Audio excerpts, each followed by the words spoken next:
responsible for the efficient running of our city. We provide water, electricity, sanitation and refuse removal, and basic services to informal settlements where we are able to do so. Our transport and traffic services make sure you can get around. We're responsible for the Metro Police and law enforcement. And every day we maintain the city's infrastructure and facilities. We do our best to provide housing opportunities to those who qualify. And we give rates and services relief to those who qualify. We also make sure fire, rescue and emergency services are well run and maintained. We maintain over 3,575 city parks. We make sure Cape Town's 104 libraries are well resourced and maintained. And we care for many sports and recreation facilities, including community centers, sports fields, beaches and more. We're responsible for 35 early childhood development centers, as well as social development and early childhood development programs. We're making the internet more accessible by providing Wi-Fi to underserviced communities. The city also provides primary and environmental health care. We maintain 10 blue flag beaches and maintain 85% of Cape Town's coastline. We manage development to ensure buildings are safe and sustainable and that development happens properly. We also manage 23 nature reserves and various nature areas. The City of Cape Town, making progress possible together. The City of Cape Town is responsible for the efficient running of our city. We provide water, electricity, sanitation and refuse removal, and basic services to informal settlements where we are able to do so. Our transport and traffic services make sure you can get around. We're responsible for the Metro Police and law enforcement. And every day we maintain the city's infrastructure and facilities. We do our best to provide housing opportunities to those who qualify. And we give rates and services relief to those who qualify. We also make sure fire, rescue and emergency services are well run and maintained. We maintain over 3,575 city parks. We make sure Cape Town's 104 libraries are well resourced and maintained. And we care for many sports and recreation facilities, including community centers, sports fields, beaches and more. We're responsible for 35 early childhood development centers, as well as social development and early childhood development programs. We're making the internet more accessible by providing Wi-Fi to underserviced communities. The city also provides primary and environmental health care. We maintain 10 blue flag beaches and maintain 85% of Cape Town's coastline. We manage development to ensure buildings are safe and sustainable and that development happens properly. We also manage 23 nature reserves and various nature areas. The City of Cape Town, making progress possible together. The City of Cape Town is responsible for the efficient running of our city. We provide water, electricity, sanitation and refuse removal, and basic services to informal settlements where we are able to do so. Our transport and traffic services make sure you can get around. We're responsible for the Metro Police and law enforcement. And every day we maintain the city's infrastructure and facilities. We do our best to provide housing opportunities to those who qualify. And we give rates and services relief to those who qualify. We also make sure fire, rescue and emergency services are well run and maintained. We maintain over 3,575 city parks. We make sure Cape Town's 104 libraries are well resourced and maintained. And we care for many sports and recreation facilities, including community centers, sports fields, beaches and more. We're responsible for 35 early childhood development centers, as well as social development and early childhood development programs. We're making the internet more accessible by providing Wi-Fi to underserviced communities. The city also provides primary and environmental health care. We maintain 10 blue flag beaches and maintain 85% of Cape Town's coastline. We manage development to ensure buildings are safe and sustainable and happens properly. We also manage 23 nature reserves and various nature areas. The City of Cape Town, making progress possible together. The City of Cape Town is responsible for the efficient running of our city. We provide water, electricity, sanitation and refuse removal, and basic services to informal settlements where we are able to do so. Our transport and traffic services make sure you can get around. We're responsible for the Metro Police and law enforcement. And every day we maintain the city's infrastructure and facilities. We do our best to provide housing opportunities to those who qualify. And we give rates and services relief to those who qualify. We also make sure fire, rescue and emergency services are well run and maintained. Good morning, Councillors. We maintain over 3,575 city parks. We make sure Cape Town's 104 libraries are well resourced and maintained. And we care for many sports and recreation facilities, including community centres, sports fields, beaches Good morning, and more. Councillors. Can you hear me? We're responsible for 35 early childhood development centres, as well as social development and early childhood development programs. We're making the internet more accessible by providing Wi-Fi to underserviced communities. The city also provides primary and environmental health care.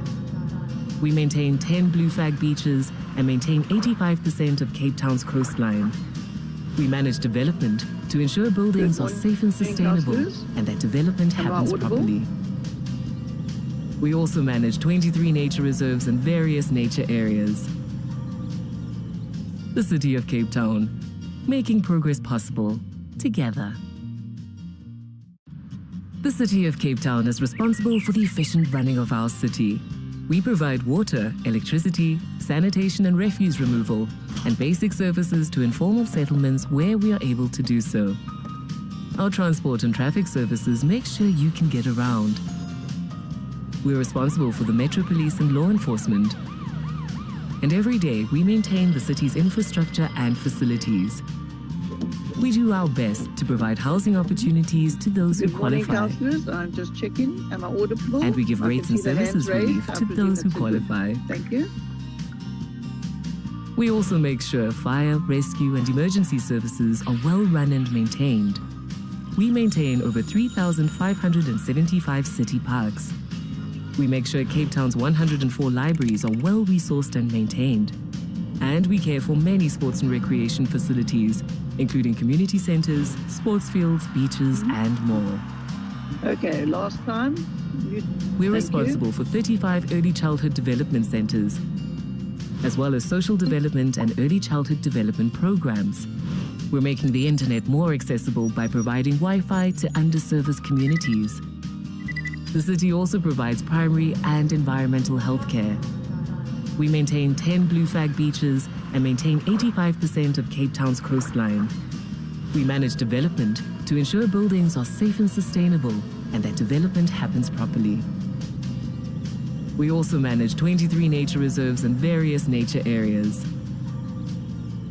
The City of Cape Town, making progress possible together. The City of Cape Town is responsible for the efficient running of our city. We provide water, electricity, sanitation and refuse removal, and basic services to informal settlements where we are able to do so. Our transport and traffic services make sure you can get around. We're responsible for the Metro Police and law enforcement. And every day we maintain the city's infrastructure and facilities. We do our best to provide housing opportunities to those who qualify. And we give rates and services relief to those who qualify. We also make sure fire, rescue and emergency services are well run and maintained. We maintain over 3,575 city parks. We make sure Cape Town's 104 libraries are well resourced and maintained. And we care for many sports and recreation facilities, including community centres, sports fields, beaches and more. We're responsible for 35 early childhood development centres, as well as social development and early childhood development programs. We're making the internet more accessible by providing Wi-Fi to underserviced communities. The city also provides primary and environmental health care. We maintain 10 blue flag beaches and maintain 85% of Cape Town's coastline. We manage development to ensure buildings are safe and sustainable and that development happens properly. We also manage 23 nature reserves and various nature areas. The City of Cape Town, making progress possible together. The City of Cape Town is responsible for the efficient running of our city. We provide water, electricity, sanitation and refuse removal, and basic services to informal settlements where we are able to do so. Our transport and traffic services make sure you can get around. We're responsible for the Metro Police and law enforcement. And every day we maintain the city's infrastructure and facilities. We do our best to provide housing opportunities to those who qualify. Audible. And we give rates and services relief to those who qualify.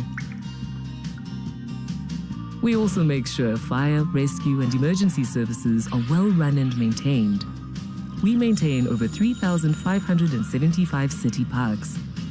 We make sure Cape Town's 104 libraries are well resourced and maintained. And we care for many sports and recreation facilities, including community centers, sports fields, beaches, and more. We're responsible for 35 early childhood development centers, as well as social development and early childhood development programs. We're making the internet more accessible by providing Wi-Fi to underserviced communities. The city also provides primary and environmental health care. We maintain 10 blue flag beaches and maintain 85% of Cape Town's coastline. We manage development to ensure buildings are safe and sustainable and that development happens properly. We also manage 23 nature reserves and various nature areas. The City of Cape Town, making progress possible together. The City of Cape Town is responsible for the efficient running of our city. We provide water, electricity, sanitation and refuse removal, and basic services to informal settlements where we are able to do so. Our transport and traffic services make sure you can get around. We're responsible for the Metro Police and law enforcement. And every day we maintain the city's infrastructure and facilities. We do our best to provide housing opportunities to those who qualify. And we give rates and services relief to those who qualify. We also make sure fire, rescue... Good morning, officials. I'd like to welcome you all to this meeting, as well as, of course, the media and members of the public who are connected via the live YouTube link. I now call for a moment's silence.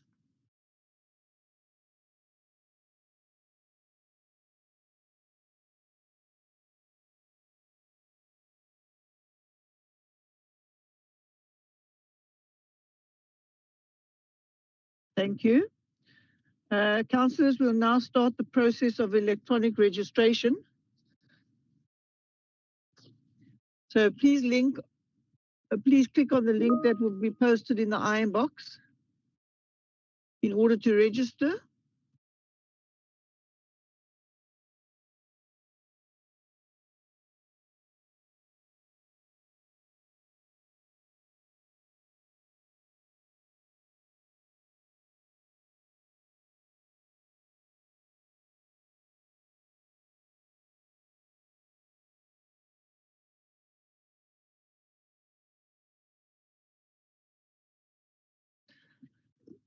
Okay. As soon as we know that we're correct, we will proceed.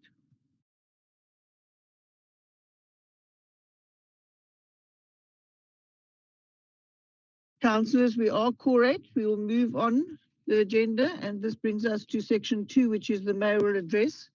So I call on the Executive Mayor to now address the Council. Mr. Mayor. Thank you very much, Madam Speaker. Can you just confirm that I'm visible and audible? Yes, you are, sir. Thank you very much, Madam Speaker, fellow councillors, and team Cape Town colleagues. Goeiemorgen, molweni, assalamu alaikum, shalom, namaste, good morning to everyone. Good morning, colleagues, and welcome to our very last meeting of 2025.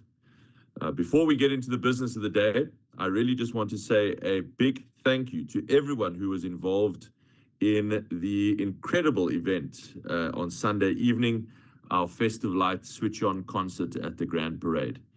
I am pretty sure that all the councillors were there, but if you weren't there, you really missed out on the most incredible and wonderful celebration. This is not just a celebration of the festive season, but it was a celebration of everything that makes our city and all of our people so special. And we really did nearly get to our all-time record with nearly 100,000 people turning up. We had an absolute blast there. I'm told by our events team that just before the 2010 World Cup, we had 120,000 people. And it seems that we are pushing back towards that all-time incredible event on Sunday evening. The concert is such a great snapshot of Cape Town's unity and joy. I'm really grateful to everyone who played a part in making it such a wonderful event. And following that, it was just as exciting and really heartwarming to bring our Festive Lights to Langa for the very first time. We had a wonderful Festive Lights switch on. I saw so many families having picnics there in Langa and enjoying the summer evening together as we brought the season's cheer and festive lights to Cape Town's oldest township for the first time. A really significant event, and so many families that I spoke to expressed their thanks.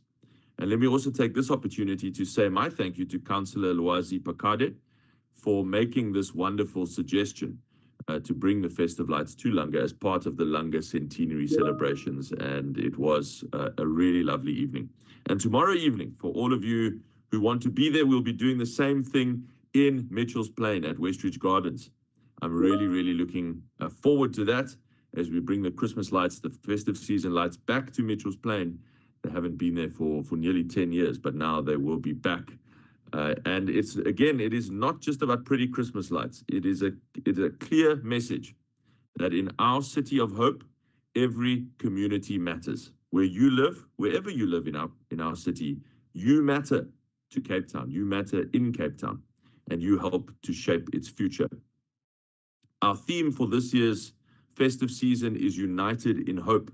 And that is what I see at these events. Children and young people dancing, people relaxing and enjoying the music, families coming together to enjoy picnics, local artists on stage, neighbors coming out of their homes, greeting one another, interacting with one another, sharing their communities together. That is what it means to be united in hope, and it is very inspiring. And moments like this remind us that we are one city. They remind us that when we come together, when we celebrate together, when we meet one another, when we look out for each other, we are much stronger.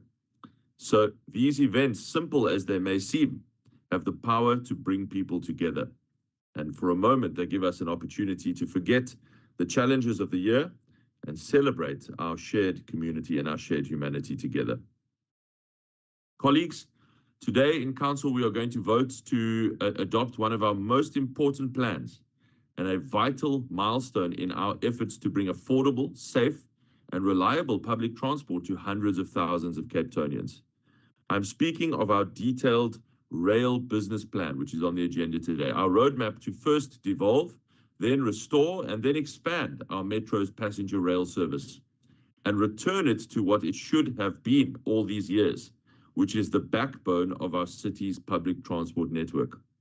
This plan positions us to become the first city to take over its passenger rail service.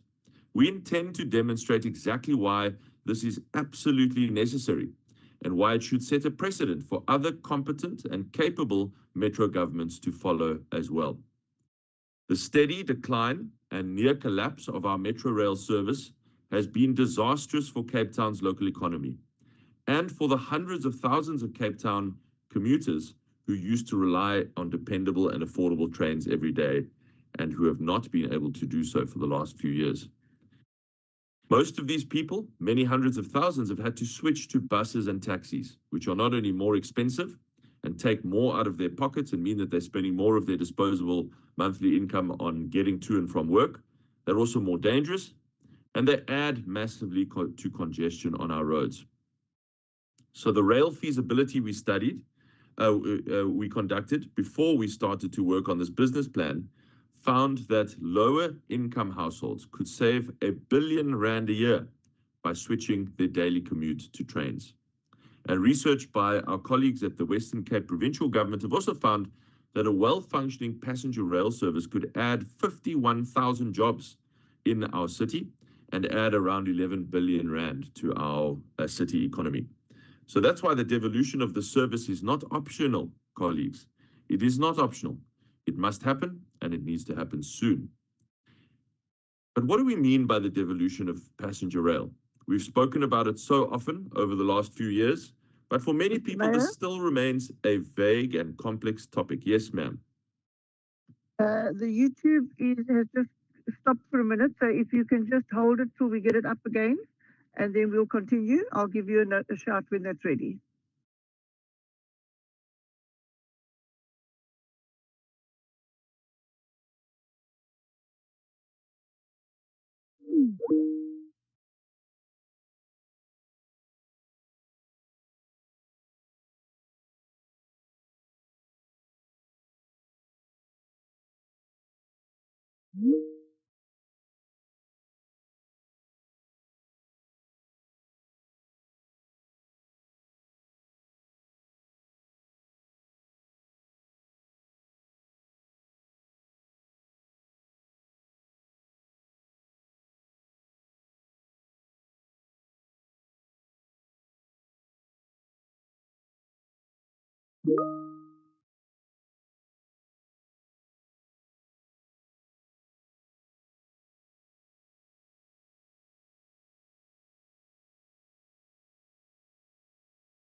Mr. Mayor, we're ready. You can proceed again. Thank you.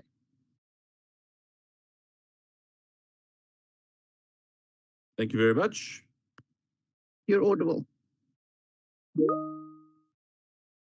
So, Madam Speaker, what do we mean by devolution of passenger rail? We've spoken about it so often over the last few years, but for many people, this still remains a vague and complicated topic. What exactly is devolution? What would the city's new role be? What would national government's responsibility continue to be? How would it all be funded? Is there a role for the private sector? And how would city rail be integrated with the other transport services in the city? All of those are good questions and valid questions, and all of them are comprehensively answered and explained in this rail business plan. But, and this is crucial, they all start from the same principled point of departure. And that point of departure is this: to properly run a metropolitan city of 5 million people and growing fast, the city must run the public transport system. If you want to have a fully integrated, properly planned public transport network, the city has to run it. That is a fact. And if you want a public transport network that is accountable to its passengers, to the people who actually use it daily, then it needs to be run from Cape Town, not from Pretoria. Now, I say this is a plan in the singular, but in essence, what we are looking at today or considering today is an exploration of 9 different scenarios for the management of the rail service. And it identifies the 3 most viable of those 9 scenarios. While the details differ, all 3 of these viable options involve the devolution of rail services, assets, and infrastructure to the city, and see the private sector playing a part in operating these services on a contracted or concessional basis. The most important conclusion in this plan is that funding must follow function. Nearly all public transport services around the world are heavily subsidized. The same operational subsidy funding Metrorail currently, and currently that is roughly more than 1.6 billion rand a year, would still need to continue to fund the service. There is no capacity in the city's rate space to cross-subsidize this service on top of the large cross-subsidy we already pay to MyCity. So with Council's go-ahead today, we will formally engage the national government on the devolution of the service, and specifically on the funding aspects to run the kind of passenger rail service that Cape Townians need and which Cape Townians deserve. And taking over the service is just the first step in a much bigger vision that will see rail integrated with all the city's other transport offerings on one integrated ticketing system, as well as massively upscaling the passenger numbers on trains. This big vision also includes, over the next 2 decades, new routes, new train sets, upgrades to stations, and also the development of the precincts around the stations with affordable housing. While we are steaming ahead with our rail devolution plans, it's important to note that the national government has an important role to play here. They need to urgently finalize their national rail bill and master plan, as well as their long-delayed, long-promised national rail devolution strategy. These documents are important pillars in the process for devolving rail service to capable metros. PRASA and the national government also have a duty prior to a devolution handover to restore the rail network and operations to levels before the entire network and service was allowed to be destroyed. At that time, Cape Townians were making 620,000 daily trips on Metrorail.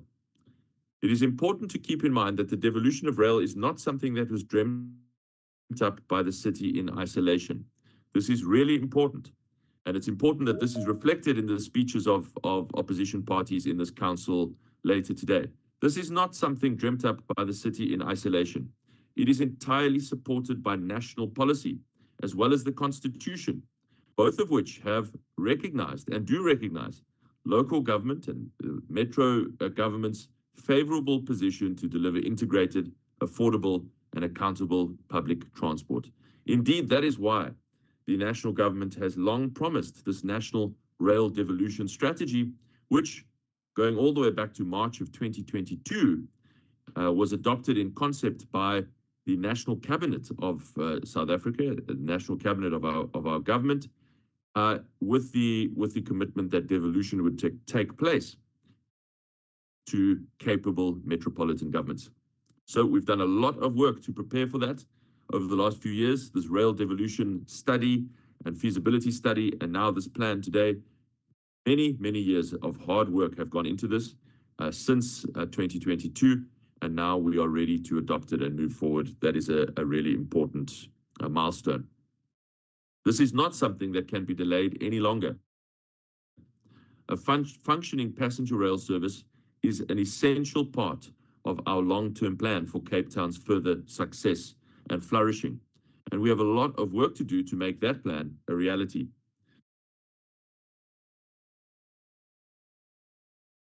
That is why today's adoption of our rail business plan is such an important milestone. And I want to thank everyone in advance for their favorable support of it. That is another. And speaking of that long-term plan, that long-term vision for Cape Town, that is another important item on today's agenda. The adoption of the city's long-term plan, our vision for Cape Town for 2050, and the steps that we need to take to make that happen. One of the biggest reasons why Cape Town is succeeding and indeed thriving, and many would argue against the odds,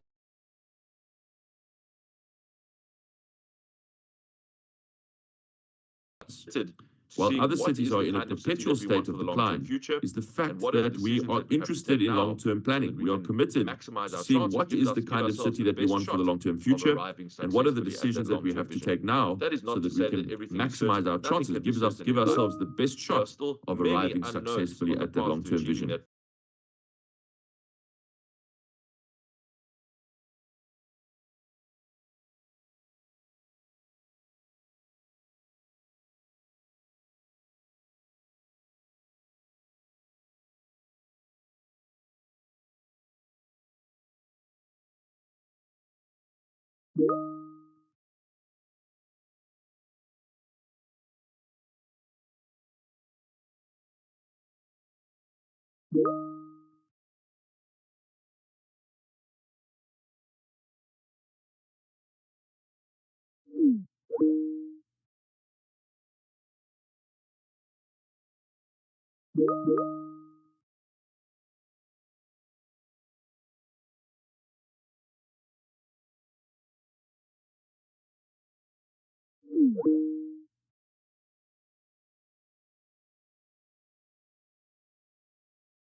For Cape Townians.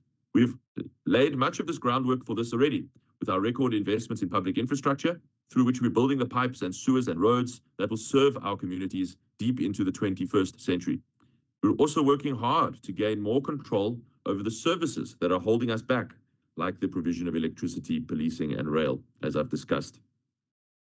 Now, in this long-term plan, you will get a clear sense of the priorities we need to focus on to build a city where all Cape Townians have access to economic opportunity and where our city is equipped to be ready for the challenges of the next 25 years. Some of these priorities include raising our infrastructure investment even further. And I know that sounds like a hard thing to do, but that is actually necessary. We have to, even though we have broken all records on infrastructure investment in this term of office, we have to set our sights even higher, because we should not use as our benchmark that which we have done before. We must use as our benchmark that which is required to achieve our vision for the future. And we need to set even more ambitious ease of doing business targets to get more people into work. And we've got to aim to increase our GDP, as we detail in this document, by 120%, more than double the size of the Cape Town economy, so that many more tens and even hundreds of thousands of people can be in work. Now, I've spoken at length about passenger rail this morning, and that too is covered in detail in this plan as well. But the broader ambition expressed in this plan is that our residents use public transport for most of their trips in 2050, and that no Cape Townian needs to spend more than 10% of their income on transport. The plan also includes milestones along the way to 2050, such as meeting 35% of our electricity demand with alternative energy sources that don't come from Eskom, and drawing 25% of Cape Town's water from alternative water sources that don't come from dams. There are also ambitious targets on diverting landfill waste, on biodiversity and ecological protection, and expanding our capacity to deal with climate challenges like fires, droughts, and floods. We've also set targets to increase new housing opportunities to 50,000 units a year through our land release program. Private sector-led development, upgrades to informal settlements, and the support that we are offering to micro-developers to build rental housing. As part of the public comment phase for the long-term plan, we asked young Cape Townians across the city. This was a really great idea by our public participation team and the long-term plan team. Thank you very much for this. We asked young Cape Townians across the city, thousands and thousands of them, mostly high school children, what they thought their city should look like in 2050. And we sent out these very cool postcards to the future with some futuristic images of what Cape Town might look like, just some AI dream visit images of what Cape Town might look like in the future, with the high-speed trains and incredible, beautiful, much more green open spaces and so on.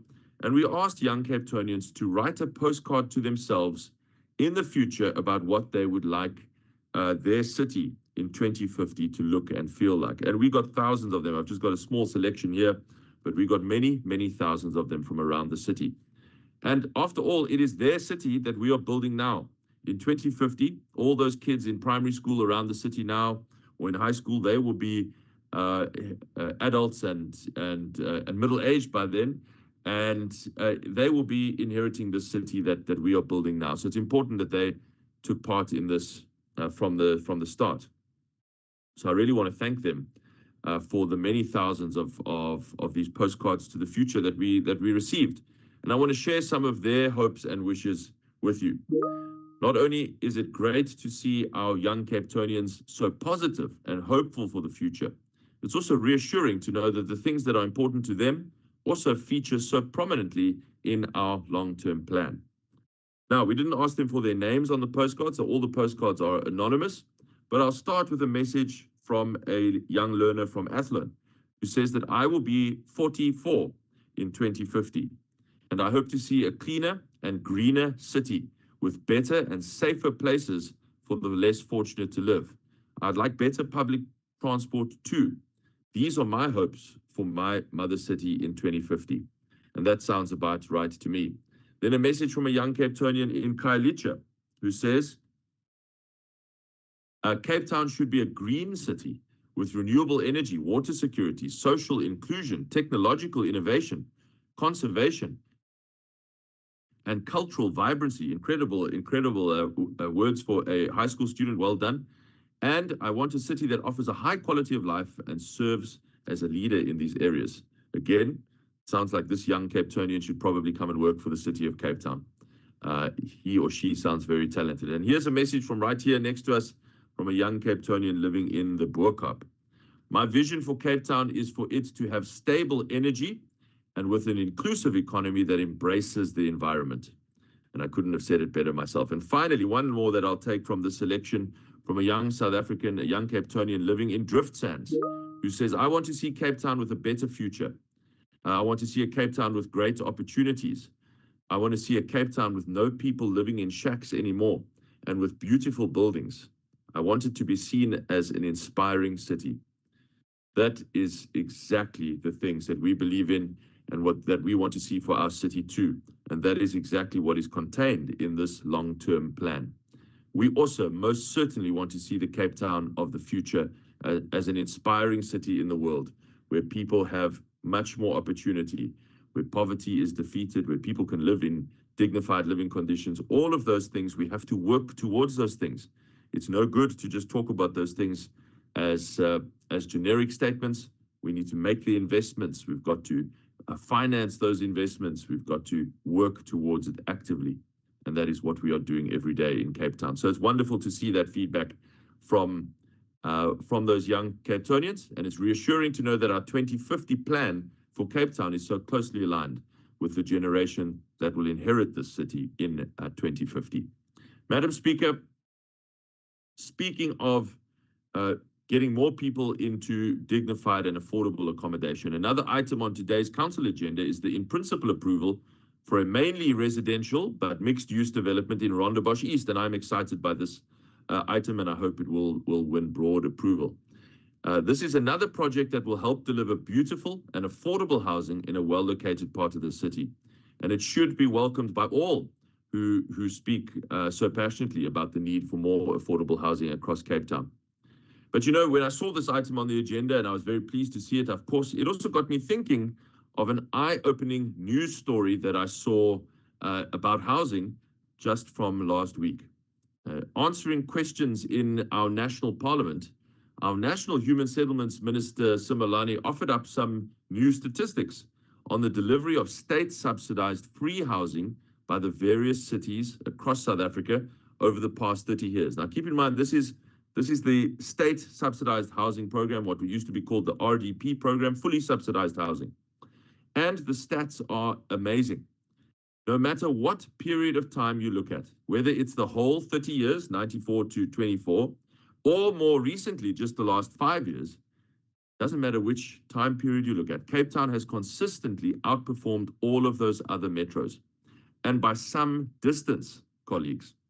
In the last 5 years, for example, Cape Town has delivered 12,401 of these subsidized state housing units. That's just here in Cape Town. That is more than double the next best metro, which is eThekwini, Durban, at 5,355.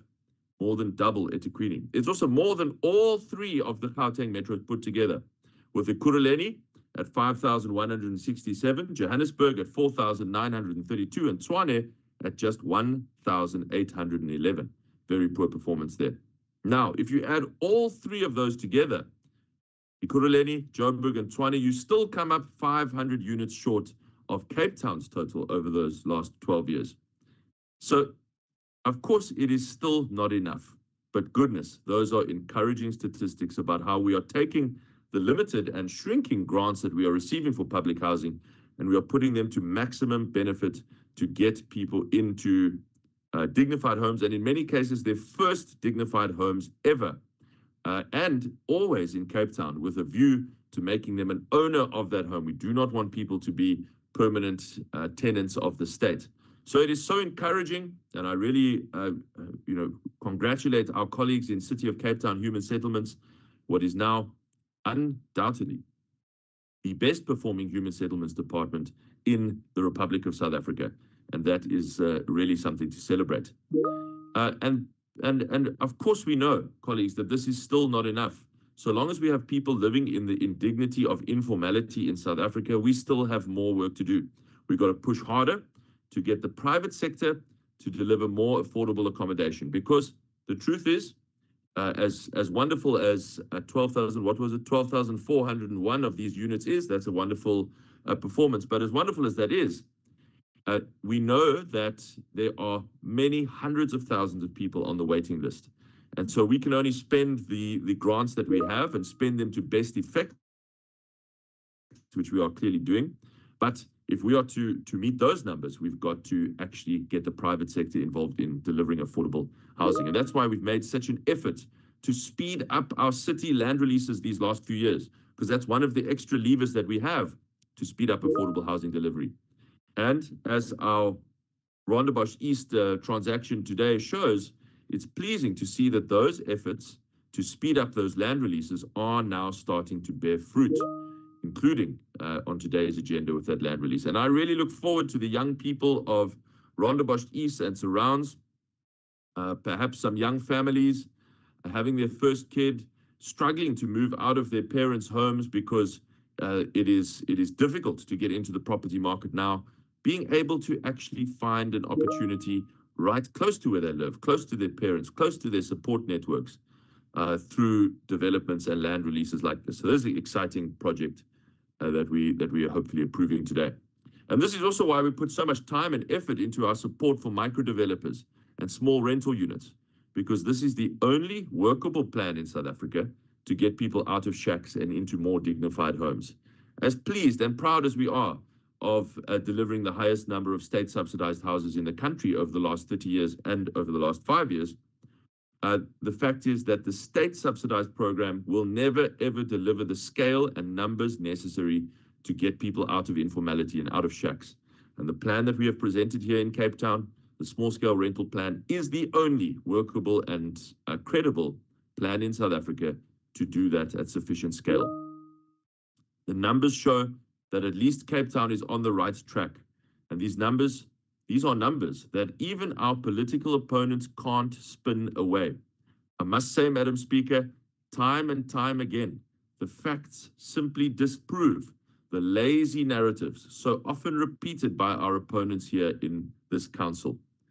Every independent record of delivery shows again and again that when it comes to housing, Cape Town delivers more than any other city in the country. And when it comes to delivery to the poor, Cape Town delivers more than any other city in the country. I know that's awkward for our opponents to have to accept, but that is, unfortunately for them, fortunately for the residents of Cape Town, that is absolutely the fact. In addition to those stats on subsidized housing, I saw another very interesting housing stat earlier this week. This time released by Statistics South Africa. Again, not released by us, but by Stats SA. And this time, not looking at government subsidized houses, but looking at the overall number of new residential units built by the private sector in each metro for the last 10 years. They just went back to 2014, and they looked at the last 10 years at the private sector housing delivery. And lo and behold, here too, Cape Town leads the pack by a huge margin. They looked at houses, townhouses, and flats built in the metro over that 10-year period. And in Cape Town, 96,725 new housing units delivered in over those 10 years. That's more than 40,000 more than the next best metro, which was Tshwane at 55,000. So roughly, not quite half, but just a little bit more than half of Cape Town's performance. Far behind what the housing market is doing here in Cape Town. The fact is that housing supply is growing faster in Cape Town than anywhere else in the country. And let me say that growing the housing supply is the only workable way to make private sector housing more affordable. There simply is no magic wand or silver bullet, no matter how much those seeking popular, easy answers think that there is. To be sure, I want to make this clear. It is not the city of Cape Town that has built 96,000 new housing units. These are all delivered by the private sector, as it should be. These projects represent tens of billions in investment, construction, and jobs, and add much needed supply to a housing market that is in very, very big demand. As long as demand to live in Cape Town outstrips available supply of homes in Cape Town, prices will continue to rise. And so we must do all that we can as a city government, and this is our proper role. We must do all that we can to try and help supply to match and even exceed demand. We must focus on playing an even more enabling role to make it simpler and faster to deliver more affordable housing in Cape Town. And we must use what assets and tools we have, like our land assets, to stimulate even more affordable housing development in the city. And that is what we are doing. And so every single land release vote in this council matters because it adds to that housing supply, eases housing price pressure, and means that more people get into work and into affordable accommodation in our city. And together, all these projects are rewriting the housing story in Cape Town. Colleagues, as I come to the close, and indeed to the close of this year, I want to say to you that despite the heated exchanges that we often have here in Council, I am truly grateful to work with each one of you in building a city of hope in Cape Town. And I mean that across the aisles.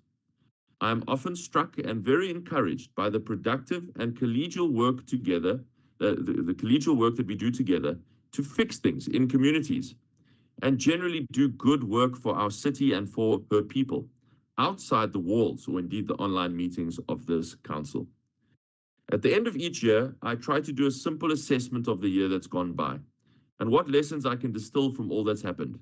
And I try to publish those in a mayoral minute, which I will publish in the weeks ahead. But I've been giving it some thought the last few days and wanted to record a few of those things here. I'm really proud this year of the work that the entire team Cape Town has done to deliver a record 9.7 billion rand in capital investment in our city.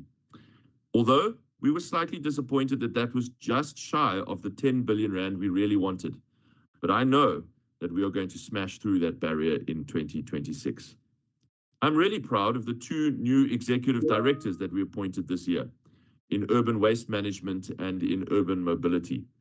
I'm confident that these 2 gentlemen will lead with care, with strategic clarity, and with integrity in those jobs, and that they will deliver meaningful positive changes for the public that will benefit our city for many, many years to come.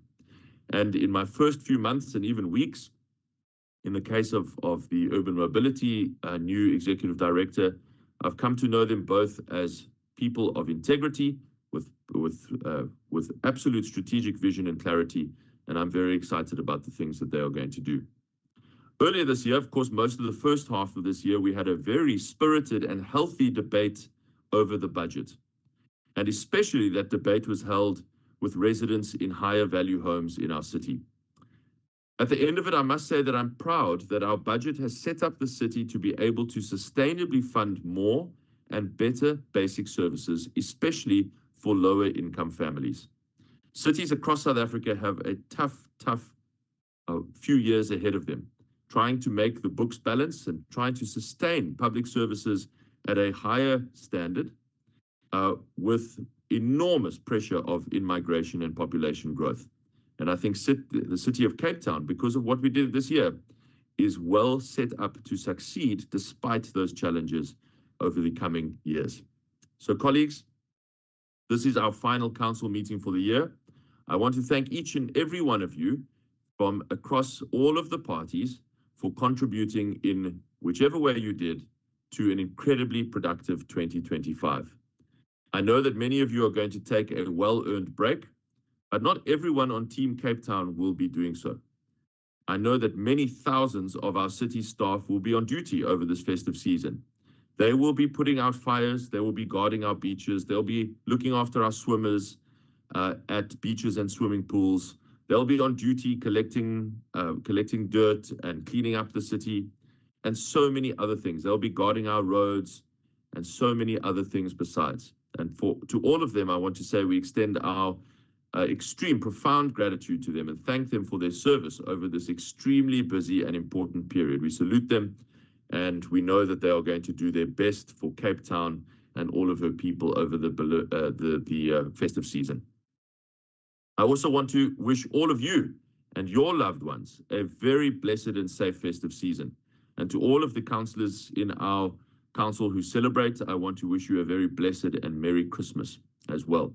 I hope that you all get your rest, recharge your batteries. There's a couple of important things happening in 2026. I hope that you come back well rested and ready to tackle 2026 with more commitment and energy than ever before. Thank you for what you've done in 2025. Merry Christmas to one and all, and God be with you till we meet again. Thank you very much.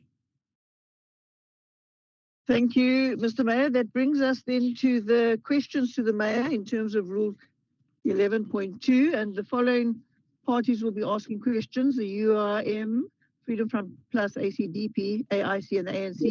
And we start with URM, Councillor Oliver.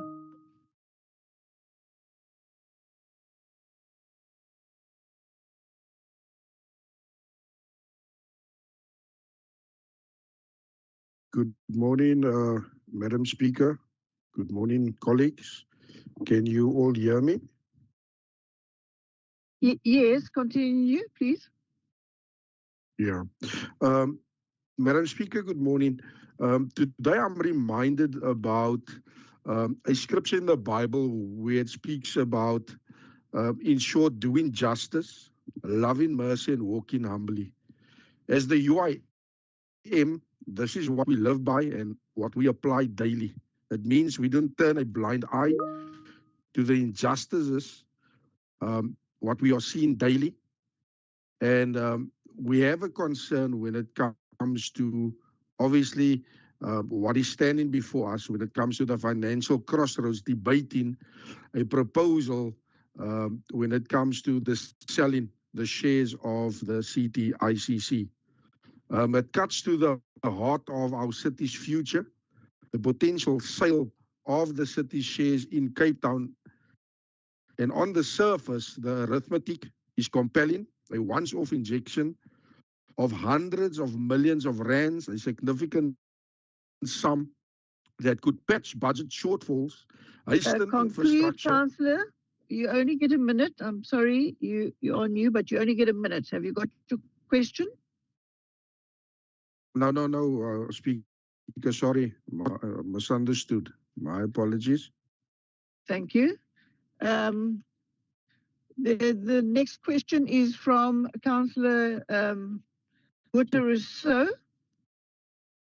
Good morning, Speaker and Mayor and everybody online.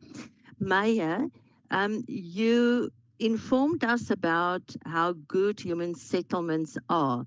Mayor, my question is, we've got a tenant, she's 31 years, a tenant. She's online today, Ms. Maasdorp from Sandrift in Milnerton.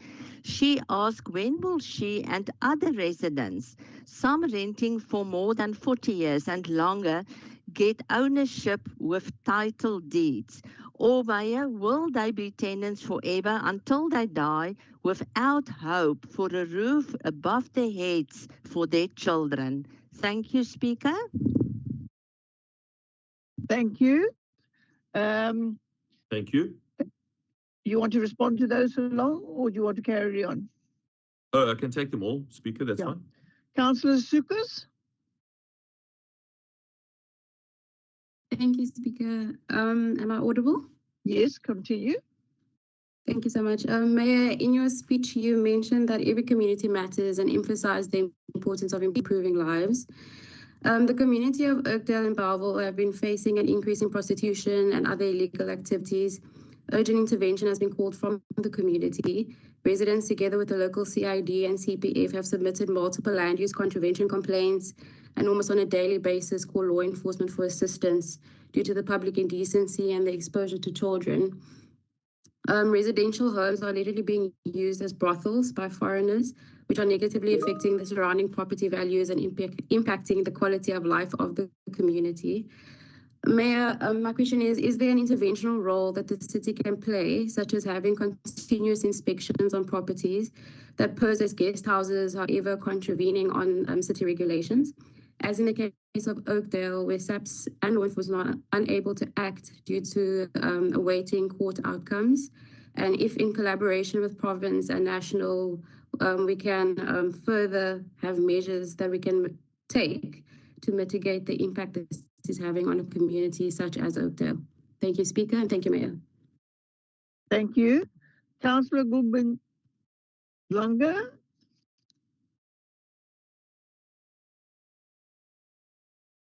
Thank you, Speaker. Am I audible? Yes, you are. Carry on, sir. Thank you. Speaker, I would like to ask the Mayor, he just mentioned to take over the railway in Cape Town.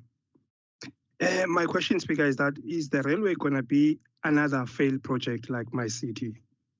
My City is being funded by the city more than 74%, and only used by only 4% of the city population. So when we take over the rail, are we going to do another failed project? Thank you, Speaker. Thank you. And to conclude, Councillor Martin.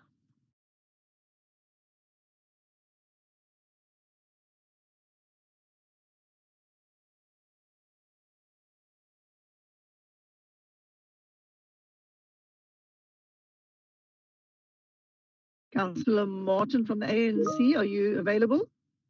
It should be Councillor Cotti. All right. Councillor Cotti? Yes. Oh, sorry. No, not me. Yes. All right. Councillor Cotti, are you available? Yes, Madam Speaker.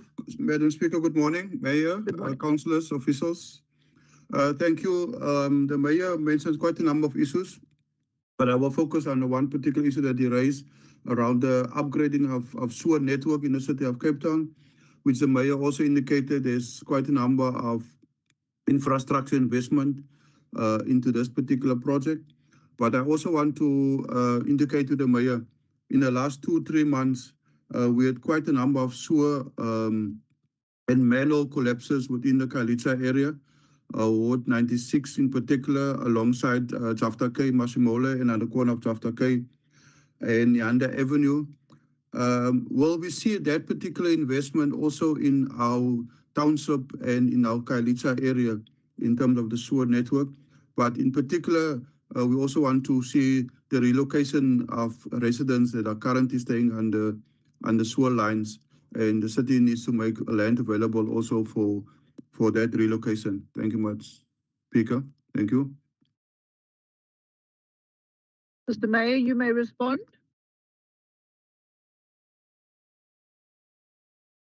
Thank you very much. Welcome to Councillor Oliver, and if you do have a question, you're welcome to just send it to me via email. I'm happy to help you with the information that you sought.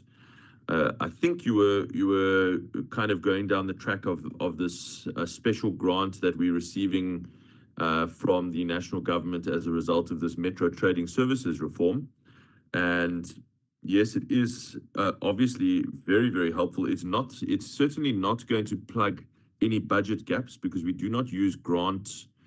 It would be unwise of us to use a one-off source of money, like a temporary grant, like this one is by definition, to fund ongoing budget costs. So this money is being used to fund capital investment only.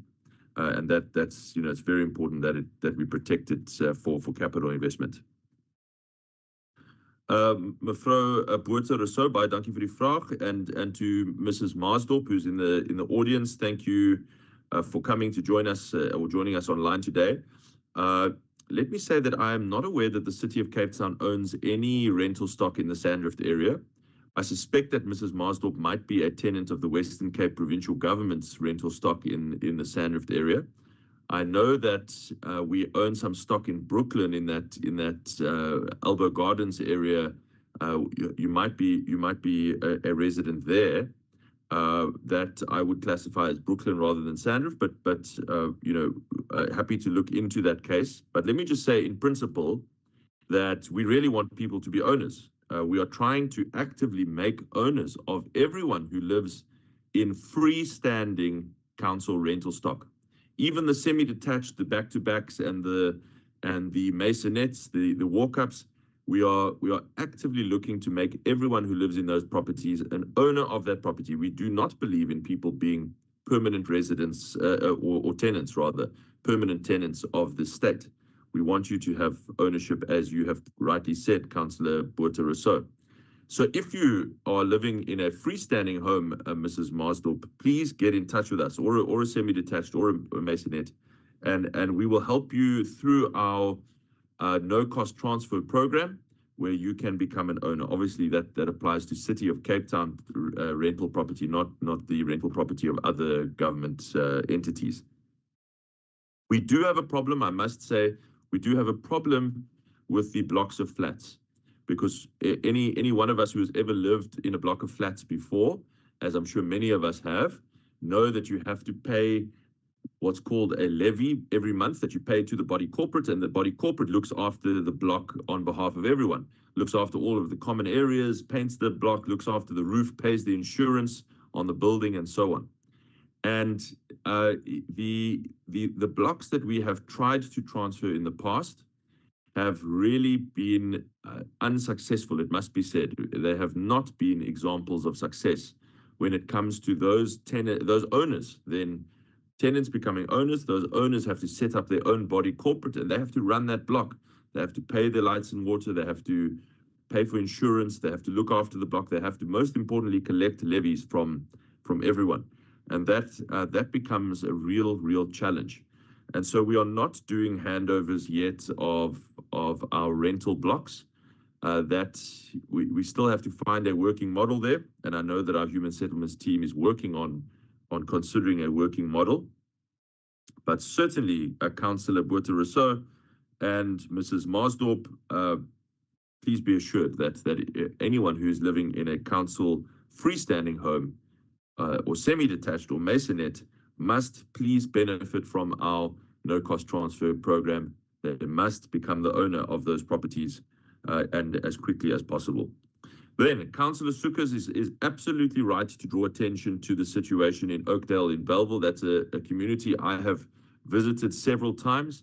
I know that my colleagues from planning, Alderman Andrews, I know that my colleagues from safety and security, Alderman Smith, have visited that community several times. We have been called there by the community, by the ratepayers, by the CID, and I have walked the streets. I've seen some of the facilities that you mentioned. Of course, I have certainly not seen inside of them, but I have seen them from the outside, and I've seen some of the restaurants, that are Somali restaurants that are Ethiopian restaurants that are popping up in that area. and I agree that residents there have reason to be concerned. I must tell you that our law enforcement officers have issued many hundreds, if not thousands, of fines for prostitution, for loitering, for littering, dumping, you name it, in that area. And I know because I'm the appeals authority on planning matters. I know that building enforcement has been taking additional action in Oakdale. Many of the people have appealed the fines that they have received, and those appeals come through to me. And I can tell you, we can even draw a report for you, Councillor Sukkers, on the fines that we've issued just in the building enforcement environment. I've upheld all of those fines, and I can think of at least one case where I've actually increased the fines, because there is, in the Oakdale area, there is one landowner in particular who is a foreign national who is in South Africa legally. He is here legally, but he is building lots of illegal buildings, and we are hitting him very, very hard. He recently, and this is on the public record, you can find this on the court roll, he recently took me to court to challenge one of the fines that I gave him. This is in the Oakdale area, and the court upheld that fine, and he must now pay it. And of course, when that happens, we also apply for an order that those buildings must be demolished or corrected. And so, but of course, if we succeed in taking action against 5, there might be 25 or 50 that are actually happening. And so I will ask, because I really agree with you, Councillor, that the situation in Oakdale is not tenable. I will ask Alderman Andrews on the call here to please ensure that we do a special blitz through the Oakdale area, looking particularly at illegal liquor outlets, illegal restaurants, illegal places of adult entertainment, any illegal land uses, and that we take very, very firm action, please, on all of those cases. And I will ask Alderman Andrews to confirm that he will instruct his team to do that. Councillor Ngubalanga, I really strongly disagree with your description of the My City as a failed project. If we look at the passenger statistics, My City has grown tremendously over the last few years, from about 16 million passenger rides. So each time a passenger gets onto a My City bus and takes a ride somewhere, that is a passenger ride. We did 16 million passenger rides a few years ago. That has grown to, we've broken through the 20 million passenger ride number this year. So that is pretty strong growth, actually, if you consider the fact that it is still a relatively small system. There's only a couple of lines operating, trunk lines operating around the city. And of course, that number is going to grow dramatically. It might even double to 40 million. Once the new main line to Mitchell's Plain and Khayelitsha is operational, which it will be in 2027. So I don't think there's any metric under which you can describe it as a failed system. Obviously, if we had a blank check, Councillor Ngubalanga, we could build trunk lines all over the city. But this one trunk line that we are building to Khayelitsha and Mitchell's Plain is a 10 billion rand investment. That is not something that the city can do every second Sunday. That takes many years of budgeting and saving and planning. And so, of course, if you have a blank check for us, Councillor Ngubalanga, we will build many, many more lines. The fact is that even though our system is tiny in comparison to Metro Rail, it is carrying more passengers currently than Metro Rail. Isn't that a shameful statistic? But that is true. Now, of course, once Metro Rail recovers, and credits to them, they are busy recovering, that it should never have been destroyed in the first place, but it was destroyed, and now it has to be rebuilt. Once it is rebuilt, it will carry many, many more passengers again, and that's what we want. By the way, we want to take passengers off of the roads, out of minibus taxis in particular, which are much more expensive. So there is no metric, no universe, no world, no sense in describing that as a failed project. Perhaps that's a better description for the AIC. Then Councillor Cotti, let me say that you are right to raise the issue of relocation off of sewer lines. This is a very difficult, tricky issue, as you well know. What is the tricky issue here? The tricky issue is that people who are receiving these relocated homes, the communities that are receiving them, really object to this. And they also have legal rights, Councillor Cotti. So we have faced an uphill battle. And by the way, this is completely understandable. We've faced a real uphill battle getting communities to approve these relocations, whether it be the emergency relocation that we did in Langa for Tower 37, which was about to collapse. That would have left 500,000 people without electricity. We had to do that. That was an emergency. But it certainly wasn't easy. And our two Langa councillors will tell you how they tried to work to oppose that relocation, but we had to go away anyway. And I can say the same for relocations in Gugs and relocations in Khayelitsha, in the area where you speak about, so that we can repair that infrastructure. Which is why I always say the most important thing for all city departments to remember: do not allow the illegal occupation in the first place. Protect your infrastructure, protect your land. And then you won't have to sit with these incredibly difficult relocations at some point in the future. But the situation that I think that you're alluding to, you haven't mentioned SST in particular, but I think that you're alluding to it. You can tell me if I'm wrong, is an emergency. It is an emergency. And I know that Councillor Popham from Human Settlements, I know that Councillor Badruddin regard it as an emergency, and they are working flat out to make sure that those residents are moved. I think we're now up to a number of around 75. Councillor Popham can come in here. They are closer to the facts here, around 75 residents who have to be relocated. That is not easy. And let me put out the call to you, Councillor Cotti. You are the sub-council chairman.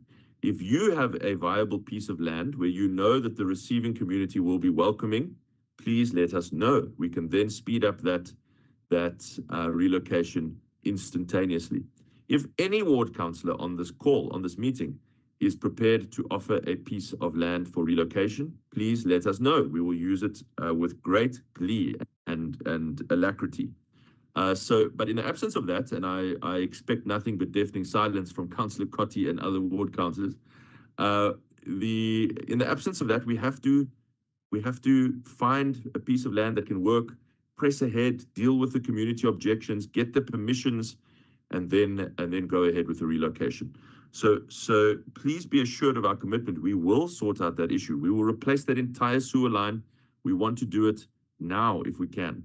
But we must relocate those residents. And of course, our commitment to improving sewer infrastructure around the city is absolute.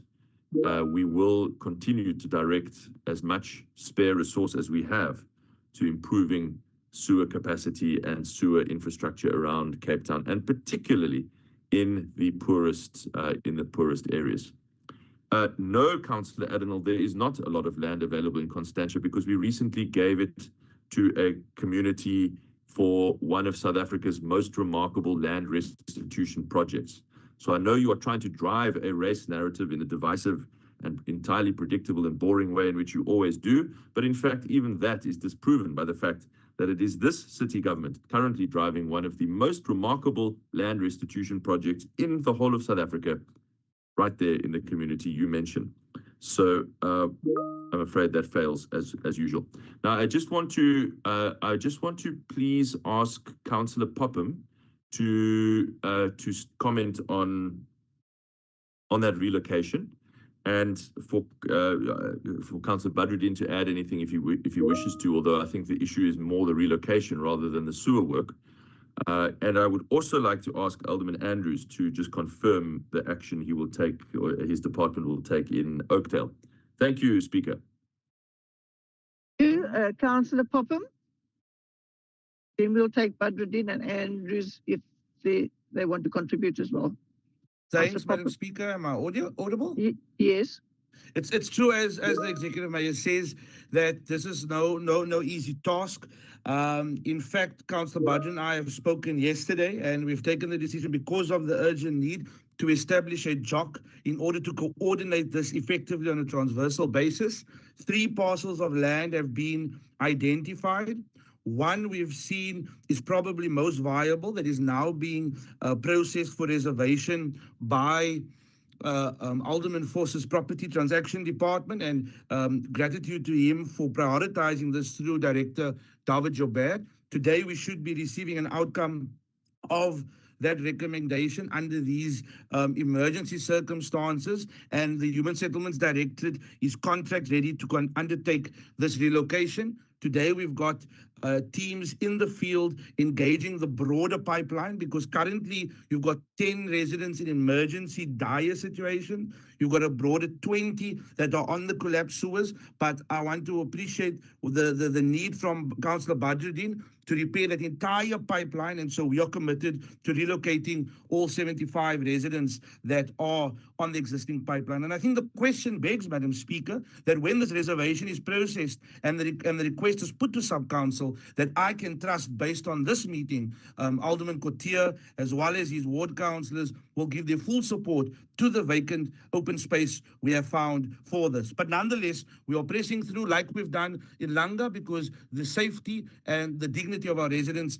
come first, and we'll do whatever needs to be done, Madam Speaker, in order to undertake it. So I'm looking forward to seeing progress within the ensuing week in SST. Thank you. Councillor Badruddin, do you have anything to add to that? Yes, Madam Speaker. Carry on. Thank you so much. To emphasize that Councillor Cotier has also on a number of occasions attended a number of site visits that I've been part of with the officials, and is well aware that this matter is an emergency, that we do consider this an emergency, as the Mayor has also now stated. I want to use the opportunity, Speaker, to note that our sewer teams are ready to go in with the emergency contractors to repair where the sewer has collapsed and where the manholes have fallen in. But Councillor Cotier knows that the biggest challenge at the moment is accessing those locations, because they're in the middle of densely located parts of the community where simply our trucks can't go into at the moment. So as quickly as Councillor Popham and I are able to work with the local councillors and community leaders to identify relocation land, the quicker we are able to go in to repair those collapses. And also to confirm what the Mayor has said, that it is our intention to rehabilitate the entire length of that particular pipeline, which is a bulk sewer pipeline between 700 millimeters and 800 millimeters in diameter. It will eventually require the relocation of more than hundreds of structures, but that is a program that we will work very closely with our human settlements colleagues. But first, our priority now is to attend to these collapses. Thanks, Speaker. Thank you. Alderman Andrews, do you have anything to add to the Oakdale issue? Yes, Madam Speaker, just to confirm that I'm already engaging with the sub-council chairperson to coordinate engagement, to update them where we are with those legal processes. And if there's a need for a further assessment in that district, then of course we can, the remaining parts of Oakdale, then we can do those assessments as well. Thank you. Mr. Mayor, do you have anything else before we conclude? Madam Speaker, I beg your indulgence. I did actually forget to do something important, which I always do, usually at the beginning of my speech, and I neglected to do so this month. And that is to say farewell to those leaving us and to welcome those joining us. And so I just want to say, on behalf of the whole council, a very big thank you to Councillor Abram Griesel of the Democratic Alliance, who this is his last council meeting today. He's taking a very, very well-earned retirement, and to thank him for his many years of service and to wish him very, very well in the years of retirement ahead, and his lovely wife Magdalena, of course. And I hope that he enjoys putting his feet up and having a drink this Christmas season. And then on that score as well, to warmly welcome Councillor Jacobs for the Patriotic Alliance here in our council, and wish him well in his term as councillor here in Cape Town. Thank you very much. All right. Thank you very much, councillors. I wish to first of all just tell you how many councillors are present, and if there's any corrections required, please notify us. The ANC have 37 councillors present, the DA 128, ARA 2, ACDP 5, AIC 1, Al-Jamar 3, CCC 4, Cape Exit 2, CMC 1, DI 1, EFF 4, Freedom Front Plus 4, Hood 8, PA 4, UDM 1, and UIM 1. So there we have a total of 206 councillors present in the meeting. Then I'd like to also announce some important meeting stats for the year. And council has, for this year, held a number of meetings as follows: 12 full council meetings, 19 MACO meetings, Section 79 and portfolio committee meetings 139, impact meetings 11, impact task team meetings 33, sub-council meetings 245. So that's a total of 459 meetings of the city's governance structures for the calendar year. Well done to all the councillors and officials for their roles in these meetings and for ensuring service delivery continues in the city of Cape Town. Please note that this is the last council meeting for the year. Council goes into recess with effect from 5 p.m. on Friday, the 5th of December, until 8 a.m. on Monday, the 12th of January, when council resumes. During this time, the executive mayor is authorized to take decisions after consultation with the city manager in terms of delegations, Part 111, subsection 6 of the system of delegations. Council adopted the recess period as part of the 2025 calendar approval report, which served at the council meeting on the 30th of October 2024 via item number C351024. Councillors, then, as is customary, I will announce the Councillor of the Year for 2025 now.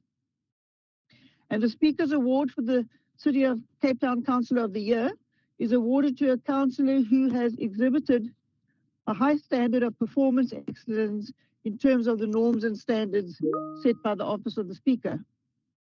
It celebrates the achievement of councillors who go above and beyond the call of duty and who have shown commitment for and have made significant contributions to local government in general and their respective communities in particular. It therefore gives me great pleasure to announce that the Councillor of the Year for 2025 is awarded posthumously to Councillor Neil de Beer. Councillor de Beer's passing marked the loss of a man of exceptional character and resolve. He was defined by his relentless work ethic and his absolute commitment to public service. Whether in robust health or in serious illness, he attended his duties with determination. He was always present, engaged, and unwilling to compromise on the responsibilities he carried. He attended his meetings dutifully, even during times that he was feeling unwell or in the midst of receiving treatment. He was fearless, and his threats to his life and his safety did not deter him. At the same time, Councillor de Beer was a peacemaker, and he worked particularly well in trying to keep the opposition and the ruling party at peace. Councillor de Beer will be remembered for his courage, his clarity, and his service. And we therefore have, I have no hesitation in granting him the Councillor of the Year award. Thank you. I will make sure that his family is informed accordingly. We move on to section 5, and these are the official notices by the city manager. Mr. City Manager, do you have any notices? None, Speaker. Thank you. Thank you. We move on to section 6, which is the confirmation of the minutes of the ordinary meeting on the 30th of October.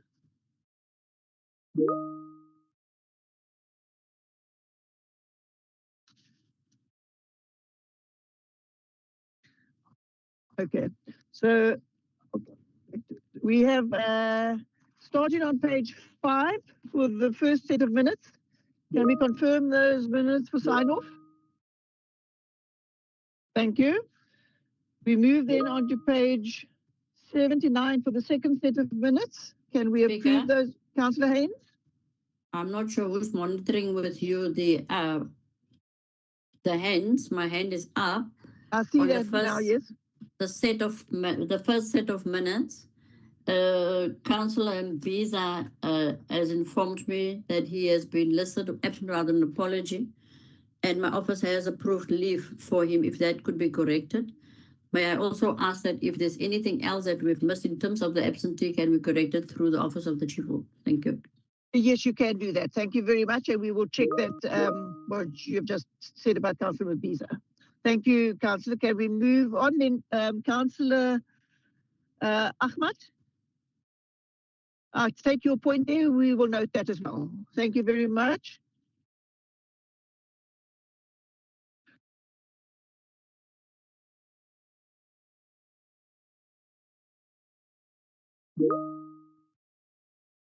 So we've confirmed the minutes and we're going back to the applications for leave of absence. Chief Whip. Thank you, Speaker. Good morning, colleagues. Speaker, the apologies for today are as follows. Councillors Pimpy, Boyson, Nchweza, Justice, Tyndela, Silelo, Mkina, May, Dambuza, Arnold, Slow, Steerman, and Nkumbolo. Thanks, Speaker. Thank you. If there are any other applications for leave of absence from other parties, you can indicate them in the iron box. Councillor Miller. Point of clarity, Councillor Miller.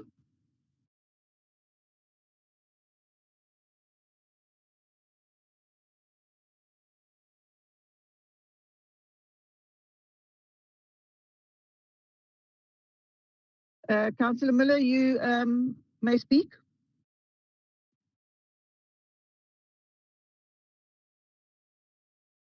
Thank you, Speaker. As you might have noticed, I've become a little bit paranoid over the last few months. I would just like to get clarity and ask, is there some dangerous new pandemic that the City of Cape Town is aware of that you're not sharing with us? Because if that is not the case, then I'd like to put on record that this is the third ordinary council meeting in a row that we've been forced to do so online.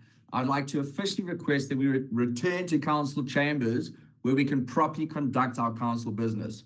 Considering that taxpayers have paid a massive sum for those world-class facilities we have in council and pay for their continued upkeep, can we please have clarity and reasons as to why we are online again and why we're wasting taxpayers' money? Thank you. Thank you for that. It's not a point of clarity. The programming meeting is the place to deal with those issues. So we move on. Councillor Haynes, I saw your hand. Do you have a leave of absence that you want to talk to? Yes, I've put in the inbox, Speaker. I've added Councillor Marikane, and Pengezi is going to leave at 12:30.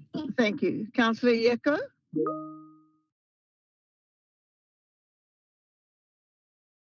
Councillor Yeko, have you got a... Speaker? Yes, yes. Yes, Speaker. No, I just wanted to record that Councillor Boy from the EFF, she's struggling to log in since the beginning of the meeting. All right, she must phone the IT department. They will assist her. Thank you. She's trying to engage with the IT department, so I just wanted to put that on record because of these things of online things. Yeah. Thank you very much. We'll note that. Thank you.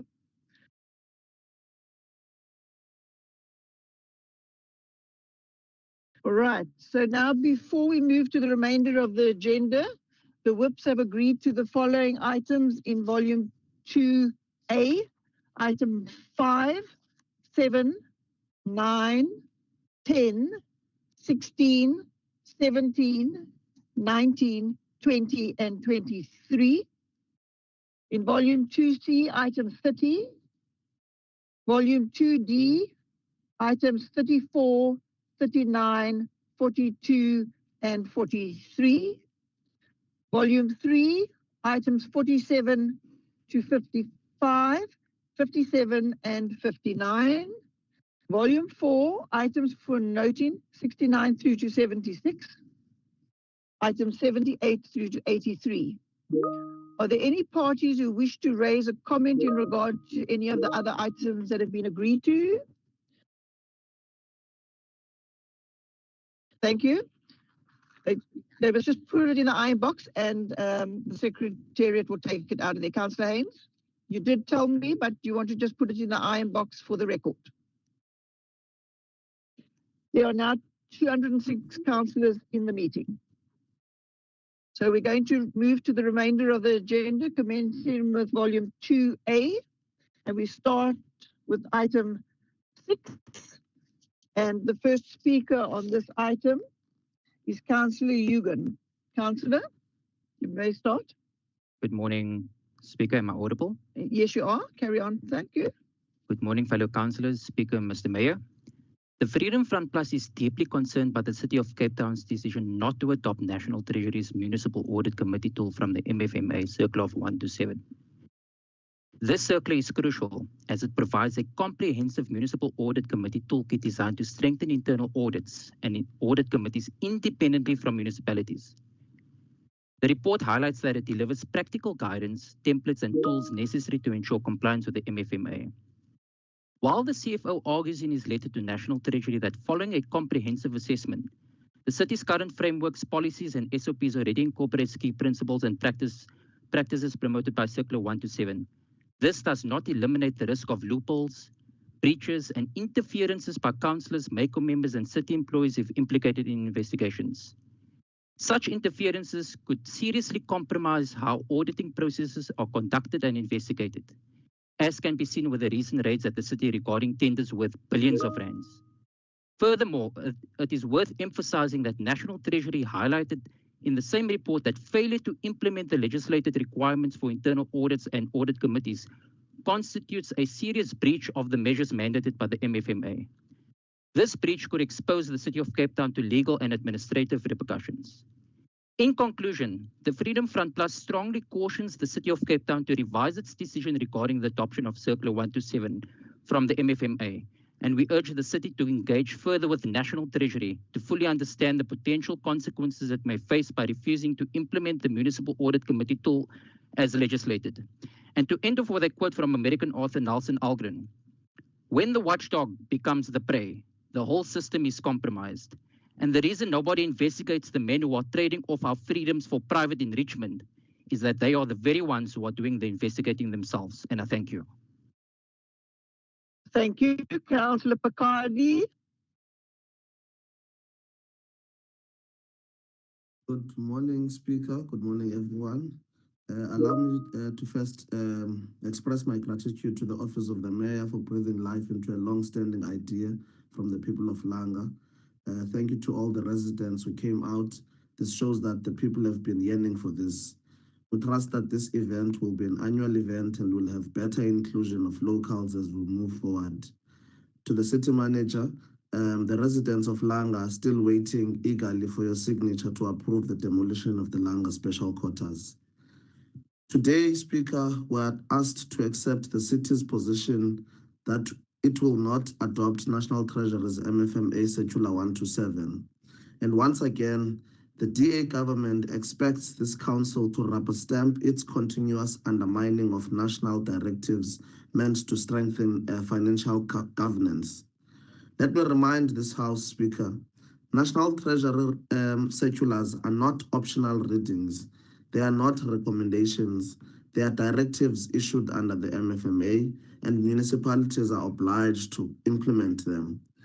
But the DA has developed a habit, a culture of treating Treasury instructions as irritating suggestions that can be ignored whenever they threaten to expose weaknesses or financial irregularities within the city. Speaker, Circular 1 to 7 was introduced to improve internal audit units and audit committees across municipalities.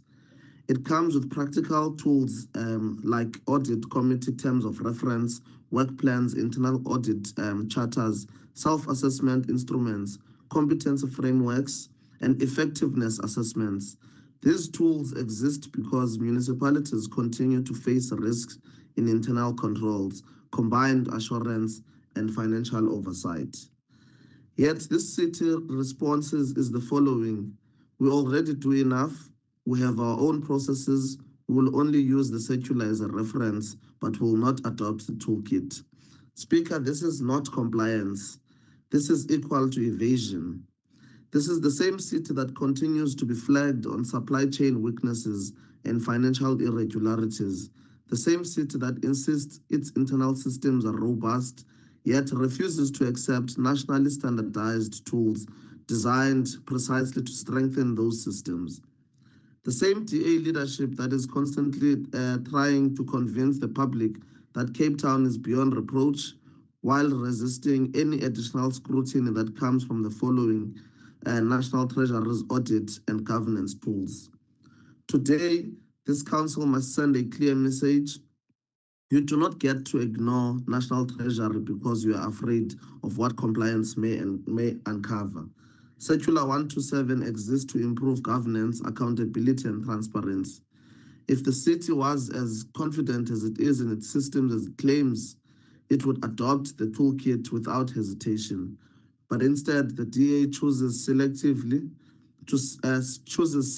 adherence, hiding behind administrative language to avoid full compliance. Speaker, as I conclude, this is how financial irregularities are hidden. This is how oversight is weakened. And this is how governance starts to crumble. It is unacceptable for a municipality to pick and choose which treasury circulars it respects. This is a constitutional state, not a DA-designed parallel state with its own rules. We therefore reject the city's position as the ANC that Circular 27 should not be adopted. We call for full adoption, not partial reference, because the people of Cape Town deserve transparent, standardized, accountable financial governance aligned with National Treasury. Alderman Woodley. Speaker. Bye. Alderman Woodley. Good morning. Vanakkam, namaste. Thank you, Speaker. Greetings to each and every one of you. Let me respond to the two speakers.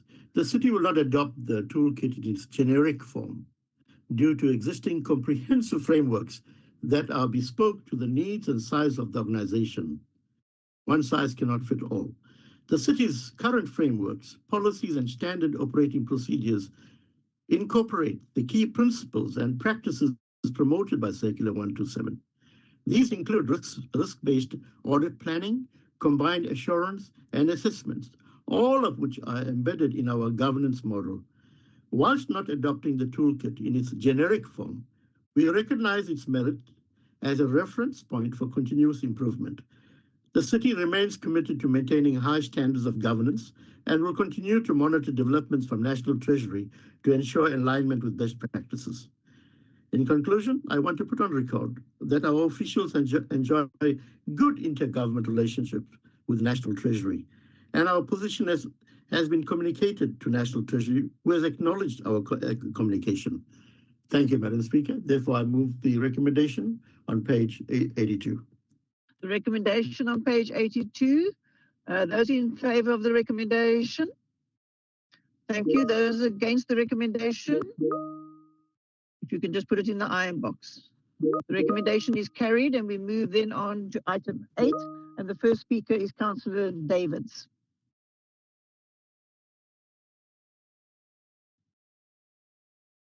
Am I audible? Let's continue. Okay. Speakers, we are speaking on this item today because it concerns public property and public money. The city wants to lease out long-term business space and parking inside the DHL Stadium to private businesses. Let us be clear. The space does not belong to the politicians or officials. It belongs to the people of Cape Town. The NCC is not against development, but we are deeply concerned about a city that continues to place financial pressure on ordinary people while creating opportunities for well-resourced private businesses on public land. The city cannot keep using public land to create private profit while the very communities who build the city, especially our colored communities on the Cape Flats, remain locked out of the economy. Speaker, this is not just theory. We saw this reality this past weekend at the Grand Parade during the switching on of the lights. Informal traders, People who rely on daily trading to put food on the table were prevented from trading, while big events and big interest continued. That tells us clearly who is benefiting and who is being left out. So today we discuss long-term leases and delegated authority. The NCC must ask hard questions. Will small local businesses truly benefit? Will working class communities get real access to economic opportunities? And is this council still in control, or are these decisions being made without proper political oversight? The NCC's position is simple and firm. We support development, we support fairness, but public land must always benefit the public first, not only private businesses.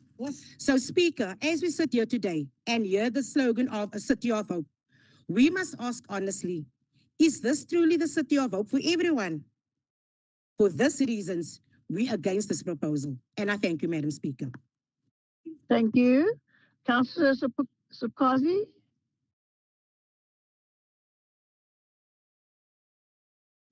Speaker. Yes, we can hear you. Carry on. Yeah.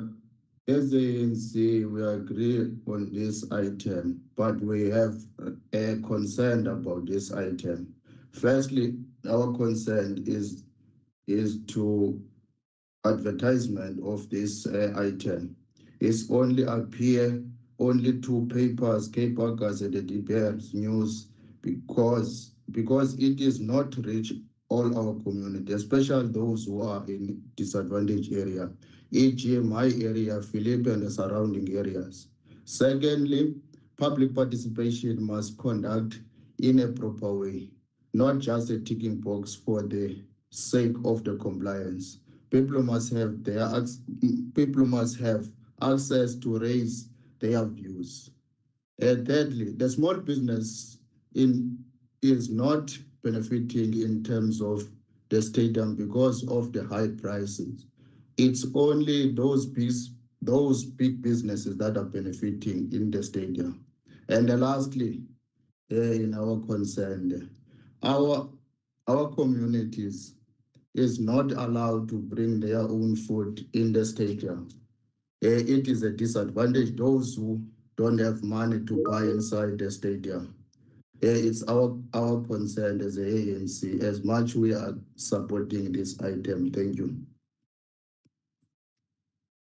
Thank you. Councillor Anstey. Madam Speaker, thank you for the opportunity. Good morning, Council. In summary, this report seeks to obtain approval for the review and amendment of a previous Council's resolution in October 2018 in respect of internal spaces and parking spaces located within the stadium whereby the lease duration is limited to a period of 10 years. It is proposed that this provision is now amended to the existing lease duration between the city and the Cape Town Stadium, which is 50 years with an option to renew for a further 49 years. Luckily, Councillor Tofazi, your party definitely won't be around to see the end of this lease. This will allow the Cape Town Stadium to transact effectively and efficiently with third parties, secure investors, and conclude transactions swiftly. The preliminary estimates that this will bring in approximately 21 million new revenue per annum for the Cape Town Stadium, and in that process wipe out the last remaining subsidy by the City of Cape Town and generate a surplus within the next 3 years. This will make the Cape Town Stadium the only stadium in South Africa to operate with a surplus and a zero subsidy required from the ratepayers of Cape Town. This amendment is required to support the following property improvements and developments, which will ultimately account for 30% of the Cape Town Stadium revenue. The municipal entity embarked on a property development strategy. This was primarily driven by the acknowledgement that internationally most successful stadiums include the development of their property and precinct as an important revenue stream to achieve financial sustainability. Typically, such developments would include hotels, restaurants, offices, resulting in a stable leasehold income. This strategy has progressed with the following outcomes being achieved. A lease was signed between the Stormers Rugby, renting out 750 square meters of office space. McDonald's standing lease was auctioned in June 24 for a further 10 years at a market-related value. A plan was developed to convert Level 3 East into archiving space for the City of Cape Town. A relationship was established with the Granger Bay Development Company, who has a long-term lease for P3. This relationship will allow the long-term leasing of parking to the Granger Bay development. The concept design and feasibility study were conducted for the infrastructure upgrade to the east side of the stadium structure to facilitate the development of shop fronts and restaurants. We are now in the design stage. Speaker, let me share some real good news. The key results from the recent economic impact analysis are: we have surpassed over 1 million spectator visitors attended events in 24-25. If I recall, didn't the Freedom Front Council suggest we demolish the Cape Town Stadium some years ago, or was it Cape Exit? The total direct expenditure generated by the events held at the stadium during the last financial year was 1.7 billion. This direct spend at the stadium generated direct, indirect, and induced economic impact of approximately 5.2 billion for the City of Cape Town economy. The gross economic impact, in turn, would have generated around 320 million in taxes payable to the national government. The total number of full-time equivalent employment created sustained was approximately 9,565 jobs. And these jobs were mainly semi-skilled, unskilled, and informal. Take note, Councillor Davids. Investment brings jobs to all the residents of Cape Town, and around 1.1 billion of the economic value created would have contributed to household income. This is testimony to the excellent professional team managing the municipal entity. But let's be honest, the only reason the Cape Town Stadium is so successful is because it is DA managed. Even President Ramaphosa will agree as he drives past it every day.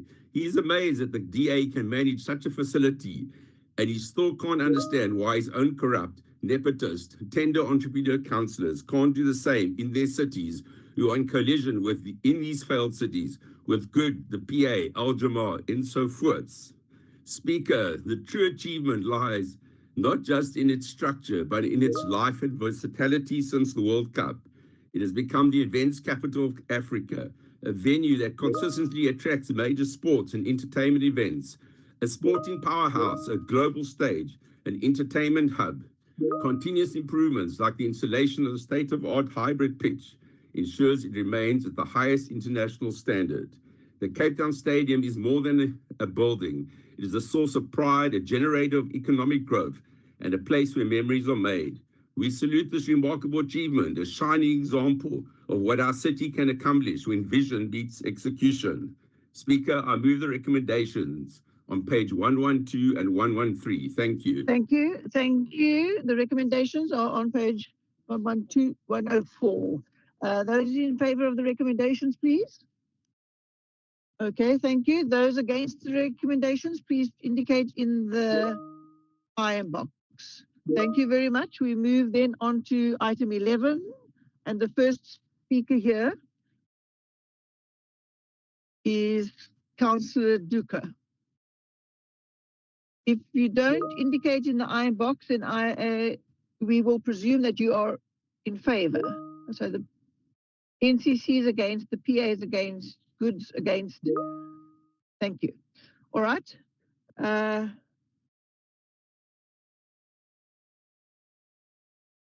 Councillor Duka.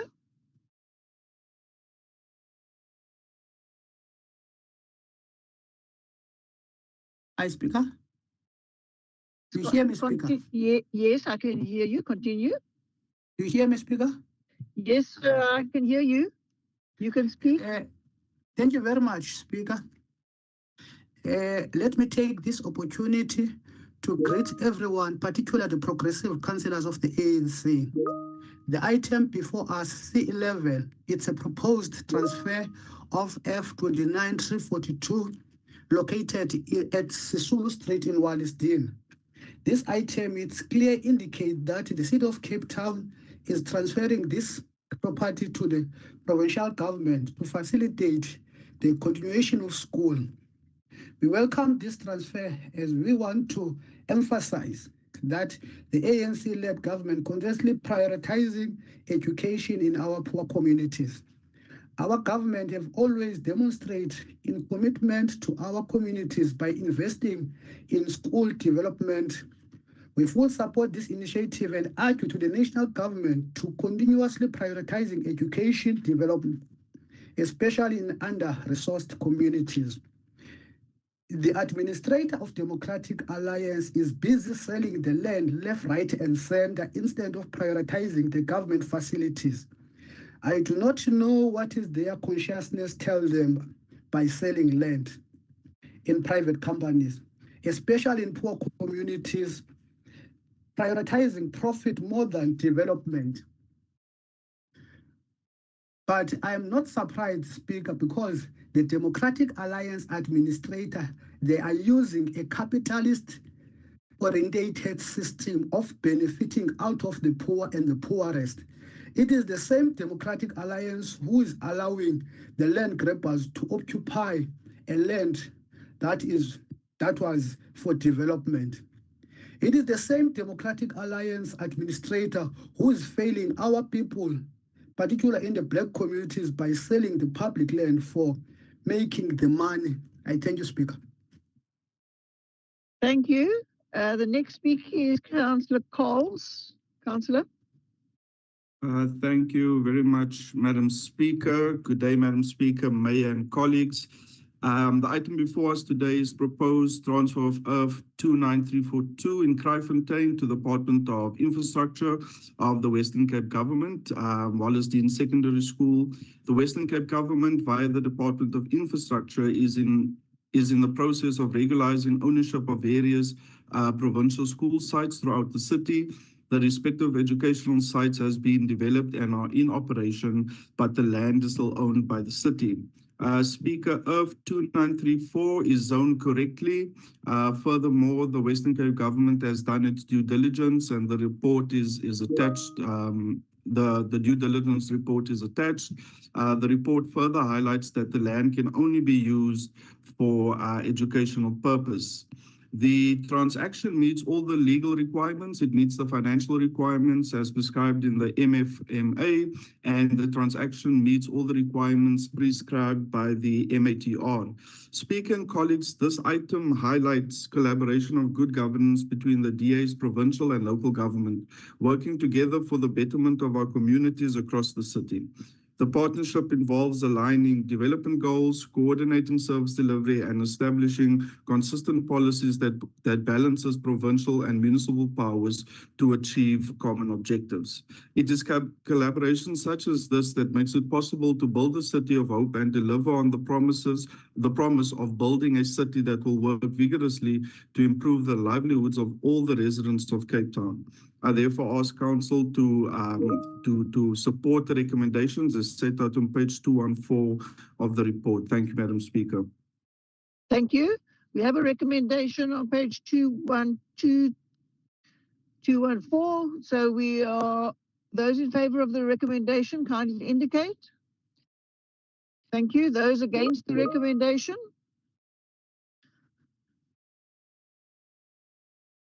The ANC is against, the PA is in favour. All right, the recommendation is carried and we move on to item C12. And the first speaker there is Councillor Stephen. Good morning, Madam Speaker. Am I audible? Yes, you are. You may continue. Thank you. Good morning, Madam Speaker, Mayor, councillors and officials.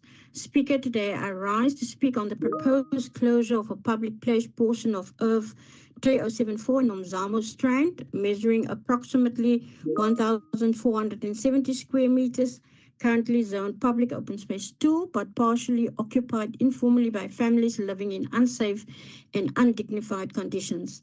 Speaker, let us start with the facts.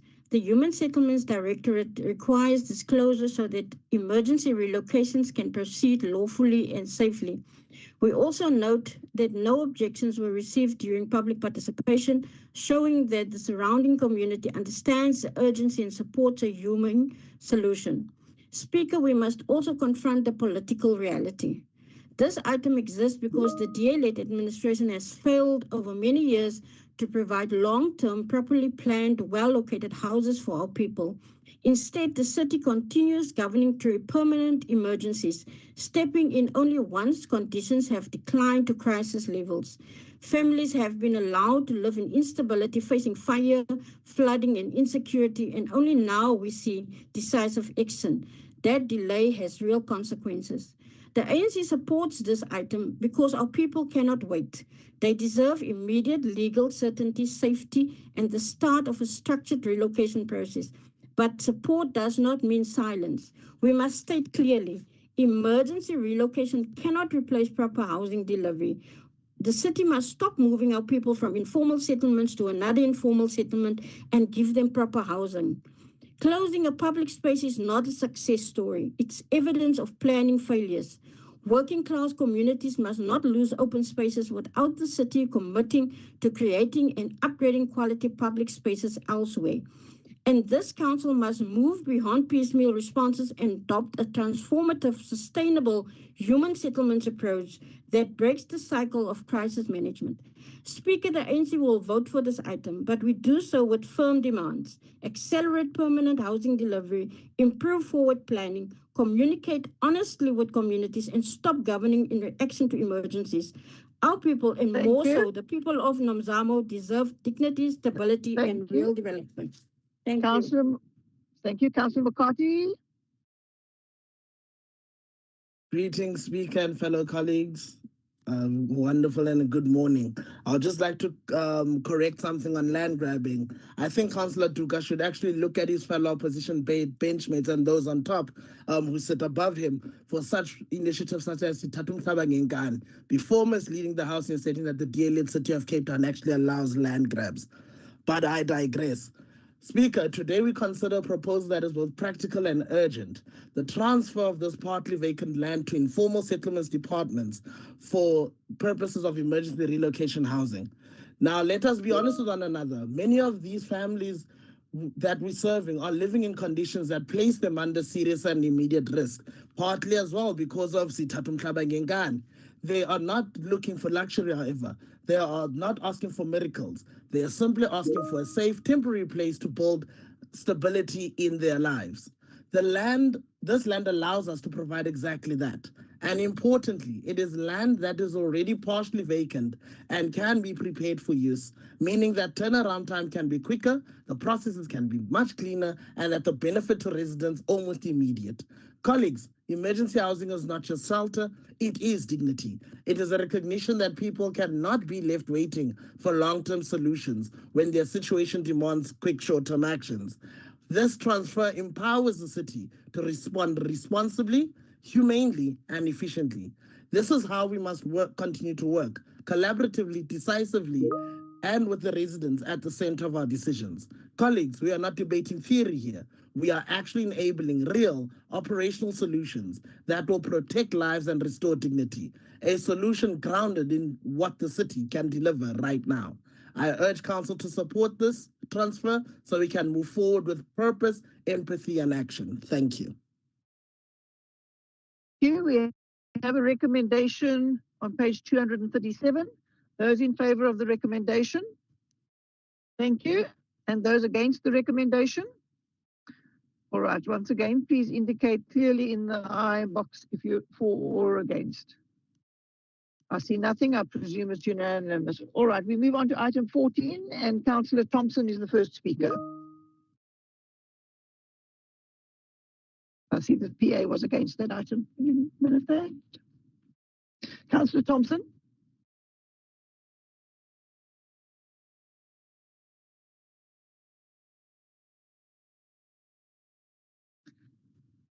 Is Councillor Thompson in the meeting?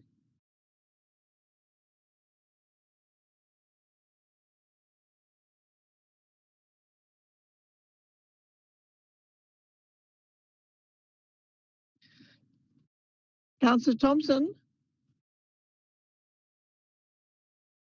have you unmuted yourself on the computer?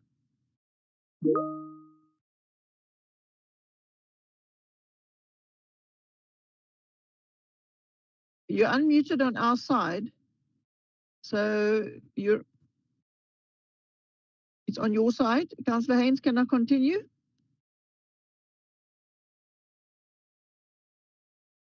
I call her quickly, Speaker. Thank you.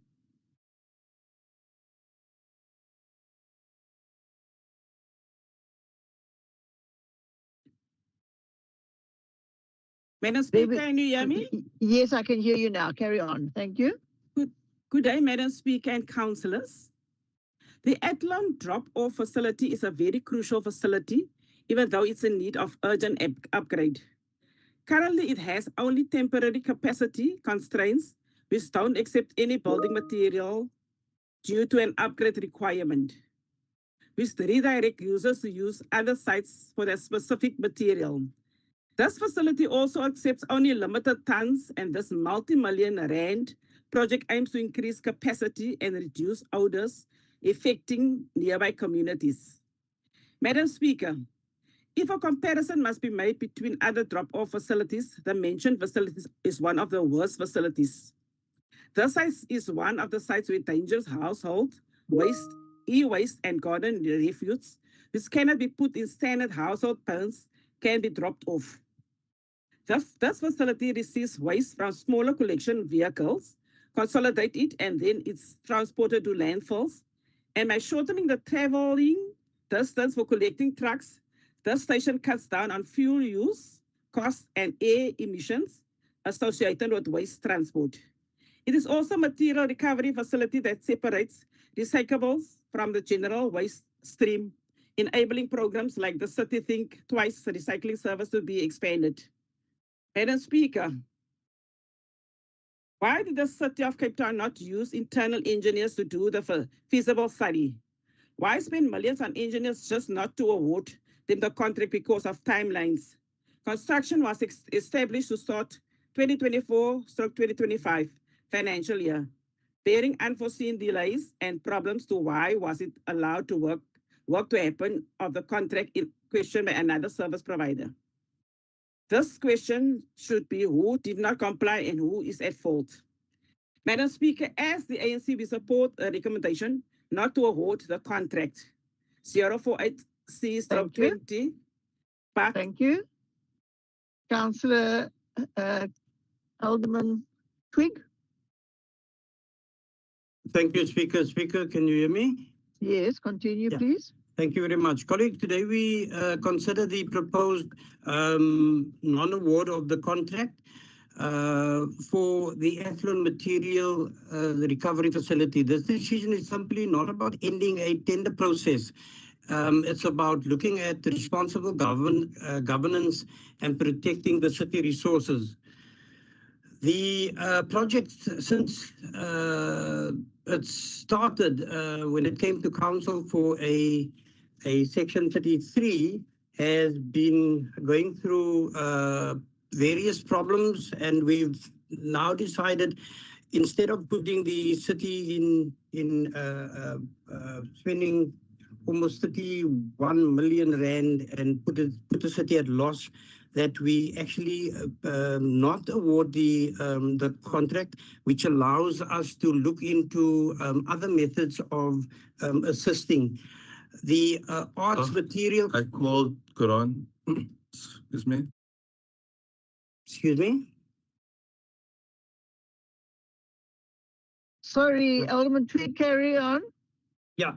So in that regard, Speaker, we support the recommendation and allow further work to be done. Thank you. Thank you. We have a recommendation on page 313. All in favor of the recommendation, kindly indicate. DA is in favor, right? Anybody else? Thank you. The recommendation is carried. Good abstains.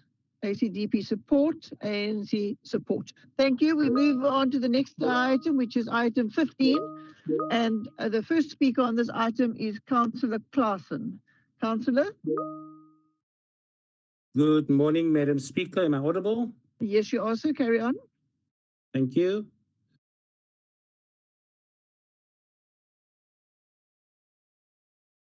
Good morning, Madam Speaker, fellow councillors. And we are here today as the city is seeking for an in-principle approval to explore selling the city shares in the CTICC. The shares is worth between 850 million and nearly 1 billion.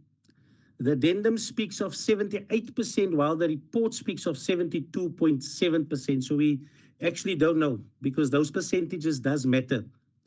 But the report states the following, and it's seeking A1, seeking the approval to explore the option of selling. A3, through a comparative and transparent process. Well, this is questionable. And then section C, to engage potential investors, although we all know there might be somebody lined up, as we know the city already. And then, of course, E, it went through public participation. 7 was for, 7 was against. And so, Speaker, we must, as a party and as a people, we are very concerned. Our people are very concerned that what is taking place for the CTICC. The question is that the public is asking, and we should be asking, is a simple question. Why sell a profitable, internationally recognized asset like the CTICC? Why do we want to sell it? So we are told from the report, for further development, commercial expansion, and long-term fiscal sustainability. But if the CTICC truly boosts our economy and hosts world-class events that benefit the city, then why divest from it? Why do we really need to sell it? Why do we really need the money? Especially when this administration has already taken on massive loans already in the past during this mayor's term. So we look around and we see new development rising. We must acknowledge that. We see the sign of infrastructure being rolled out.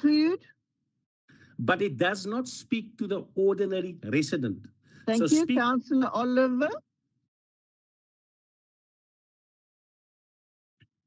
Thank you, Madam Speaker. Can you hear me? Am I audible? I can. Yeah. Yes, you've got 3 minutes.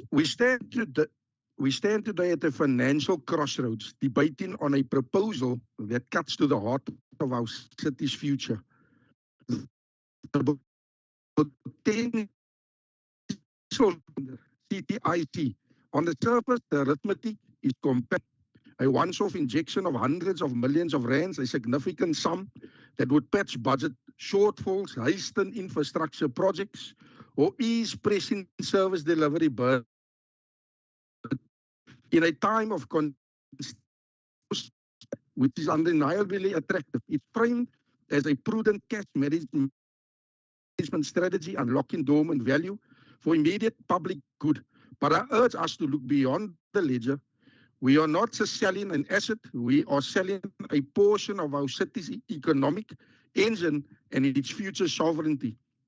The CTICC is not merely a building, it's a powerhouse. Year after year, it drives economic activity that ripples through our entire metro. It fills hotels, restaurants, and taxis. It sustains thousands of jobs, not just within its walls, but across the tourism and hospitality ecosystem. By selling our controlling stake, we risk transitioning from a driver of this economy to a mere spectator. We would be trading long-term recurring economic benefits for a short-term cash fix. It is the difference between selling a goose that lays the golden eggs and selling the eggs itself. Furthermore, this is a question of strategic control. As the majority shareholder, the city has a direct say in the CTICC's vision, its expansion, and its role, our broader economic strategy. It ensures the entity aligns with our goals and exclusive growth and job creation. Diluting our stake means diluting our influence. We risk ceding control to its interests, whose primary fiduciary duty is to stay to shareholders, not the citizens of Cape Town. The question is, can we afford to lose our seat at the table? The proponents of the sale argue it's just a financial transaction, but let's be clear. The true cost is not a balance sheet. It's in the future conventions we may no longer attract due to the different priorities. It's the long-term revenue stream we surrender. It's in the subtle shift from a public asset built into the city's resilience to a private asset optimizing for profit. There are, of course, legitimate needs for funding, but we must ask, are there no other less consequential assets that could be monetized? Have we exhausted all Thank you. Councillor Stevens.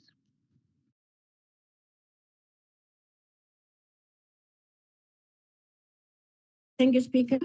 Speaker, this item before us is requesting in principle approval to explore selling the 72.7% share in the CITC.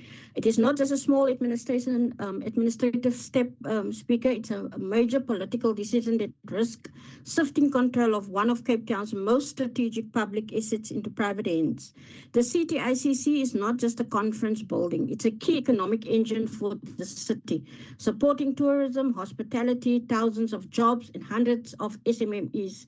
Even the public submissions in this report warned that the CTICC plays a critical role in Cape Town's economy and that sale could have serious long-term implications. Speaker, the city argues that this asset is not required for basic services, but economic development is part of our mandate. Jobs, small business opportunities, and revenue generations are not optional extras. They are essential to service delivery and to fight against inequality. What is even more concerning is this. Council is being asked to approve an in-principle sale without being given the valuation of the asset. We do not know what it's worth. We do not know the long-term revenue implications. We do not know how communities, workers, or SMMEs will be affected.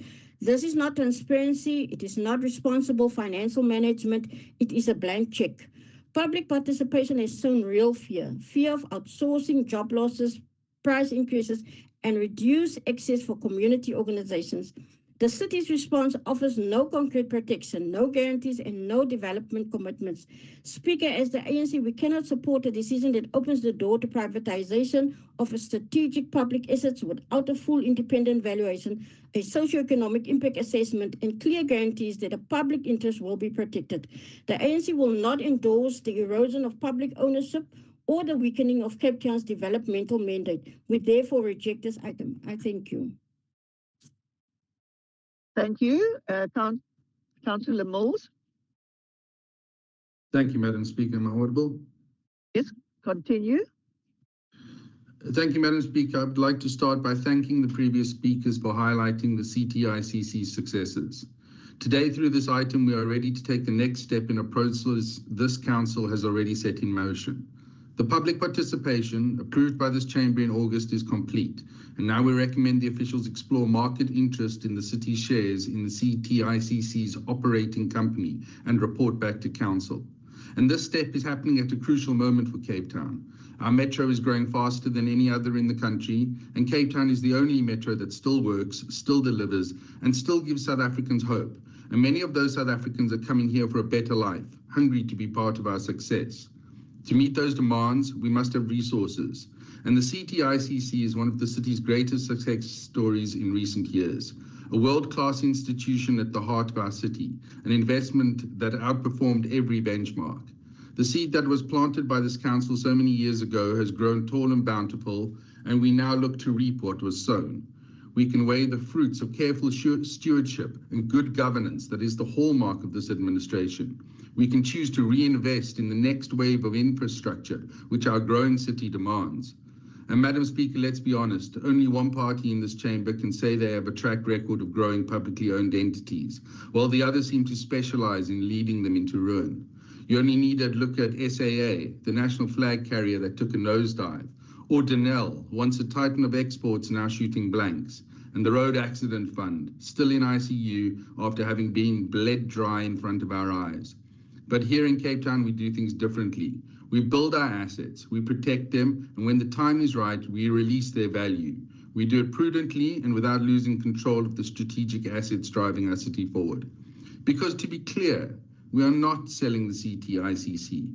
We are not selling the land. We are not changing its core purpose, and we are not giving up our seats on the board. A vote for this item is a vote for responsible development, a vote for reinvestment, a vote for a city united in hope against the tides of the corrupt, the criminally infested, and the pathologically malcontent opposition who would gladly undermine the foundations of this great city for their own selfish purposes. I move the item. Thank you. Thank you. We have a recommendation on page 447. Those in favour of the recommendation, Councillor Haynes, I see your hand up. Clarity to the speaker. Sure. The previous speaker. I'm not sure who the councillor is. Councillor Mills. Yes. The council is saying that we are not selling the ITCC, we're not selling the land. The item is saying that we are selling our total shares. Can I get clarity on that, please? Yeah, that's the business. Councillor Mills, can you clarify that?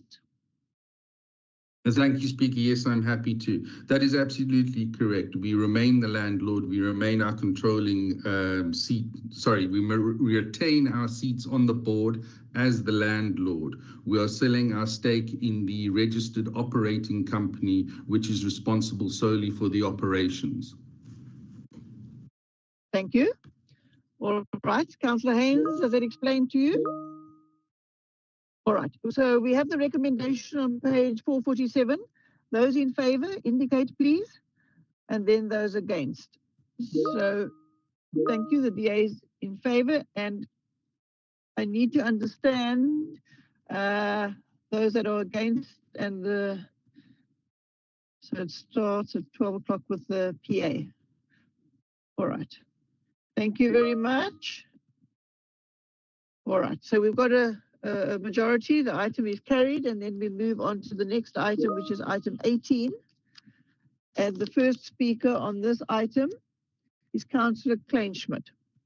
Councillor? Thank you, Speaker. I'm audible? Yes, you are. Carry on, please. Good afternoon, and thank you all. Madam Speaker, as the Mayor alluded to in his opening address today, the item before us is Irvin 168872, 108958, and a portion of Irv 168871, situated on the corner of 7th Avenue and Cromboom Road, Rondebosch East. Madam Speaker, the city cannot allow this land to lie fallow when we have a national housing crisis. Such is the case of this tract of vast open land measuring 7,11 hectares. It is zoned single residential 1 and open space for mixed development. Affordable housing and retail shops are proposed with 800 residential units proposed, which will be in keeping with Rondebosch East and surrounds. It runs parallel to the M5 for easy access to Cape Town CBD, close proximity to Kenilworth Centre, to schools and transport nodes.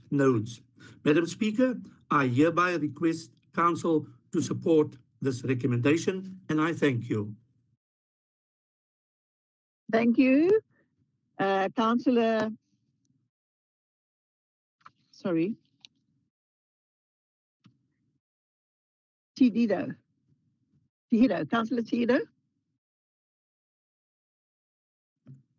Thank you very much, Madam Speaker, and good morning to councillors.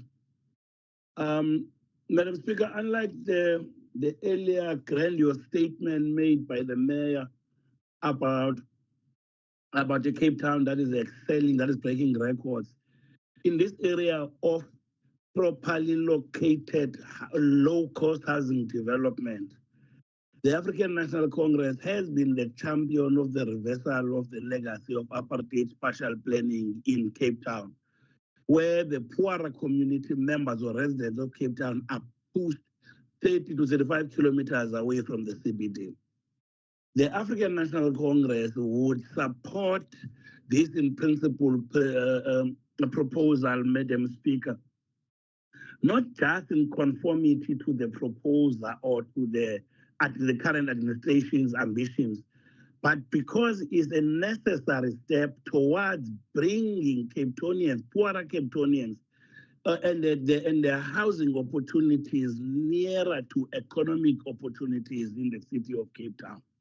So we believe that this roundabout development is just but one step towards making Cape Town more integrated, more accessible, more economically allowing to poorer community members of Cape Town. Thank you very much, Madam Speaker. Thank you. Councillor Sali. Thank you, Madam Speaker. Am I audible? Yes, continue. Assalamu alaikum. As Al Jamaa, we're not against the development of housing. In essence, we're the mix of social housing. We welcome dignified housing.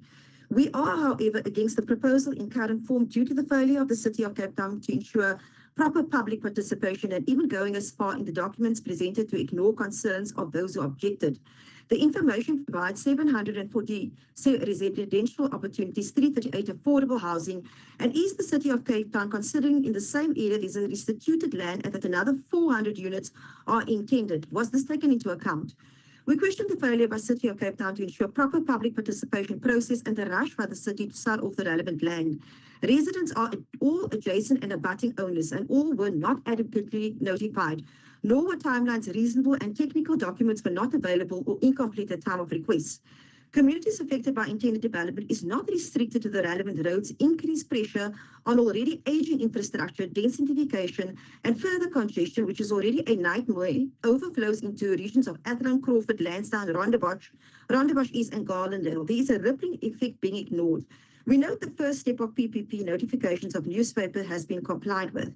We note the limited number of residents notified and that in the City of Cape Town own document, it is silent to notification of rest of affected individuals just in Kromboom Road alone. And we question the exclusion of many who will be directly impacted. The public participation process is an engagement, a statutory requirement. On media, I heard Councillor Carl Pappenheim agree to a proper public participation. Has such public participation happened as many affected advised? It has not. And please note, an open day is not a public participation process. It is a media PR and does not conform to statutory processes. The City of Cape Town public participation in this matter is defective, insufficient, unlawful, and does not meet with statutory requirements. Courts are constantly setting aside defective decisions rushed by municipalities as invalid, unconstitutional, and flawed.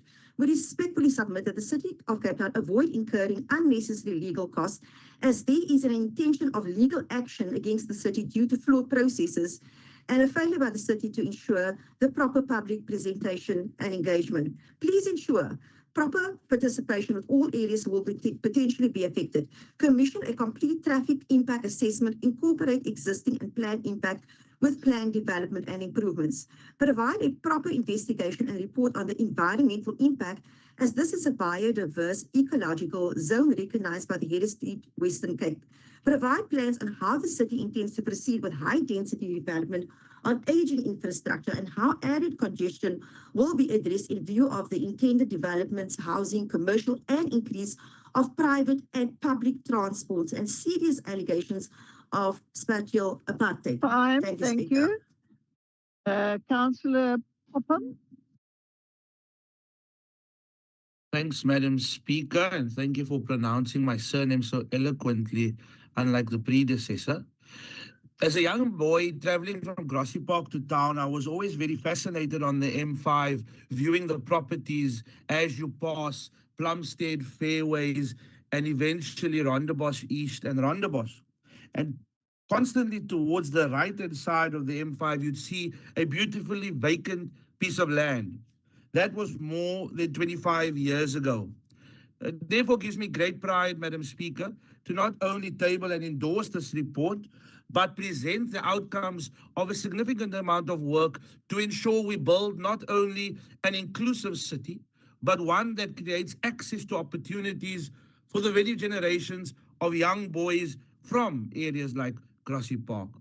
Now, there is this constant need for misinformation and disinformation on this item, not only from a fraction of people within the Rondebosch East community, but seemingly from the Al Jama-ah party.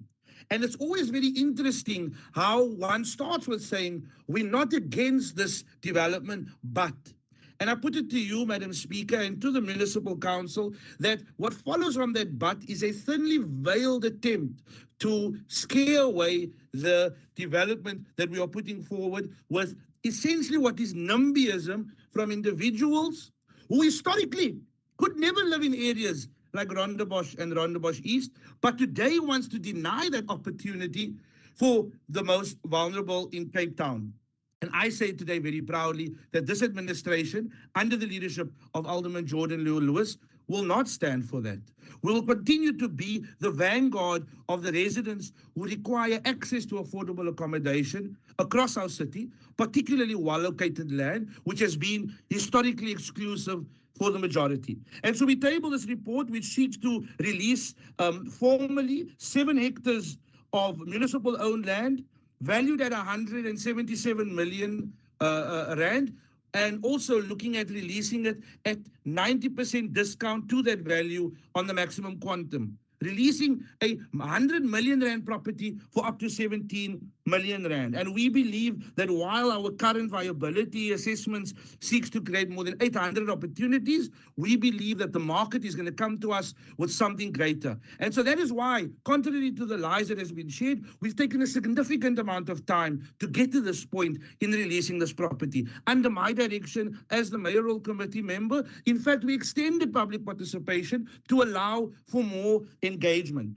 And so while I would like to perhaps welcome the Leader of the Opposition, Councillor Tito's support for this item, let it be known, Leader of the Opposition, Faku, that your sentiments and the position of your caucus has not travelled within the region. In fact, it was your potential provincial convener who was protesting against this property in Lynn Brown. And so, Madam Speaker, we certainly look forward to what the sector will provide, and we will continue to make a great city even greater. Thank you. We have a recommendation on page 558. Those in favour of the recommendation? Thank you. Those against, please indicate. PA is against. Thank you. Good abstains. Aljamar's against. Cape Exit's against. ACDP supports. You've got all of these, huh? Thank you. All right. We move on to the next item, which is item 21, and the first speaker there is Councillor Nodliwa. Good day, Madam Speaker, aldermen, councillors, and all colleagues. The ANC agrees in this item, but as the ANC, we are saying the city must release all pieces of land that will be convenient for our people to have access to residential houses. Madam Speaker, this process should unfold as soon as possible, because in black townships, it is true and correct that our people are really affected by not having a shelter. Therefore, it really, Madam Speaker, making things very worse and affecting their dignity. We do support or agree on this matter, Madam Speaker. We thank you. Thank you. Councillor Van Zyl.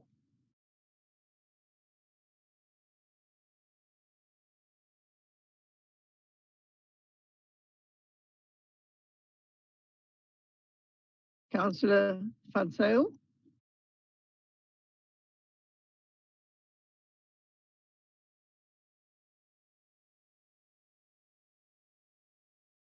Is she on? Am I audible, Speaker? Yes, you are. Please continue.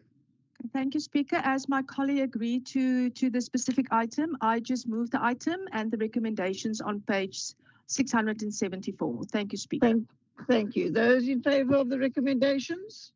Those against the recommendations? Thank you. The recommendation is carried, and we move on to the next item, item 24. And the first speaker here is Councillor Murray.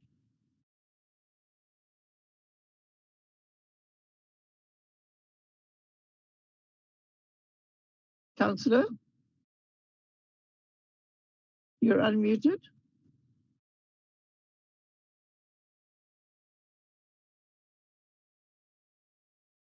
Is she unmuted? Yes. Okay, Councillor Marie, are you there? There we go. Thank you. Good morning, Madam Speaker, colleagues, and members of the public online. Today we have before us the recommendation on changes of development charges for ECD facilities.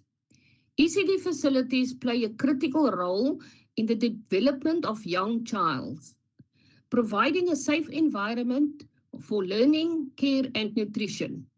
Madam Speaker, the current exemption criteria for early childhood development centres were approved by Council in October 2020.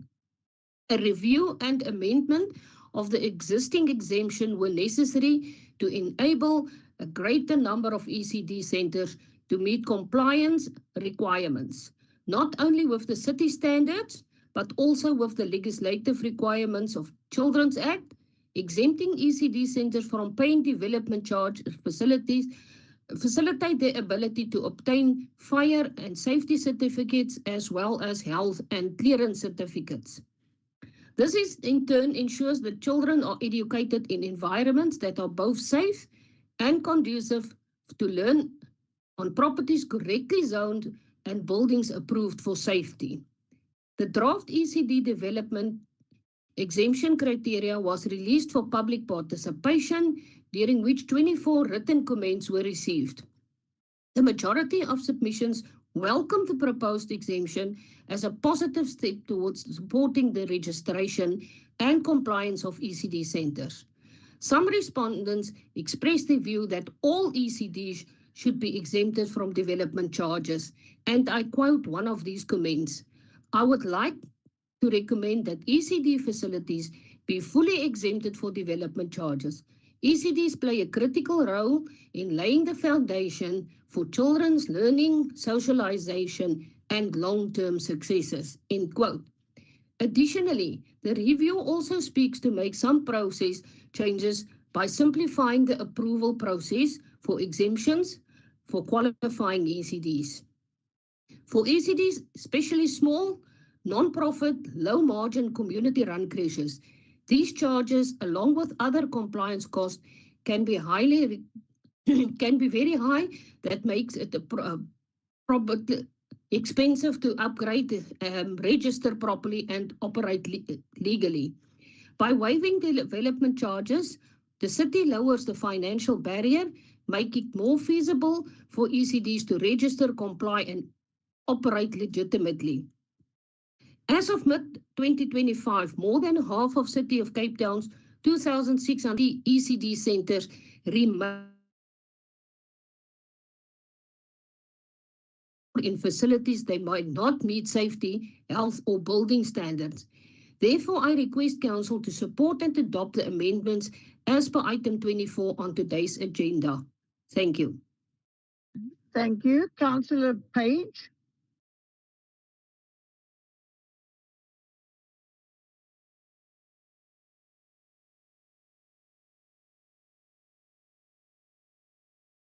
Am I audible? Morning, Yes, Madam you are. Speaker. Oh, Yes, thank you so thank you. much. Madam Speaker, Mr. Mayor, House, and the House at large, greetings to everyone. The ICDP believes that our ECD centres plays a very important role when it comes to the development of our children in our society. In fact, let me go so far to say that this is the most important period of a child, because this is the beginning of the development of a child's brain. Our ECD centres is also a safe haven, a place of protection for our children, especially in this dark season of crime, human trafficking, and the abuse of our children. Our ECD centres are also a form of job creation and prepare their workers to become professional future teachers. Many of our ECDs are struggling to cover their day-to-day costs due to parents that cannot afford to pay for their children's fees.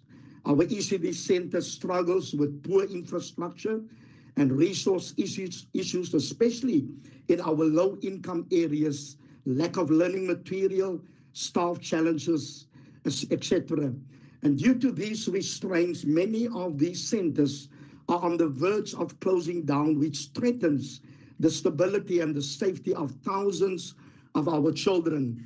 Study shows in 2023, 88% of our parents reporting being financially strained.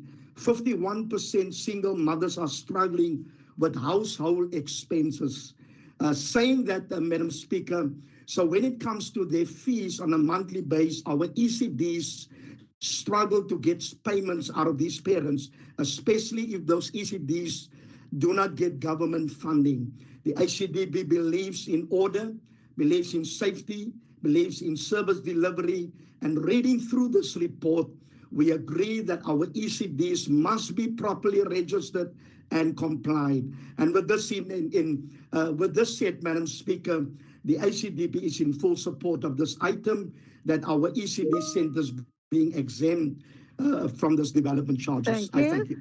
Councillor Hyam. Good afternoon, Madam Speaker.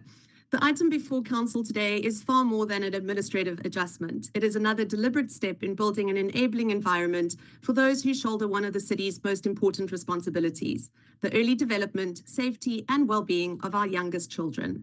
In Cape Town, early childhood development is not a side program. It is the foundation on which we build everything else: dignity, resilience, and economic inclusion.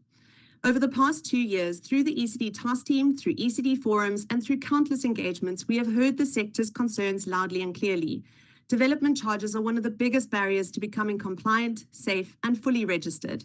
Speaker, you've heard from Councillor Marie about real ECDs across Cape Town that stand to benefit from this adoption of the criteria for the exemption of early childhood development centres for development charges. Many of these centres operate in informal or under-resourced communities. They cannot absorb the costs that run into tens or even hundreds of thousands of rands. These are not commercial developers, they are caregivers, educators, and community builders. Madam Speaker, this council has already shown leadership in removing unnecessary obstacles for ECD operators. Earlier this year, the Spatial Planning and Environment Directorate, under the leadership of Alderman Eddie Andrews, amended the municipal planning bylaw to simplify zoning for ECDs. We expanded building typologies to allow safe, community-based facilities to operate legally. We improved alignment across fire and rescue, building development management, environmental health, and community arts and culture development. And through this process, one truth became clear: collaboration across departments is no longer optional. Today, we continue that work, refining the exemption criteria, strengthening clarity, and widening access to relief for qualifying centres. At its heart, this represents a philosophical shift from a compliance-first system to a partnership-first system. A system that does not punish those trying to do the right thing, but supports them. A system that recognizes that ECDs are social infrastructure, not profit-driven enterprises. And we do this because we understand that the work we do in the ECD sector today will shape what Cape Town looks like in 2040, 2050, and beyond. Speaker, the report before Council responds directly to what practitioners told us. During our engagements, the message was clear. Practitioners want support, not red tape. They want clear guidelines, transparent processes, and timelines they can trust. This item answers that call. The proposed amendments, including recognizing government-owned properties under certain conditions, removing outdated requirements such as compulsory NPO registration, and simplifying tax documentation, gives operators a fairer, more predictable pathway to compliance. And this is done while maintaining fiscal responsibility and alignment with the city's development charges policy and national legislation. Speaker, this work is part of a broader commitment by the city and through the work done by our Community Services and Health Directorate to strengthen and professionalize the entire ECD system. Through our Community Arts and Culture Development Department, we are positioning the city as a one-stop support hub for ECDs, not only with compliance pathways, but with the everyday tools that improve quality of care for our youngest residents.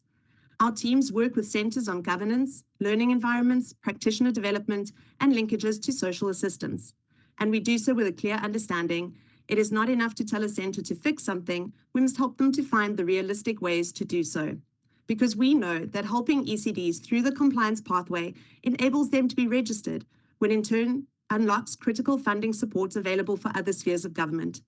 This is how we build a system where ECDs are not left to struggle alone, but are backed by a city that walks the journey with them. Speaker, we have a duty to ensure that compliance is not a privilege available only to the well-resourced. We want safer children, better early learning outcomes, and real opportunities for working parents. Then we must continue to break down the barriers that keep centres outside the formal system. Because when we build strong ECD centres, we build strong families. When we build strong families, we build safe and thriving communities. And then we build safe and thriving communities, we are building a city of hope. These refinements take us much further towards a city where regulations enable rather than exclude, where our youngest residents are protected, and where partnership with civil society remains central to how we govern. Madam Speaker, the item is before Council for consideration. I thank you. Thank you. We have a recommendation on page 743. Those in favour of the recommendation? Thank you. Thank you. The motion is carried. Anyone with a Contrary view can put it in the iBox. Thank you. It looks like it's unanimous. We move on to item 25. The first speaker is Councillor Deniso.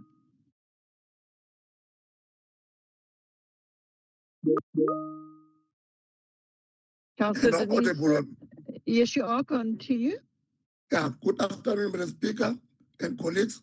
Special greetings to the progressive leader of the opposition, Comrade Nditine Chido, and our Chief Whip, Comrade Charlotte Haynes. Mr. Speaker, the ANC is the only pro-worker organization in this council, strongly advocate for the education, training, and capacity building for all municipal workers in the South-Cape Town municipality, viewing it as critical for improving service delivery, ensuring ethical governance, and empowering municipal workers. The ANC in this council has been vocal in criticizing the City of Cape Town municipality for often hiring skilled external consultants who most of the time are friends with the DA, while failing to develop their existing employees. We have been vocal about training current staff through a skill plan and issuing of bursaries to municipal workers to ensure job security and develop internal capacity. We demand for a comprehensive skill audit to identify gaps and internal training to meet future human resource needs in order for the smooth implementation of the learning and development policy, which will monitor and make sure that lower level workers from solid waste department, water and sanitation, parks and recreation, electricity, road and stormwater do benefit in their numbers. The ANC support the approval of the revised learning and development policy. We will monitor, Madam Speaker, making sure that lower level workers do benefit out of this policy. Thank you very much. Thank you, Councillor Asing. Speaker, Executive Mayor, members of Council, today we present the revised learning and development policy. I'm happy to note that the ANC supports this item as well, because it is a cornerstone of our commitment to building a skilled, capable and future-ready workforce within the City of Cape Town.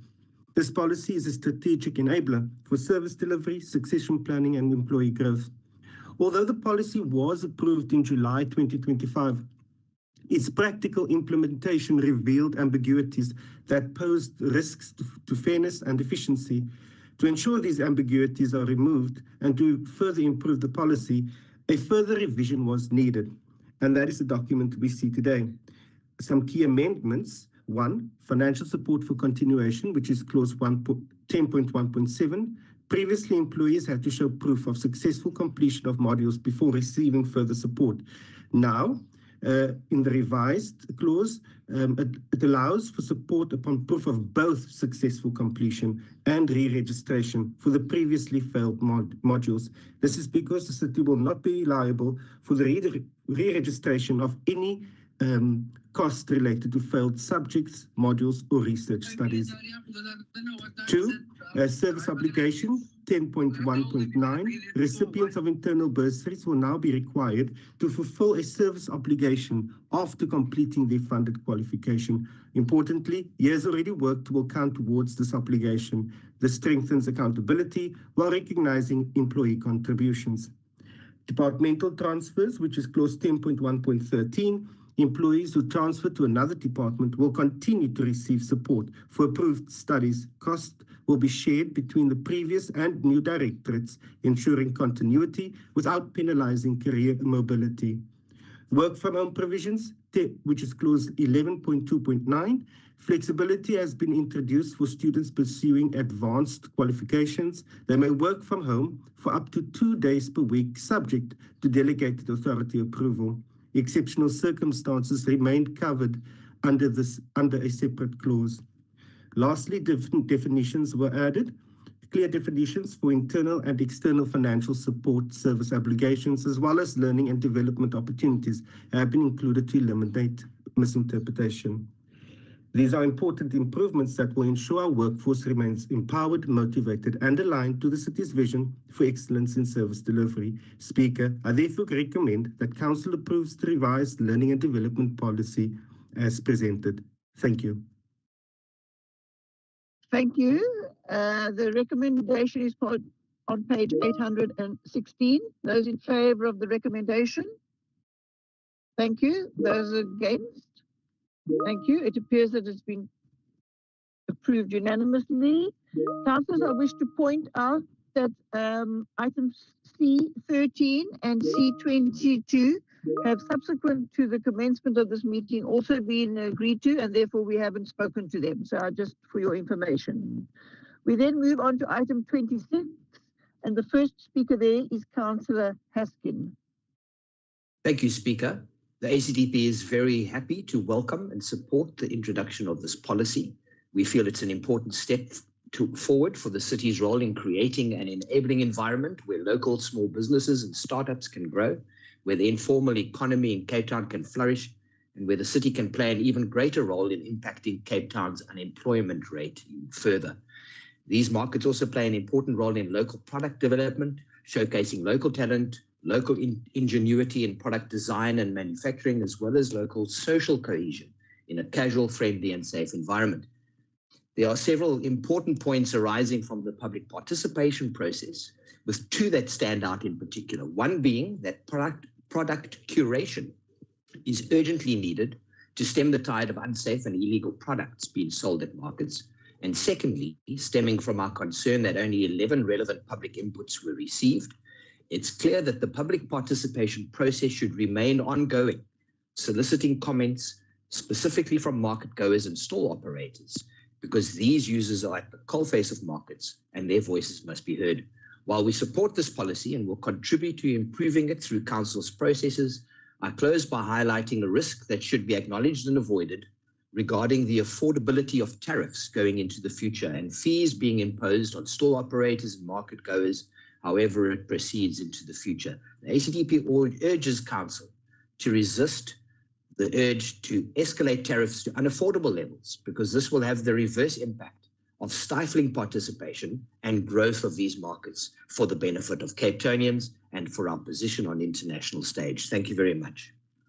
Thank you, Councillor Jacobs. Morning, Speaker. Speaker, am I audible? Yes. Morning, Speaker. This item that we speak about, how do we implement a new market management policy where we haven't yet fixed the old market policy, Speaker? Currently, our traders have many problems when we do go and trade in our communities. We are faced with illegal traders, issuing of permits, longevity and stability, Speaker. I would suggest, Speaker, we first fix what is broken, better what is worse before wanting to implement new policies. Speaker, the trade industry has supported many families and many are still dependent on the trade industry, Speaker. The DA speaks about promoting local empowerment on paper and videos, but in reality, locals are being manhandled and abused by DA laws. Speaker, if we want to engage on trade and marketing, we need to understand the dynamics of trade and the dynamics of marketing. Trade industry has been affected by policies brought about by the DA because of not having a full understanding, Speaker. If there's no understanding of trading, how do you engage on matters? Speaker, this morning, the mayor said, there's no good you speak about things you don't understand. So why didn't you implement these things, Speaker? All industries, Speaker, need stability. Currently, traders have been given that guarantee. They have not been given that guarantee of stability. We find trading base available, but permits are not made available for those very same people when they do apply. Most of the times, foreigners are found at this base, Speaker, without proper paperwork. But as soon as colored traders choose to trade at this base, they are met with the full might of the law. Goods are confiscated, and official manhandled traders, which at times are women and children, Speaker. Speaker, the NCC cannot support the implementation of laws that is against our people in our communities. Kiosks at Grand Parade, Speaker, are owned by the city of Cape Town, but are being leased to foreigners. While Thank you. Thank you, Alderman Force. Alderman Force. Good day, Madam Speaker. Can you hear me? Yes, continue. Thank you very much. I rise today to do two things. First is to table the City of Cape Town's new market management policy for adoption. And second, to respond to some of the comments made by the previous speaker, which were more fiction than fact. Now, colleagues, this policy is a practical piece of work that will make real improvements on the ground And it gives us a very clear and modern framework of how markets on city-owned land are created, supported, and managed. Now, it opens the door for more opportunities, more participation, and certainly more sustainable community-driven markets. And then it strengthens that works and fixes what hasn't. So, Madam Speaker, let me address the earlier criticisms directly. Before us today, we heard a series of claims about the city allegedly holding traders back, shutting people out, and failing to invest. Now, these claims ignore the reality that our communities and traders experience daily. They make good for politics, but they don't line up with the facts. Across Cape Town, we are upgrading and installing new informal trading infrastructure in multiple wards, safe, dignified business spaces that traders asked for, and what we've now delivered. Ward councillors are constantly engaging with trader committees to resolve issues, open more economic opportunities, and make trading safer and easier. And our city teams have been in ongoing discussions with traders around what is allowed and what is not allowed in terms of the legislation. And also through our business hub, we offer workshops and hand-on support on product development, pricing, marketing, and business skills, the very things that help traders grow and earn more. Last year alone, we've assisted 4,500 small business owners and informal traders with these programs. Now, Madam Speaker, this is what's happening in the real Cape Town, not the version painted a few minutes ago. The truth is we are investing, we are partnering, and we are enabling.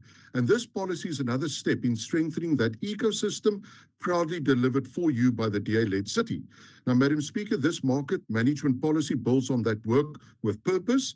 There has been extensive public participation and sessions with trading associations, and it also provides clear governance models for both city-run and externally operated markets. And then importantly, it also guides how new market spaces can be developed and supported. And then it ensures better management, stronger opportunities for existing markets to get on with running their businesses. And that's exactly why we are bringing a policy that makes it easier and more fair and more beneficial. The simple truth is that markets are essential to our economy, and so this policy, Madam Speaker, gives traders and communities the structure, stability, and clarity they've asked for. So, Madam Speaker, it's with much excitement that I table this market management policy for adoption. Thank you. Thank you. The recommendation is on page 864. Those in favour of the recommendation? Thank you. Those against? I see the PA is against. Anyone else against, please indicate. We move on to item 27, goods against, and the CCC is against. Item 27, the first speaker there is Councillor Majuza. Thank you very much, Speaker, and afternoon to everybody. Don't mind the paper scratching on the background. It's because of some technical programs, so that now I'm reading my speech on my hand prepared notes. Speaker, let me first start by qualifying our position as the ANC to the recommendations set on page 957, particularly the item as point A, of the item as point A, which is referring us to be in support of a botched process of public participation and its comments thereof, which also include a non-judicial section of our municipality, which is the junior council.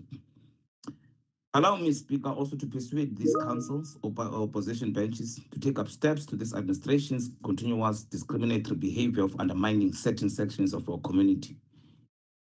This is against any laws of South Africa, Speaker, particularly Section 59 of the South African Constitution and the Section 6 of the Municipal Systems Act, Chapter 4, particularly Section 5 or Section 16, subsection 1, paragraph A and B, which one refers us to the encouragement of community involvement to participate in the affairs of municipalities, which includes, amongst many, on Latin Alphabet 1, the preparation, implementation, and review of its integrated development plan in terms of Chapter 5, and part of the mechanisms to be used is as councillors.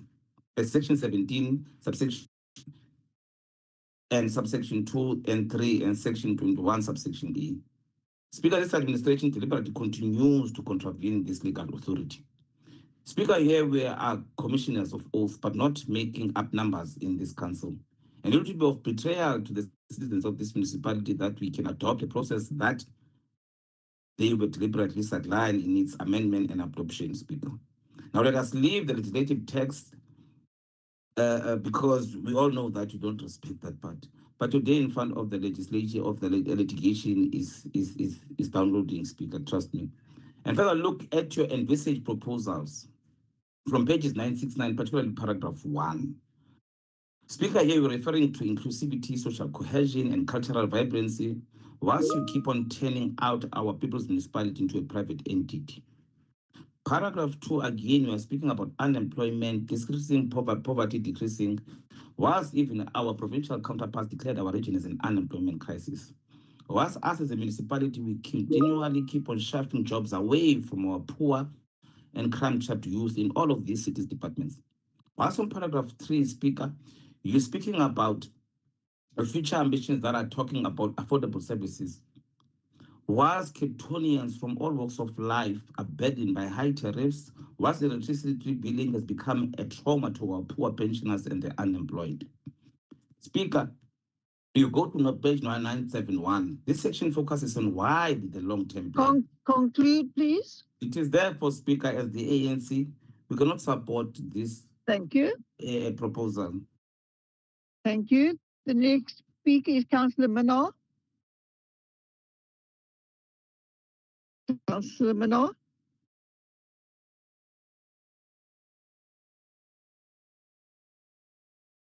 You're unmuted. Councillor Minnar, are you?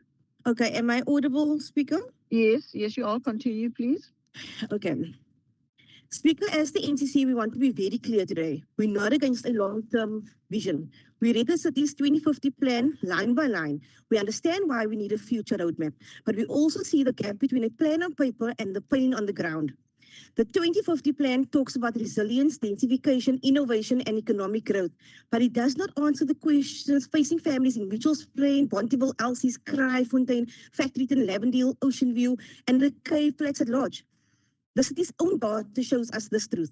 Overcrowding is the highest in historically colored working class communities. Clinics in our areas have some of the highest patient loads. Informal settlements and backyard structures continue to grow faster than upgrades. Long-term plan, but residents outside of the city today, because the city is giving people 3x3 tin to live in, may they're looking for you outside. And let me be real, it doesn't matter what is said in this chamber. Yes, you have more work to do. However, the DA majority will vote again in favor of raising the cost of living, like adding wire charges, cleaning services, om te sê, julle sal nie nog betaal, ons mense moet klappe sluit tussen 'n brood en krag. Let's tell the Cape Town today, your DA run city will vote yes to privatize a company taking over water supply and maintenance, which means tariffs will rise and the residents of Cape Town foots that bill. Let us call it, you will vote yes to demolishing heritage assets like the Good Hope Center, and you will expect our people to believe there's humanity in the 2050 plan. Cape Flats, open your eyes, because when this DA city speaks about Cape Town, they mean the other side of the M5. Speaker, we need a city that plans for the future and fights for the present. A city that places humanity back into planning, urgency back into delivery, and dignity back into people's lives. Our communities are not asking for dreams, they are asking for a lifeline. Not painting unrealistic pictures for our youth when they need saving more than making a city green in 2050. Therefore, Madam Speaker, the NCC is not in support of this item. No, Thank you. And I thank you. Thank you, Councillor Jacobson. Honourable Speaker, and especially the Honourable Mayor, in the 4 years of addressing this House, never have I noted an item so malice, so unjust, filled with mistruths and basic and an absolute disgrace. I refer to page 969 on the draft long-term plan, where you claim we have maintained our excellent record of good governance and service delivery, and our city is a safe place to live and work. Really? We are the most dangerous city in the world for women.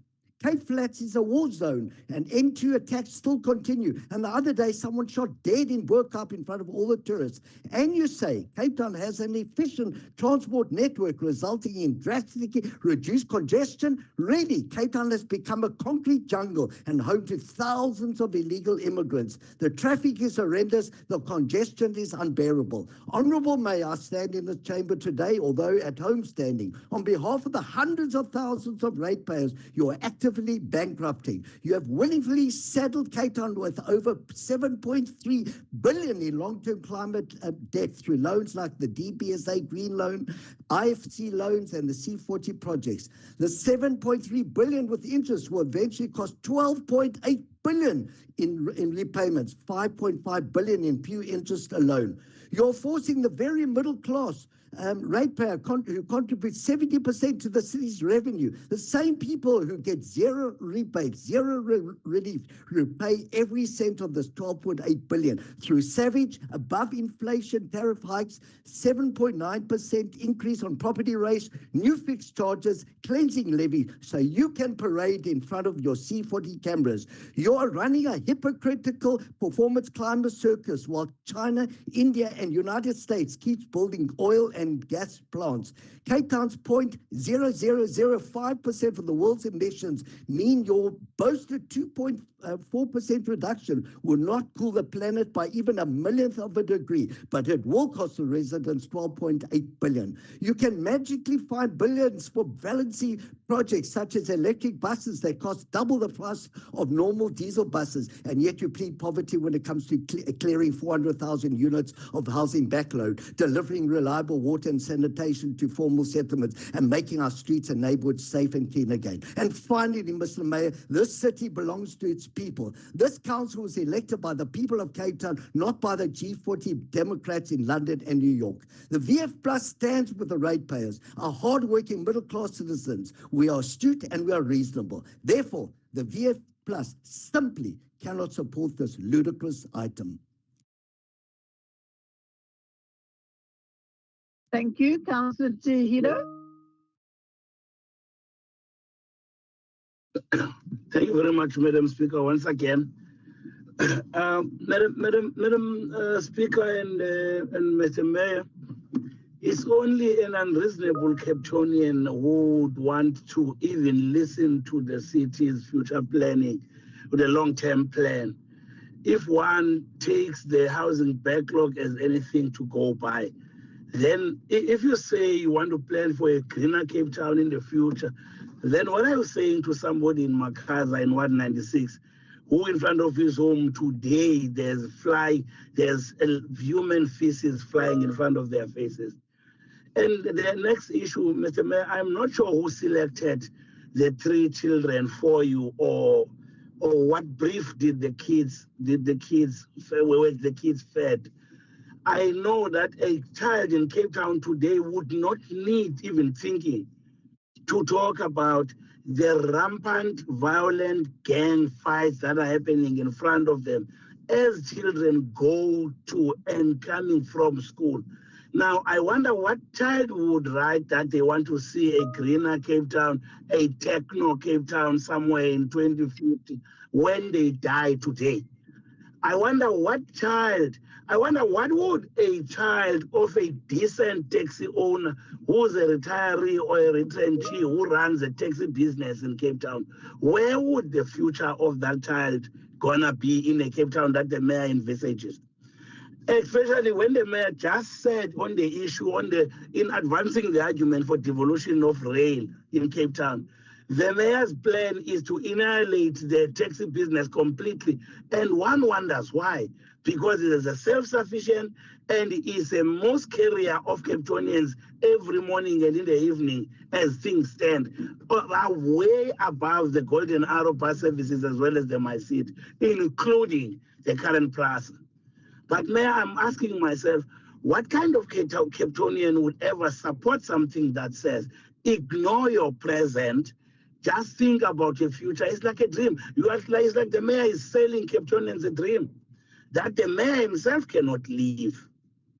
Now, Madam Speaker, the African National Congress is a matter of obligation as a matter of obligation to all Cape Townians, can never support a future that is untested, that is not well canvassed. The other thing, Madam Speaker and the Mayor, the city of Cape Town cannot continue comparing the injustice in Cape Town with criminality or fraud and corruption in other places.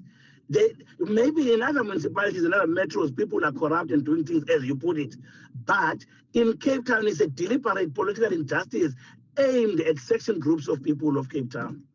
Now, the ANC can never support this nonsense. Thank you very much, Madam Speaker. Thank you. The next speaker is Councillor van der Ross. Good afternoon, Honourable Speaker and esteemed colleagues. Speaker, there is a saying, it is so true that so many are called to serve, but few understand their purpose. So, Speaker, today we stand at a pivotal moment in shaping the future of our city. Before us lies the City of Cape Town's 2050 plan, a comprehensive roadmap that is designed to address the persistent challenges we face to unlock the opportunities for generations to come. Speaker, the realities confronting our city are well known: unemployment, poverty, crime, enduring the impact of apartheid spatial planning. These challenges demand bold, forward-thinking solutions. This plan is our response, a vision to ensure that the city is future-fit and resilient, ready to meet demands and seize the opportunities for the next 25 years. The 2050 plan sets out key initiatives aimed at two fundamental objectives. One, to create a city of opportunity for all, and to build a city that is prepared for the challenges and prospects of the future. Speaker, this plan is not developed in isolation. It is a product of one of the most extensive participation processes in our city's history. We've engaged communities through multiple platforms: social media channels, Facebook, LinkedIn, live radio reads, local newspapers, the city's Have Your Say portal, sub-council meetings through a formal briefing, ward committees, community organizations engagements, councillor briefings on the 12th of August and the 11th of September, and even electronic billboards. In doing so, we have actively fulfilled the objective of local government as set out in Chapter 7, Section 152 of the Constitution, particularly the mandate to encourage the involvement of communities and community organizations in matters of local governance. Speaker, as outlined on page 961 of this report, the process began with a clear framework and stakeholder engagement strategy. The plan provides an overview of our city's current strengths and challenges, and it sets out key assumptions for the next 25 years. Importantly, this is not a static document. It will be reviewed regularly, annually for minor updates, every 5 years for medium-term adjustments, and every 10 years for major revision. I wish to take this opportunity to thank every organization, every individual, every councillor, every community member that has participated in shaping this plan. I also want to thank Team Future Planning and Resilience under the leadership of Edie Morgan and our MACO member, our very own Mayor, Alderman Jordan Hill-Lewis, for putting this plan together. Your contribution have ensured that this plan be for the people, by the people. Honourable Speaker, colleagues, this is more than just a plan. This is a commitment to a better Cape Town. I therefore move that this council adopts the City of Cape Town's 2050 plan as set out on page 957, so that together we can ensure that our city continues to grow, thrive, and lead in future. Thank you. Thank you. I have a hand. Councillor Susan Little. Is it a point of order? What is it? Speaker, it's just a point of clarity that the councillor mentioned that it was advertised, part of the public participation, it was advertised in LinkedIn. Now, I just want to understand, because item 83 says that was for headhunting. Why are we doing public participation on LinkedIn? Just a point of clarity, ma'am. Thank you. Speaker, if I may. Yes, if you have to. Yes. Okay, just to entertain Councillor Little for a bit. As we know, public engagement includes us making sure that our communities know on all platforms, all levels, what we're busy discussing. So we advertise it on there to make sure that they get the link in order to make their participation, to click on the link and give their feedback. And that's how we got all the info that we got. If you look at Annexure A and B, you'll see all the information. Annexure A gives you the 2050 plan, and Annexure B gives you all the comments that has been received and dealt with. Thank you. All right, thank you very much. So we have a recommendation on page 957. Those in favor of the recommendation kindly indicate. Thank you. Those against? All right. Thank you very much. All right, the recommendation is carried. Councillors, I want to go back to the item that we dealt with earlier in terms of the correction to item 15. And the one page said it was 72%, and the text refers in the table to 78%. In actual fact, it's 72.7%. And so we will correct that typo in the actual recommendation in the minutes and in the online addendum. Thank you. So we now move on to the next item, which is item 28. And the first speaker here is Councillor Gabuza.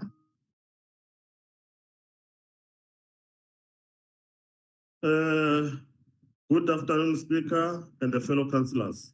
I'm audible, Speaker. You are, sir. Today, we are not just adopting a policy. We are choosing a future for one of the most important corridors in the Metro Southeast. Spine Road has always carried modern traffic. It carries the daily movement, the hopes, and the livelihood journey of our people. For decades, residents, business owners, families, and young people have lived with a road that works hard, but a public environment that has not always worked for them. This plan comes after years of engagement, walking the corridor, listening to communities, and facing the hard realities we all know too well: unmanaged trading, unsafe spaces, conflict between taxi traders and pedestrians, and public areas that have never reached their true potential. This LSDF does not push these challenges away.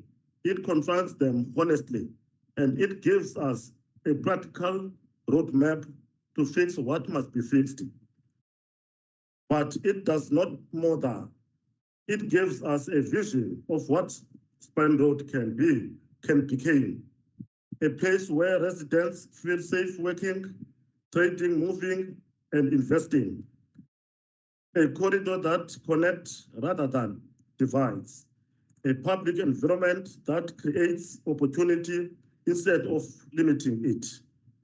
Speaker, this LSDF turns a road into destination, a place where business can thrive, where safer and more organized trading can take root, where young people can find space to work and earn, and where... Thank you, Councillor. Thank you. Alderman Andrews.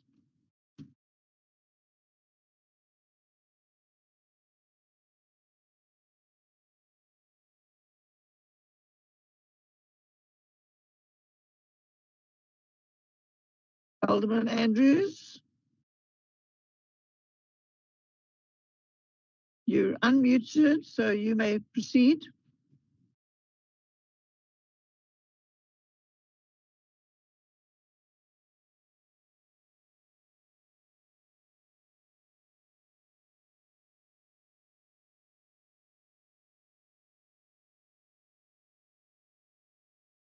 Alderman Andrews, are you with us in the meeting? All right, we have a recommendation on page 1. Those in favor of the recommendation? Thank you. Those against the recommendation? The recommendation is carried. We move on to item 29, and the first speaker here is Councillor Gungi.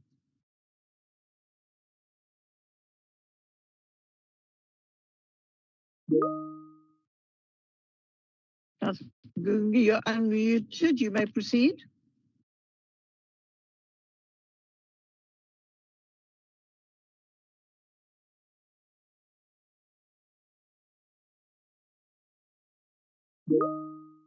Councillor Haynes, is your councillor in the meeting?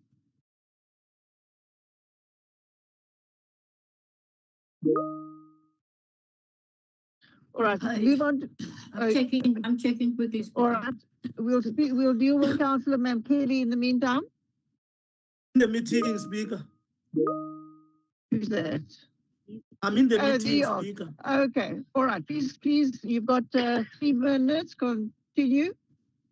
Yes, Speaker, I'm in the meeting. Yes, let me continue, Speaker. Greetings, Speaker, Mayor, councillors, officials, members of the media and public. The item before us, C29-1225, Cape Town Rail Feasibility Study Business Plan. We want to share some noteworthy achievements as the ANC caucus in the city of Cape Town made by passenger rail agents of South Africa, PRASA in Cape Town, following the challenges posed by COVID-19 pandemic. One, Central Line restoration. This stands out as PRASA's most significant success, with services being progressively reintroduced to Central Line, which had been non-operational since 2019 due to various issues. The line was officially launched from Chris Hani to Cape Town in May 2025 after extensive repairs costing 1.3 billion, and trial operations for additional sections are anticipated by late 2025. To increase passenger numbers, revival of services has resulted in a substantial increase in daily passenger trips on the Central Line, rising from 53,000 noted to over 104,000 noted in early 2024 as sections like Philippi and Nolungile reopened. 3, improved service reliability. It must be noted, the southern and northern lines have been increased train frequencies within services running every 20 minutes. It must be noted, minutes during peak hours, and 98% of the southern line signaling restored, enhanced punctuality. 4, infrastructure investment and job creation. The rehabilitation efforts, including the Central Line project, have created over 2,500 direct jobs. It must be noted, and empowered 53 small, medium, and micro enterprises, fostering local economic growth. It must be noted. 5, modernization efforts. PRASA is rolling out new modern electric trains as part of broader strategy to modernize the rail services, including improvements in ticketing systems to streamline commuter experience. It must be noted. 6, community and government collaboration. Collaboration between PRASA and local communities, law enforcement, and different levels of government has been instrumental in overcoming challenges, particularly concerning security and land occupation issues. These initiatives have received positive feedback from the public, those who use trains and want to use rail, local government, and Cape Chamber of Commerce, affirming the importance of restoring rail as an essential public transport option in Cape Town. But devolution of powers, it must not be an option. Therefore, the city of Cape Town, in this feasibility study, must include how to improve rail system together with taxi industry, transport, and aligned with my city. By doing that, it will create much reliable public transport and the cheapest Councillor. one. Councillor Quintus. Thank you, Madam Speaker. Am I audible? Yes, continue. Thank you, Madam Speaker. Madam Speaker, the Mayor has already set out very clearly why this item before Council today matters. I want to talk, though, about the principles at its heart. Devolution is not a fight over who sits in the driver's cab. It is the logical alignment of responsibility, accountability, and service. It's about who is best positioned to operate a transport network that runs on time for every passenger. Because time and money are both in short supply, and our fragmented transport system eats greedily into both of these every day, that devolution is about reclaiming that time and ensuring the most affordable form of public transport functions effectively. Our vision is simple: coordinated integration. Right now, Cape Town's public transport system is a patchwork. Trains, buses, and taxis operate in separate worlds, different schedules, different ticketing systems. It is irrational, and we do not have the luxury of this inefficiency. When a commute is unsafe or expensive, people don't care which form or sphere of government is supposed to fix it. They need to get to work on time, and without it, costing them half their salary. The logical solution and the global standard, Madam Speaker, is for rail and road transport to be under one authority.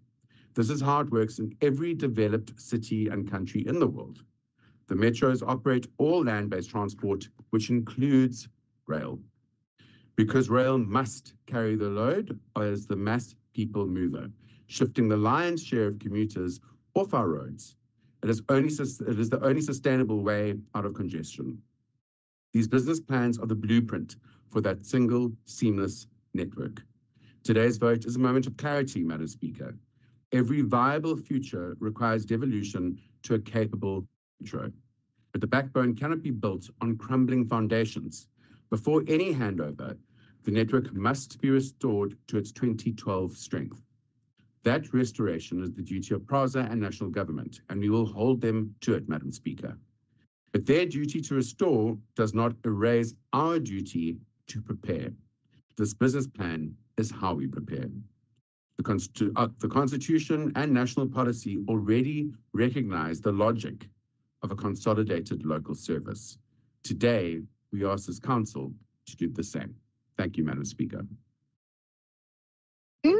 There's a recommendation on page 172. Those in favour. Did Madam Kelly speak? Councillor Mankeli, did you speak? You may speak. You've got to speak in time. Please speak. No, you don't want to speak, or do you want to not? All right. Councillor Mankeli, you may speak.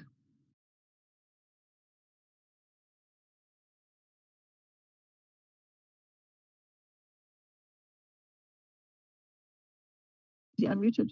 You are unmuted, Councillor. Unmute on your side.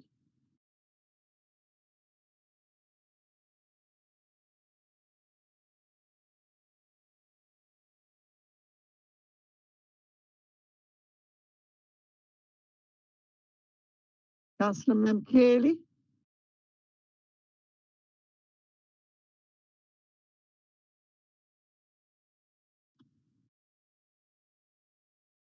Okay.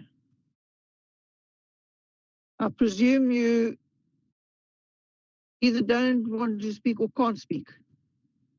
So we are going to move on. All right. We've got a recommendation on page 172. Those in favour of the recommendation? Thank you. Those against the recommendation?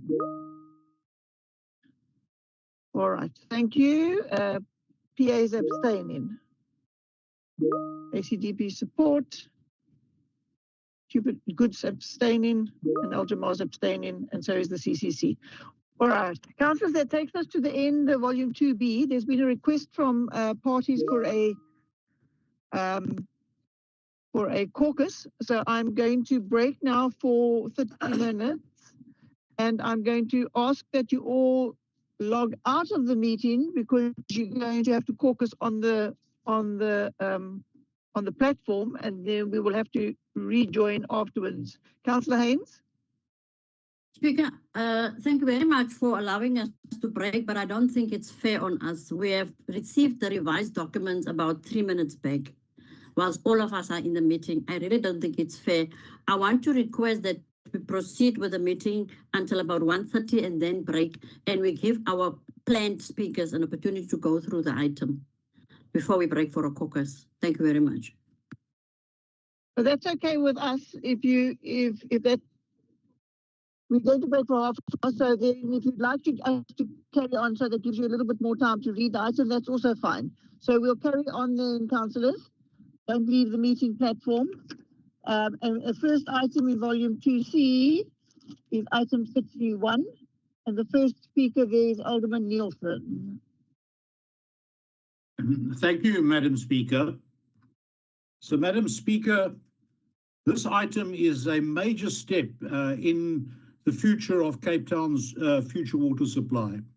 We're dealing here with the Fora New Water Scheme, which is not to be confused with the existing Fora water treatment plant, but is a completely new project that is going to take wastewater and to treat it to potable standards, something we've not done in the city before.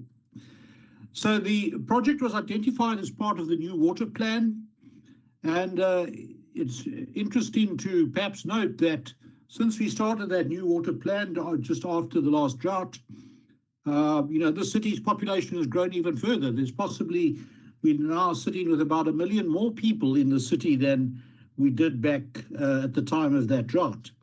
So it's become even more critical that we pursue as many of our water supply schemes as possible. Now, the report in front of us essentially are the results of a Municipal Systems Act Section 78 process that is there to establish the viability and the delivery mechanism for this particular project.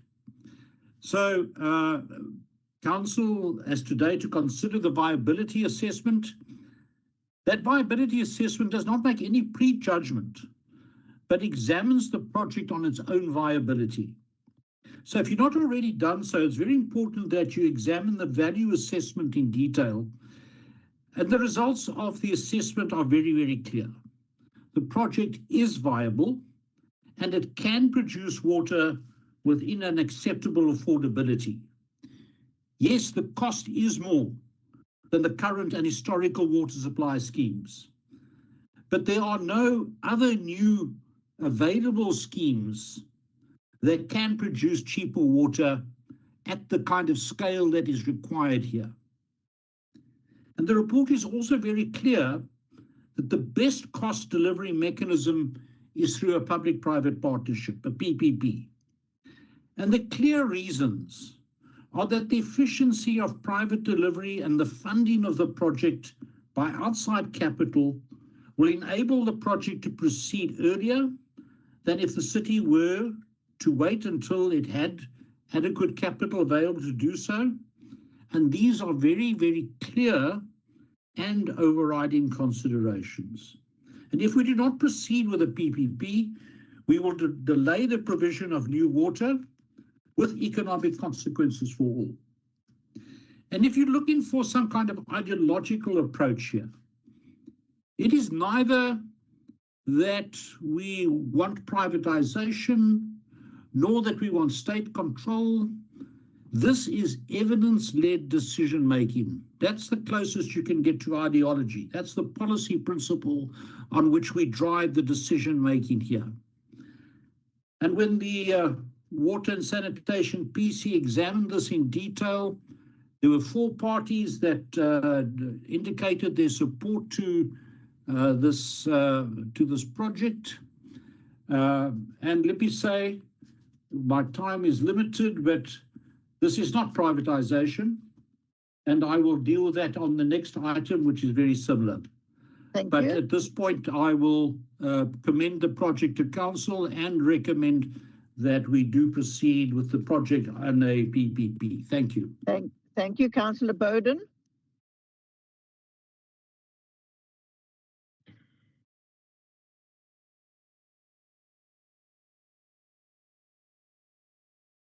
Thank you, Madam Speaker. The Cape Independence Party agrees Cape Town desperately needs new water sources, but the cost to ratepayers, the damage to our environment, and the unacceptable health risks must trump every other consideration.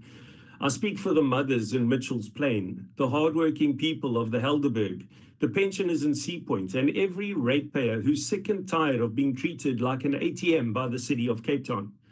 The city now wants to roll out 2 more schemes. The Fora Water Scheme, a public-private partnership that will turn treated sewage into drinking water, and the Pardon Island Desalination Plant, another multi-billion rand monster that'll dump hypersaline brine into Table Bay. And let's be honest, these projects will hammer ratepayers.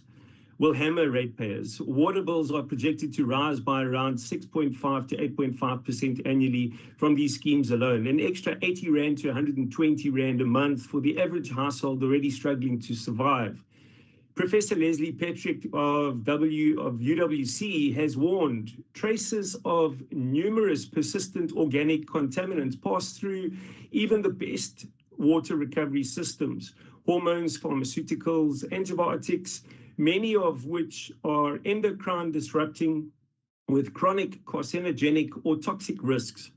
We have found a plethora of these compounds bioaccumulated in each single organism we tested, close quote, concentrated up to 1,000 times in our fish and food chain. These are not theoretical risks. These are poisons we are forcing families to drink and pay for.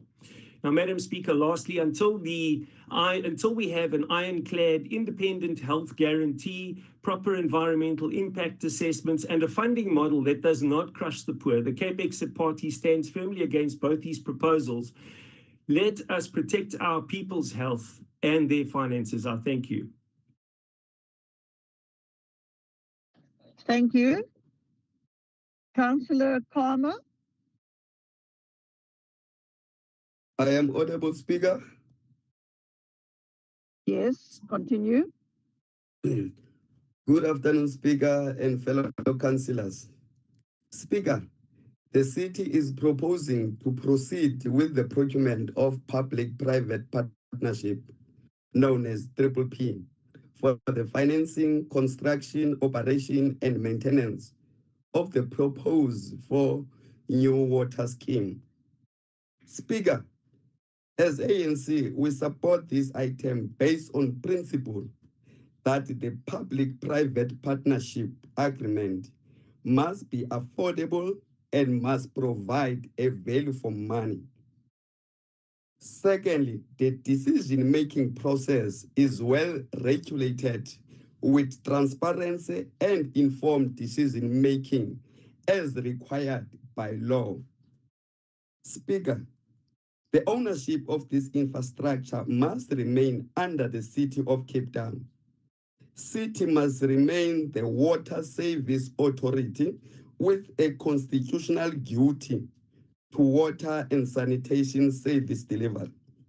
The city must remain as water service provider directly accountable as municipal service delivery mechanism, irrespective of the contracting model. The city has a duty to provide water and sanitation throughout the city. As ANC Speaker, we are going to monitor this process of PPP initiated by national government for a good cause, not for profit-making capital. We say no to privatization of water and sanitation. Water is life. Amanzi Speaker, Bubomi. I thank you very much. Thank you. Councillor Maswi.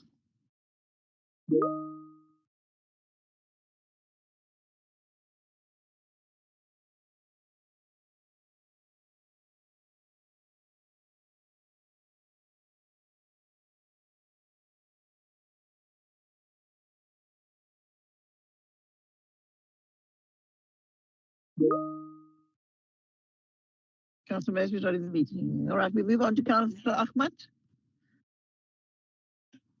Thank you, Speaker. Am I audible?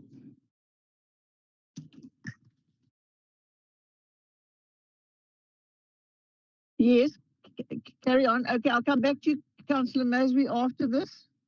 Councillor Ahmad.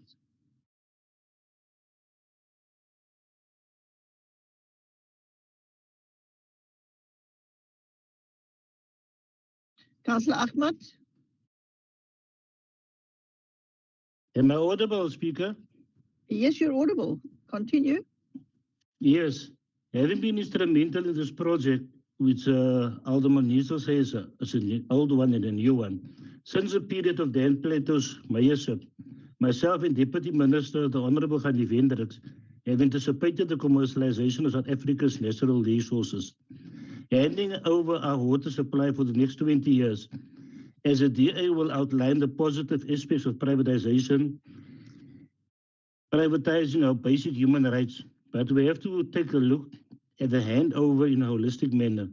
The DA says the city cannot run this project, namely bulk water branch, and it does not have the staff or the skills to operate this plant efficiently. What the DA does not say is that this weakness is a result of its own leadership. They have governed the city for more than a decade. If the water department is understaffed now, it is because they allowed it to fall behind. Speaker, what's more disturbing is the fact that on the 22nd of June 2023, the very DA published a statement on its own official website titled City Water Treatment Plant Excels at Blue Drop Watch Report. Did we forget the 98% technical score? This very statement is still online for those DA councillors that doesn't know or conveniently forgot.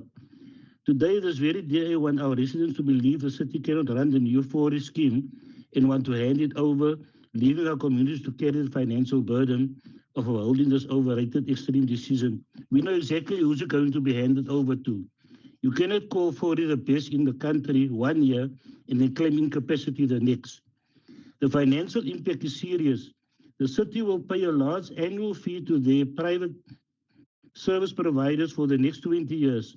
The city already admits that tariffs will rise above inflation when the plant becomes operational. Water experts warn the city about long-term private deals that failed in other parts of the world. As a country, we truly must stop buying into failed global experimental processes. We are not a guinea pig filtration system. If it works, it works. If it doesn't. Speaker, this is not about saving money or innovation. It is about the fact that privatization never has and never will service those who need assistance most. Never. Raise water tariffs to an already volatile economic ecosystem, such as our rural areas, is not what we had envisaged when we took these seats as representatives of this council, and future councils will be locked into paying for it whether it works well or not. Speaker, in conclusion, I can go on and include environmental aspects on how toxic byproducts that will eventually harm our coastal ecosystems, affecting our marine life, and even the large amount of energy a plant like this were required to be operational. Just recently, we didn't have enough resources to provide electricity for ourselves. How do we propose to sustain such high levels of energy suddenly? Should we take a guess? High electricity tariffs is what we will be talking about next year, this time, to keep this private water supply going. The same as the item that is following after this. We as Alderman completely against this item. Thank you. Thank you. Councillor Mazwi, can you open Kubulana's computer?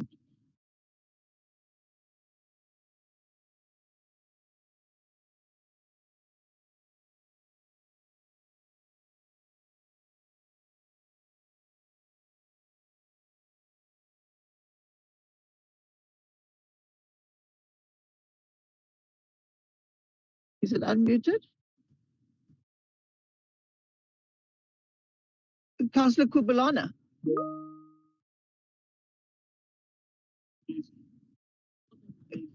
No, EFF.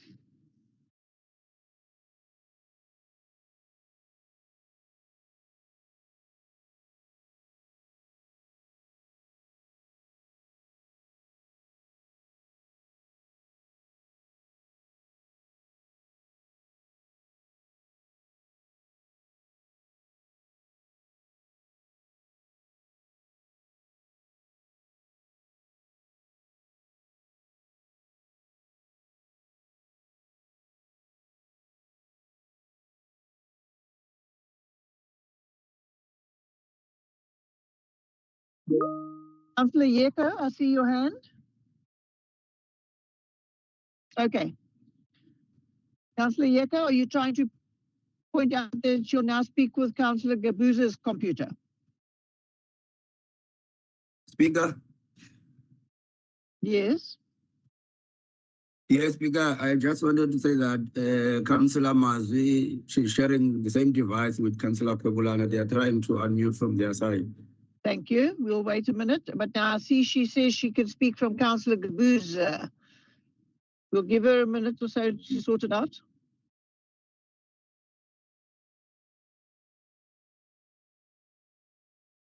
And deactivate.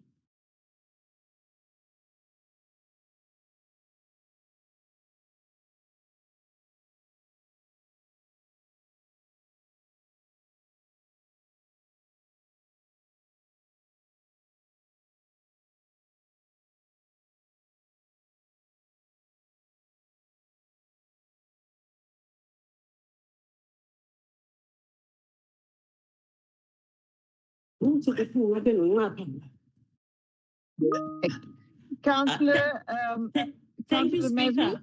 Yes, carry Thank on. you very much, Speaker, and sorry for the inconvenience to all the councillors. The item before us in principle decision in terms of section 78, subsection 4 of the Municipal System Act 32 of 2000, to propose with procurement of public-private partnership for financing, construction, operation and maintenance for the proposed Foreign New Water Scheme. Madam Speaker, EFF caucus in the city of Cape Town rejects this item. Yes, we agree that the city of Cape Town needs a new scheme, but not this move of DA-led municipality to externalize operation of foreign water system scheme through public-private partnership. This attempt aimed for profit-driven motive and threat to affordability and skill development. This decision signals a critical failure in developing necessary in-house professional skills, capacitating the municipality. It threatens to turn a basic human right into a luxurious commodity, creating affordability crisis for cities' most vulnerable residents, poor and working class. While the city claims that private-public partnership offer value for money, international evidence suggests that water privatization frequently leads to skyrocketing tariffs to satisfy private financial interests.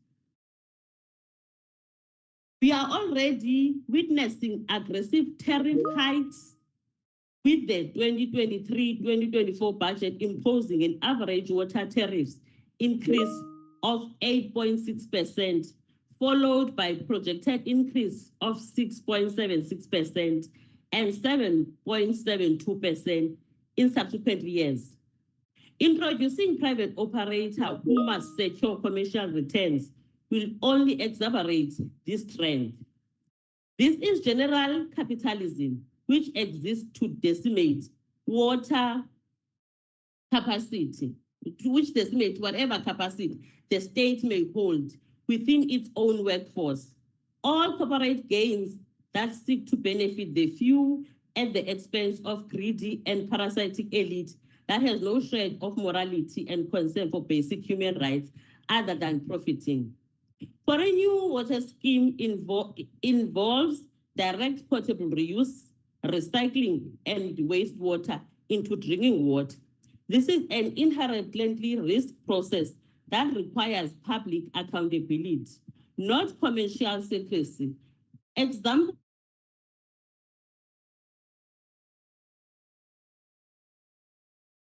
Thank you. Your time is up. Councillor Badruddin.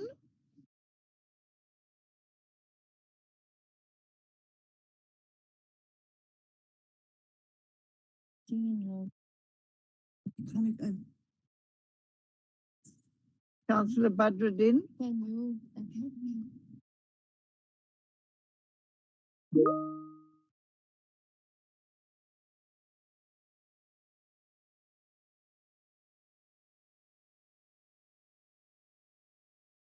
Madam Speaker, thank you. Just to confirm, you can hear me?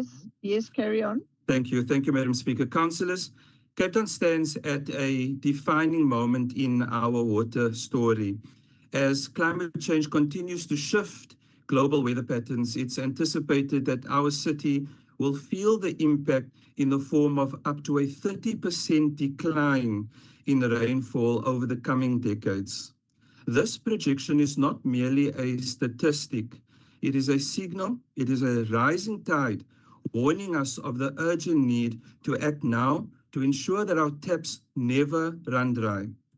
Knowing this, we remain steadfast and unwavering in our commitment to steer Cape Town towards water security, and that means accelerating our new water program. This program will add 300 million litres of new water every day from alternative water sources by about 2031. It is definitely a bold effort to ensure that even as natural rainfall ebbs, that the lifeblood of our city continues to flow. The Fora New Water Scheme forms a vital tributary in this effort, adding between 70 to 100 million litres of new water daily. It will strengthen our supply by 7% by 2040, reducing our dependence on surface water alone. In the broader ecosystem of Cape Town's water future, this scheme is a powerful current pushing us towards resilience. Today, councillors, we are being asked to consider a question as clear as water itself. What financing options allow us to secure this critical infrastructure while creating the smallest ripple effect on the finances of our residents? The evidence before us flows in one decisive direction. A comprehensive value for money analysis shows that a public-private partnership is the option that is estimated to deliver the lowest net present value cost. According to the feasibility assessment, it is estimated that the city may save approximately 3.3 billion rand in risk-adjusted costs compared to if the city were to construct and operate the schemes ourselves. Under this model, the private sector takes on the financial, design, construction, and operational risks, councillors, enabling the city to pay a predictable unitary charge from our operational budget. This will free up our capital resources to strengthen other essential services. So let us be clear and let us be anchored in fact. This is not privatization. The city retains full ownership of the water, the infrastructure, and the service. The private partner merely constructs, operates, and maintains the plant according to our stringent standards. The water, the infrastructure, and the service remain firmly in public hands. We have navigated this process with transparency and diligence. We have explored every alternative, consulted widely, and cast our net as far as possible to ensure meaningful public participation at every stage of the Municipal Systems Act, Section 78 process, as well as the Section 120 of the MFMA process. Every voice has been a ripple contributing to the larger wave of informed decision-making. Councillors, what this vote represents for Cape Town is profound. Madam Speaker, it is with deep appreciation for our officials and the team supporting them that have brought this report to Council that I submit the report for consideration. Thank you. We have a recommendation on page 677. Those in favour of the recommendation? Thank you. PA is abstaining. Al-Jamal is against. Cape Exit against. Ara is against. Councillor Haynes? Speaker, I'm sorry, I've got a blunt moment now. Are we still on item C31? Yes, we are. It was a long item. Holy Lord. Yes, the ANC support. Yes, like it took time. Yeah, it's been a long day. So would you like your break now, or would you like to work a little bit harder for a few more minutes? We can take the break now. We have already shared the link for our caucus. Okay. Thank you, Speaker. All right. So, councillors, that concludes ultimately item 31. So we are now going to adjourn for 30 minutes. So let's say we will be back here at 2:05, but we will need to go off this link so that the councillors can use another link for their caucus meetings. And then we'll have to re-register on here. Thank you, councillors. The meeting is adjourned.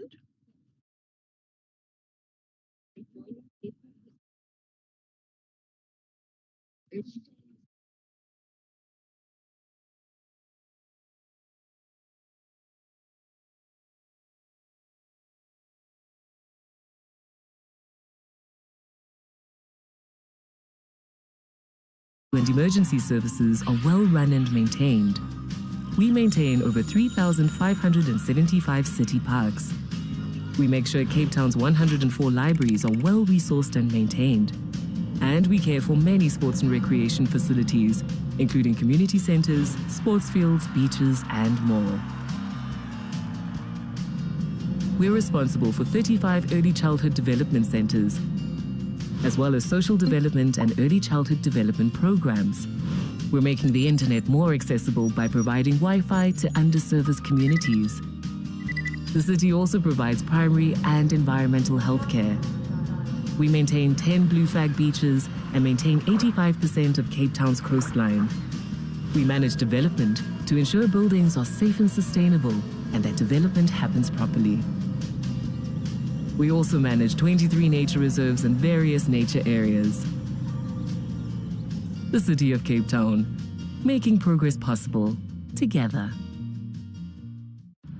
The City of Cape Town is responsible for the efficient running of our city. We provide water, electricity, sanitation and refuse removal, and basic services to informal settlements where we are able to do so. Our transport and traffic services make sure you can get around. We're responsible for the Metro Police and law enforcement. And every day we maintain the city's infrastructure and facilities. We do our best to provide housing opportunities to those who qualify. And we give rates and services relief to those who qualify. We also make sure fire, rescue and emergency services are well run and maintained. We maintain over 3,575 city parks. We make sure Cape Town's 104 libraries are well resourced and maintained. And we care for many sports and recreation facilities, including community centers, sports fields, beaches, and more. We're responsible for 35 early childhood development centers, as well as social development and early childhood development programs. We're making the internet more accessible by providing Wi-Fi to underserviced communities. The city also provides primary and environmental health care. We maintain 10 blue flag beaches and maintain 85% of Cape Town's coastline. We manage development to ensure buildings are safe and sustainable and that development happens properly. We also manage 23 nature reserves and various nature areas. The City of Cape Town, making progress possible together. The City of Cape Town is responsible for the efficient running of our city. We provide water, electricity, sanitation and refuse removal, and basic services to informal settlements where we are able to do so. Our transport and traffic services make sure you can get around. We're responsible for the Metro Police and law enforcement. And every day we maintain the city's infrastructure and facilities. We do our best to provide housing opportunities to those who qualify. And we give rates and services relief to those who qualify. We also make sure fire, rescue and emergency services are well run and maintained. We maintain over 3,575 city parks. We make sure Cape Town's 104 libraries are well resourced and maintained. And we care for many sports and recreation facilities, including community centers, sports fields, beaches, and more.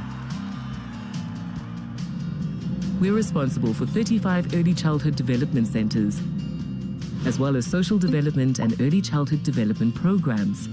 We're making the internet more accessible by providing Wi-Fi to underserviced communities. The city also provides primary and environmental health care. We maintain 10 blue flag beaches and maintain 85% of Cape Town's coastline. We manage development to ensure buildings are safe and sustainable and that development happens properly. We also manage 23 nature reserves and various nature areas. The City of Cape Town, making progress possible together. The City of Cape Town is responsible for the efficient running of our city. We provide water, electricity, sanitation and refuse removal, and basic services to informal settlements where we are able to do so. Our transport and traffic services make sure you can get around. We're responsible for the Metro Police and law enforcement. And every day we maintain the city's infrastructure and facilities. We do our best to provide housing opportunities to those who qualify. And we give rates and services relief to those who qualify. We also make sure fire, rescue and emergency services are well run and maintained. We maintain over 3,575 city parks. We make sure Cape Town's 104 libraries are well resourced and maintained. And we care for many sports and recreation facilities, including community centers, sports fields, beaches and more. We're responsible for 35 early childhood development centers, as well as social development and early childhood development programs. We're making the internet more accessible by providing Wi-Fi to underserviced communities. The city also provides primary and environmental health care. We maintain 10 blue flag beaches and maintain 85% of Cape Town's coastline. We manage development to ensure buildings are safe and sustainable and that development happens properly. We also manage 23 nature reserves and various nature areas. The City of Cape Town, making progress possible together. The City of Cape Town is responsible for the efficient running of our city. We provide water, electricity, sanitation and refuse removal, and basic services to informal settlements where we are able to do so. Our transport and traffic services make sure you can get around. We're responsible for the Metro Police and law enforcement. And every day we maintain the city's infrastructure and facilities. We do our best to provide housing opportunities to those who qualify. And we give rates and services relief to those who qualify. We also make sure fire, rescue and emergency services are well run and maintained. We maintain over 3,575 city parks. We make sure Cape Town's 104 libraries are well resourced and maintained. And we care for many sports and recreation facilities, including community centers, sports fields, beaches and more. We're responsible for 35 early childhood development centers, as well as social development and early childhood development programs. We're making the internet more accessible by providing Wi-Fi to underserviced communities. The city also provides primary and environmental health care. We maintain 10 blue flag beaches and maintain 85% of Cape Town's coastline. We manage development to ensure buildings are safe and sustainable and that development happens properly. We also manage 23 nature reserves and various nature areas. The City of Cape Town, making progress possible together. The City of Cape Town is responsible for the efficient running of our city. We provide water, electricity, sanitation and refuse removal, and basic services to informal settlements where we are able to do so. Our transport and traffic services make sure you can get around. We're responsible for the Metro Police and law enforcement. And every day we maintain the city's infrastructure and facilities. We do our best to provide housing opportunities to those who qualify. And we give rates and services relief to those who qualify. We also make sure fire, rescue and emergency services are well run and maintained. We maintain over 3,575 city parks. We make sure Cape Town's 104 libraries are well resourced and maintained. And we care for many sports and recreation facilities, including community centers, sports fields, beaches and more. We're responsible for 35 early childhood development centers, as well as social development and early childhood development programs. We're making the internet more accessible by providing Wi-Fi to underserviced communities. The city also provides primary and environmental health care. we maintain 10 blue flag beaches and maintain 85% of Cape Town's coastline. We manage development to ensure buildings are safe and sustainable and that development happens properly. We also manage 23 nature reserves and various nature areas. The City of Cape Town, making progress possible together. The City of Cape Town is responsible for the efficient running of our city.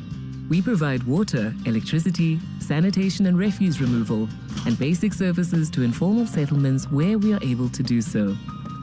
Our transport and traffic services make sure you can get around. We're responsible for the Metro Police and law enforcement. And every day we maintain the city's infrastructure and facilities. We do our best to provide housing opportunities to those who qualify. And we give rates and services relief to those who qualify. We also make sure fire, rescue and emergency services are well run and maintained. We maintain over 3,575 city parks. We make sure Cape Town's 104 libraries are well resourced and maintained. And we care for many sports and recreation facilities, including community centers, sports fields, beaches, and more. We're responsible for 35 early childhood development centers, as well as social development and early childhood development programs. We're making the internet more accessible by providing Wi-Fi to underserviced communities. The city also provides primary and environmental health care. We maintain 10 blue flag beaches and maintain 85% of Cape Town's coastline. We manage development to ensure buildings are safe and sustainable and that development happens properly. We also manage 23 nature reserves and various nature areas. The City of Cape Town, making progress possible together. The City of Cape Town is responsible for the efficient running of our city. We provide water, electricity, sanitation and refuse removal, and basic services to informal settlements where we are able to do so. Our transport and traffic services make sure you can get around. We're responsible for the Metro Police and law enforcement. And every day we maintain the city's infrastructure and facilities. We do our best to provide housing opportunities to those who qualify. And we give rates and services relief to those who qualify. We also make sure fire, rescue and emergency services are well run and maintained. We maintain over 3,575 city parks. We make sure Cape Town's 104 libraries are well resourced and maintained. And we care for many sports and recreation facilities, including community centers, sports fields, beaches, and more. We're responsible for 35 early childhood development centers, as well as social development and early childhood development programs. We're making the internet more accessible by providing Wi-Fi to underserviced communities. The city also provides primary and environmental health care. We maintain 10 blue flag beaches and maintain 85% of Cape Town's coastline. We manage development to ensure buildings are safe and sustainable and that development happens properly. We also manage 23 nature reserves and various nature areas. The City of Cape Town, making progress possible together. The City of Cape Town is responsible for the efficient running of our city. We provide water, electricity, sanitation and refuse removal, and basic services to informal settlements where we are able to do so.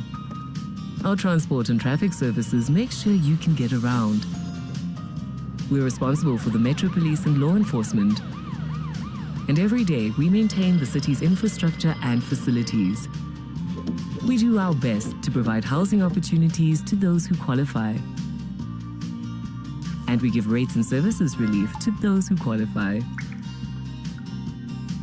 We also make sure fire, rescue and emergency services are well run and maintained. We maintain over 3,575 city parks. We make sure Cape Town's 104 libraries are well resourced and maintained. And we care for many sports and recreation facilities, including community centers, sports fields, beaches, and more. We're responsible for 35 early childhood development centers, as well as social development and early childhood development programs. We're making the internet more accessible by providing Wi-Fi to underserviced communities. The city also provides primary and environmental health care. We maintain 10 blue flag beaches and maintain 85% of Cape Town's coastline.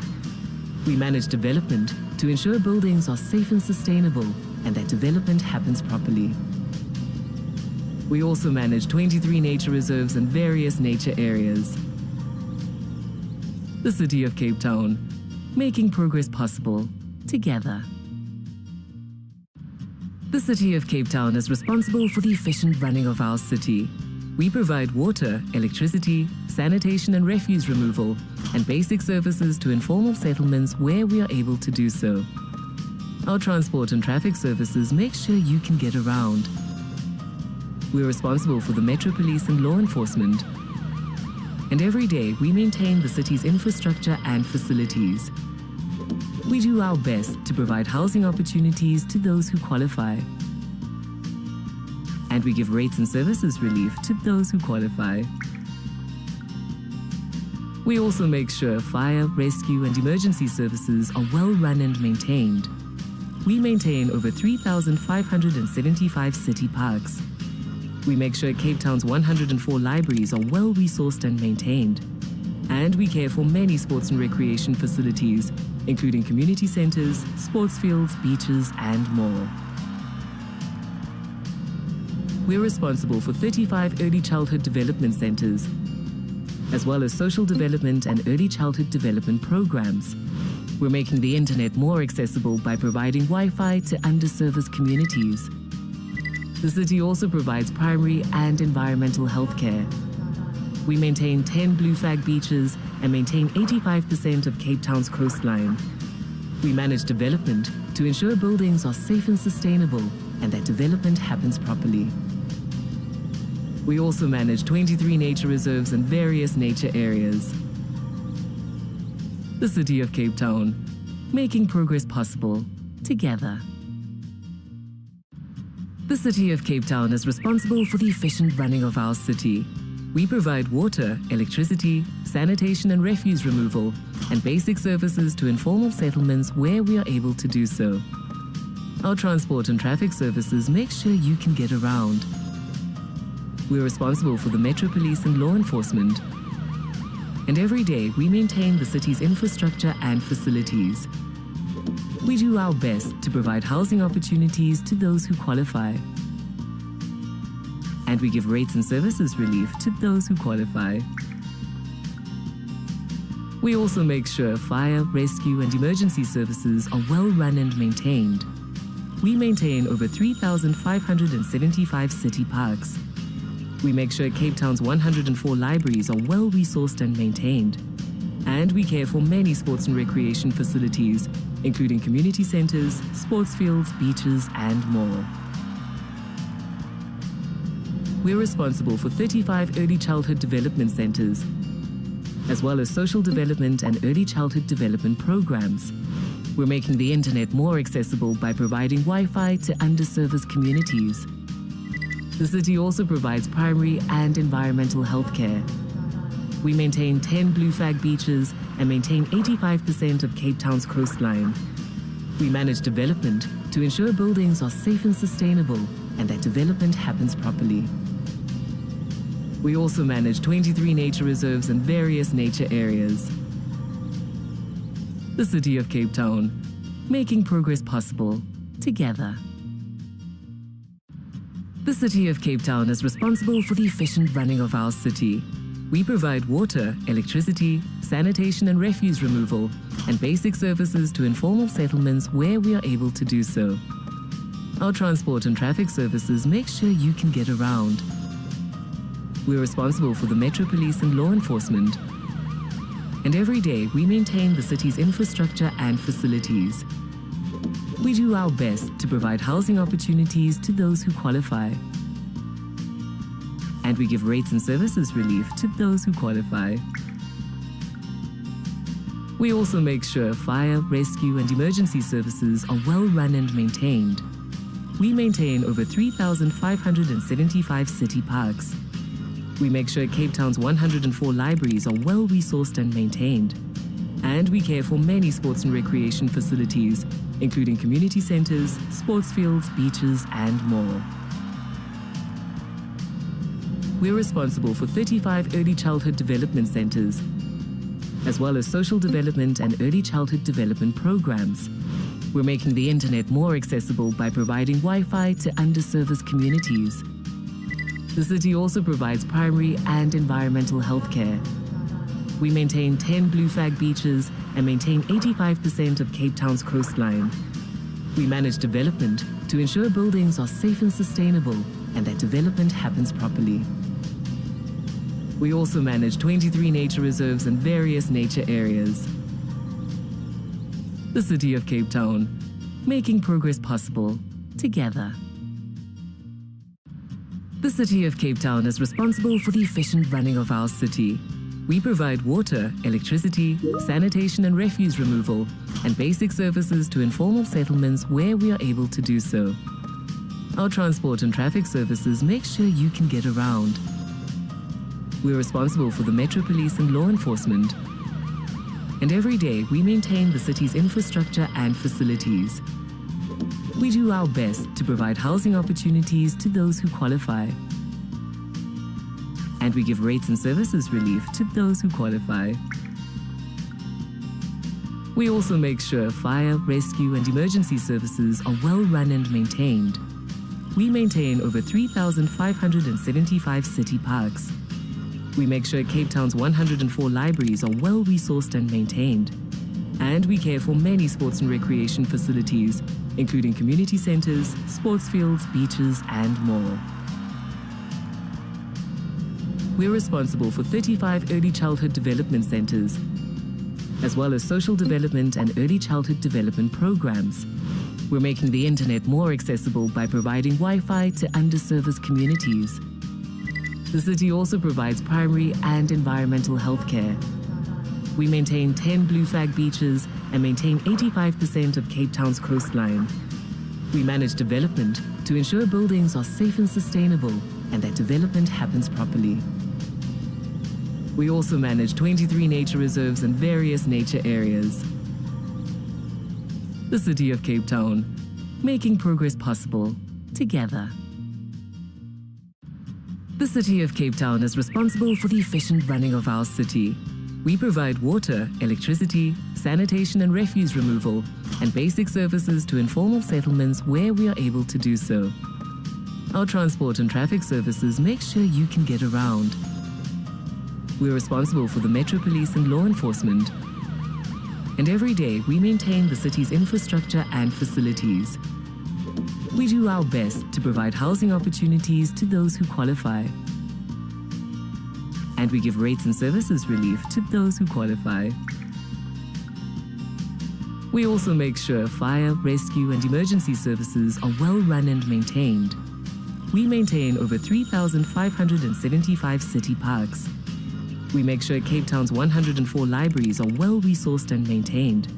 And we care for many sports and recreation facilities, including community centers, sports fields, beaches, and more. We're responsible for 35 early childhood development centers, as well as social development and early childhood development programs. We're making the internet more accessible by providing Wi-Fi to underserviced communities. The city also provides primary and environmental health care. We maintain 10 blue flag beaches and maintain 85% of Cape Town's coastline. We manage development to ensure buildings are safe and sustainable and that development happens properly. We also manage 23 nature reserves and various nature areas. The City of Cape Town, making progress possible together. The City of Cape Town is responsible for the efficient running of our city. We provide water, electricity, sanitation and refuse removal, and basic services to informal settlements where we are able to do so. Our transport and traffic services make sure you can get around. We're responsible for the Metro Police and law enforcement. And every day we maintain the city's infrastructure and facilities. We do our best to provide housing opportunities to those who qualify. And we give rates and services relief to those who qualify. We also make sure fire, rescue and emergency services are well run and maintained. We maintain over 3,575 city parks. We make sure Cape Town's 104 libraries are well resourced and maintained. And we care for many sports and recreation facilities, including community centers, sports fields, beaches and more. We're responsible for 35 early childhood development centers, as well as social development and early childhood development programs. We're making the internet more accessible by providing Wi-Fi to underserviced communities. The city also provides primary and environmental health care. We maintain 10 blue flag beaches and maintain 85% of Cape Town's coastline. We manage development to ensure buildings are safe and sustainable and that development happens properly. We also manage 23 nature reserves and various nature areas. The City of Cape Town, making progress possible together. The City of Cape Town is responsible for the efficient running of our city. We provide water, electricity, sanitation and refuse removal, and basic services to informal settlements where we are able to do so. Our transport and traffic services make sure you can get around. We're responsible for the Metro Police and law enforcement. And every day we maintain the city's infrastructure and facilities. We do our best to provide housing opportunities to those who qualify. And we give rates and services relief to those who qualify. We also make sure fire, rescue and emergency services are well run and maintained. We maintain over 3,575 city parks. We make sure Cape Town's 104 libraries are well resourced and maintained. And we care for many sports and recreation facilities, including community centers, sports fields, beaches and more. We're responsible for 35 early childhood development centers, as well as social development and early childhood development programs. We're making the internet more accessible by providing Wi-Fi to underserviced communities. The city also provides primary and environmental health care. We maintain 10 blue flag beaches and maintain 85% of Cape Town's coastline. We manage development to ensure buildings are safe and sustainable and that development happens properly. We also manage 23 nature reserves and various nature areas. The City of Cape Town, making progress possible together. The City of Cape Town is responsible for the efficient running of our city. We provide water, electricity, sanitation and refuse removal, and basic services to informal settlements where we are able to do so. Our transport and traffic services make sure you can get around. We're responsible for the Metro Police and law enforcement. And every day we maintain the city's infrastructure and facilities. We do our best to provide housing opportunities to those who qualify. And we give rates and services relief to those who qualify. We also make sure fire, rescue and emergency services are well run and maintained. We maintain over 3,575 city parks. We make sure Cape Town's 104 libraries are well resourced and maintained. And we care for many sports and recreation facilities, including community centers, sports fields, beaches and more. We're responsible for 35 early childhood development centers, as well as social development and early childhood development programs. We're making the internet more accessible by providing Wi-Fi to underserviced communities. The city also provides primary and environmental health care.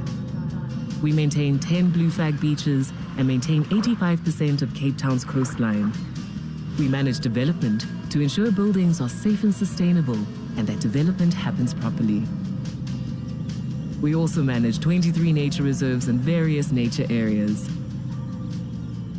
The City of Cape Town, making progress possible together. The City of Cape Town is responsible for the efficient running of our city. We provide water, electricity, sanitation and refuse removal, and basic services to informal settlements where we are able to do so. Our transport and traffic services make sure you can get around. We're responsible for the Metro Police and law enforcement.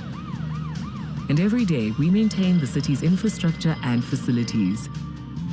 We do our best to provide housing opportunities to those who qualify. Councillors, it's 2:05. And we give rates and services relief to those who qualify. Link again so that we can.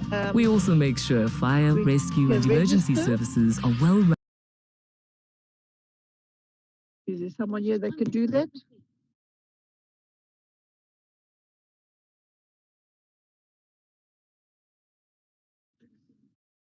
Yeah, with some staff. All right, we'll just check that now, and then as soon as we've registered, we will.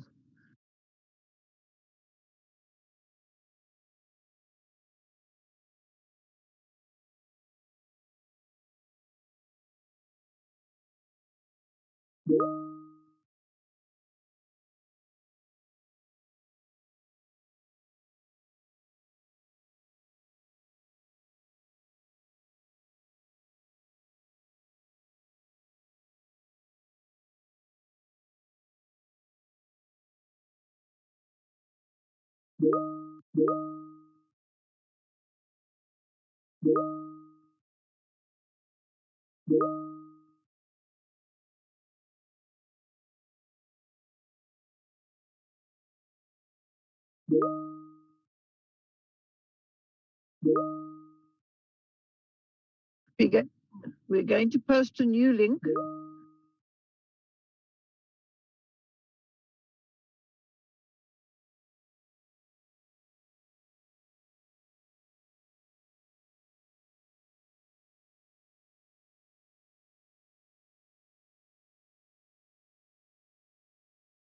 Just by the way, for those that have been named once, twice, and almost 3 times, this is the same meeting. So just remember those warnings still stand.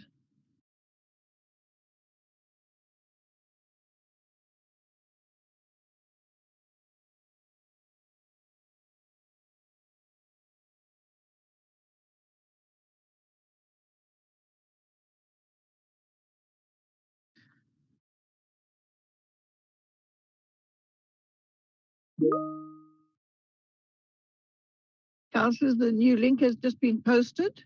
We can register again.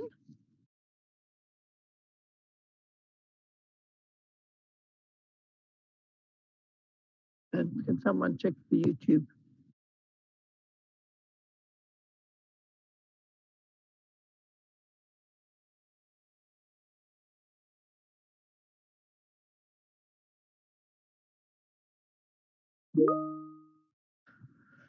All right, we're going to proceed. Record.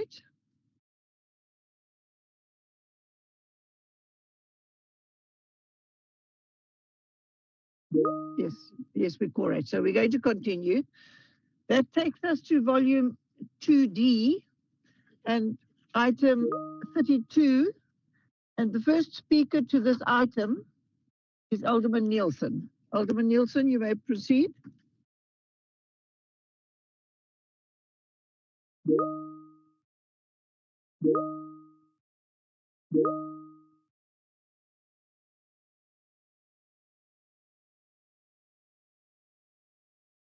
Right. Thank you very much, Madam Speaker. So, Madam Speaker, what we're dealing with now is the second major water project, which is the desalination plant at Paarden-Eiland. Again, a project that was identified as part of the new water plan. That's taken many years to get to this point, and we are now dealing with, as we've just done with FORA, dealing with the Section 78 report on the viability and future delivery option for this project. And Madam Speaker, at least on this case, this project's at a place where there isn't an existing water treatment plant, so we won't get the confusion that some councils seem to have between the existing FORA plant and the new FORA plant, which is completely different and which has completely different technology. And therefore, most of what they said simply had no facts or no basis in fact. Also, Madam Speaker, for the climate change deniers amongst us who are looking for reasons not to have new water supplies, well, maybe you can have that that feeling that it won't impact on our water supply. But what you cannot ignore is the growth in the population of the city. Has already grown by 1 million people in the last 10 years, will continue to grow, and we have to have new water supply systems. And the options for us are not continuing the same tariffs as we always had. What we have to do now is we have to build very expensive new projects. There are no other alternatives. And those who are not wanting to support these projects are effectively saying to the people of Cape Town, we do not want you to have any more water supply because, we're not prepared to pay for anything more. Well, the short end is this. It's either more water that unfortunately we have to pay for more for, or you're going to have continual water restrictions indefinitely into the future. So, Madam Speaker, this detailed study and the viability based again on evidence-based decisions before us is that this project is viable. It is expensive. It is more expensive than the Fora New Water Scheme, but is still within the kind of affordability bands compared to any other alternatives. And it is also, as all desalination plants are, they are counter to whatever happens in terms of rainfall, because they can operate independently of the rainfall system. And it also that that's quite clear from the evaluation that the best option for us is a public-private partnership. And again, it is because it is cheaper.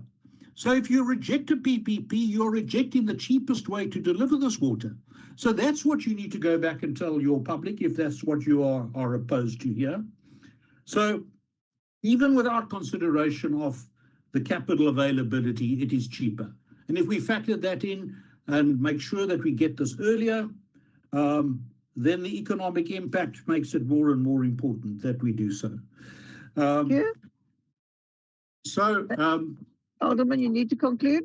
Okay, sorry. So I therefore, Madam Speaker, then propose to Council that we agree to the recommendations, that we adopt this project, and that it is done through a public-private partnership. Thank you.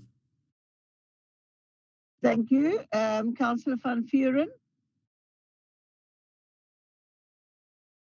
Good afternoon, Speaker. Am I audible? Yes, you are. Good afternoon, Speaker, fellow councillors. The Freedom Front Plus would like to express our concern about the procurement of a public-private partnership for the Pardon Island desalination plant as follows. This is a complex project, and it's crucial that we get it exactly right. Some key concerns we would like to highlight are environmental impact, brine discharge and its effects on marine life, energy consumption and carbon footprint, potential harm to sensitive ecosystems. The impact on the ratepayers, massive increases in water tariffs for ratepayers who are already overburdened as it is, so much so that the city is defending this in court as we speak. Let us ensure transparency and accountability in this process. We need to balance water security with environment responsibility and protect the interest of ratepayers. Thank you very much.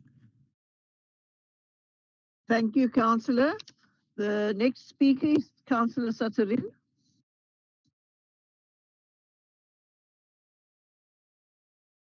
The NCC supports water security and upgrades, but we cannot ignore the concerns for ratepayers. This feasibility study predicts a 6.5 to a 6.6 tariff hike in just the first 2 years. Madam Speaker, what does this mean?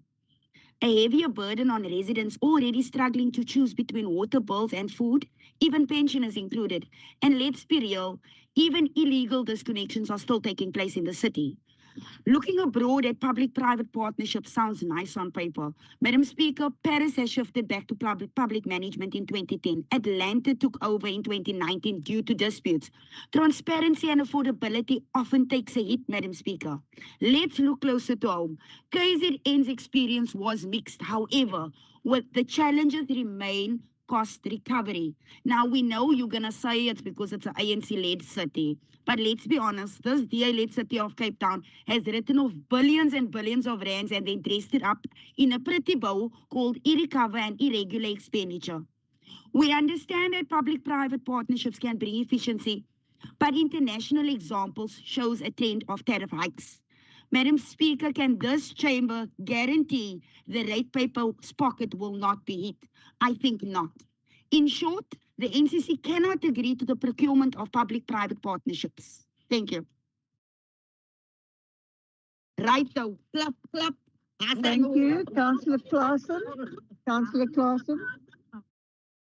Thank you, Madam Speaker, councillors. Madam Speaker, I do want to concur and don't want to sound like I'm jumping on the bandwagon here. But the issue here is not that we are against the procurement and supply of additional water. The issue here that we have to face is that the ratepayers is already burdened with service charges. And I'm looking at my own municipal bill here, and I'm going to read from it. I've got 2 minutes, so I can spend some time on this. There's water fixed basic charges. There is fixed basic charges on your sewage. There is electricity wires charges. There's citywide cleaning charges. And although we need water, it comes again at an expense of almost 7% increase only for the first 2 years. We don't know what's it going to be afterwards. Madam Speaker, I don't know how vehemently we can cry out and our residents can cry out to the city. The residents of Cape Town, please note the following, or the MACO, the mayor, the DA administration must note the following, that the residents cannot afford any increases in tariffs as it is becoming super expensive to live in Cape Town.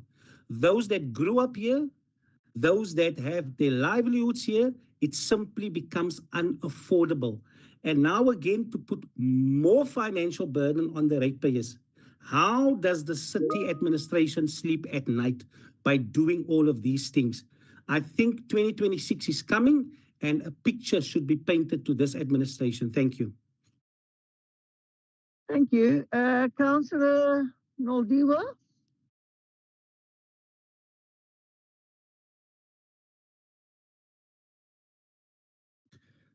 Good afternoon once again, Madam Speaker and all councillors.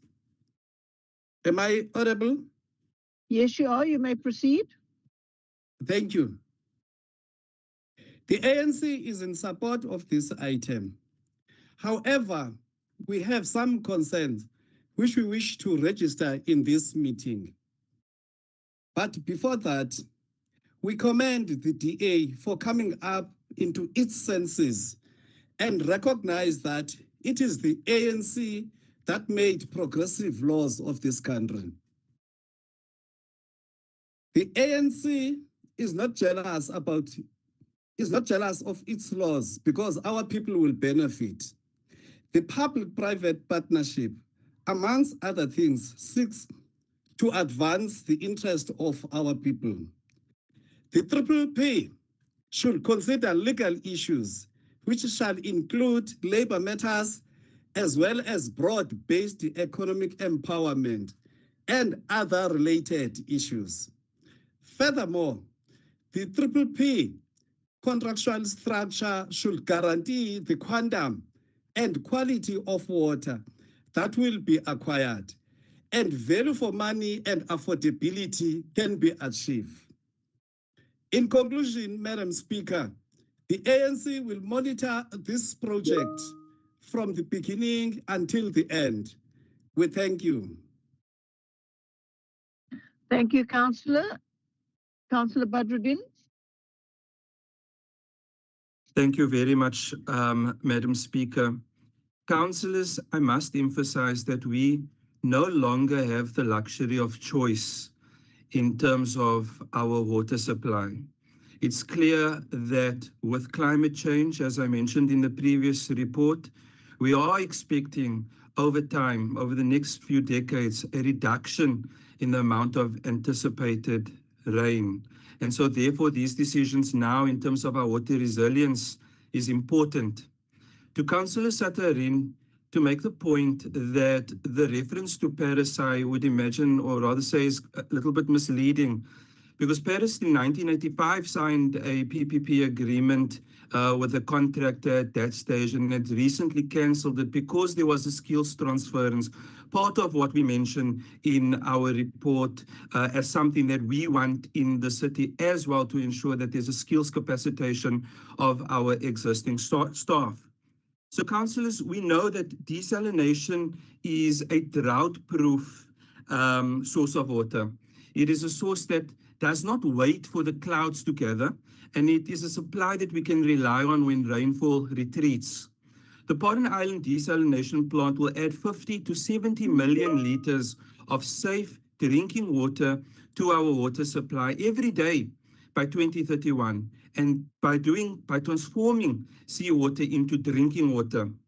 Like the Fora New Water Scheme, Pardon Island will remain a municipal infrastructure, which is firmly anchored in public ownership. The PPP model simply allows us to bring in private sector expertise. This means efficiency, it means innovation, and it also means risk absorption without surrendering a drop of public ownership. Every pipe, pump, and panel remains the property of our city. The fact is, councillors, that the decision is as clear as water again. The feasibility study shows that the PPP model delivers 2.7 billion rand in value for money compared with conventional municipal delivery models. This will ensure that the financial impact on our residents is as small as possible. The reality is that whatever decision we make in terms of water infrastructure, there will always be a cost. And so the question is, how do we minimize that as far as possible? And here again, a PPP achieves that. It shifts substantial technical, operational, and financial risk to the private partner, while the city retains ownership. Speaker, we must be honest.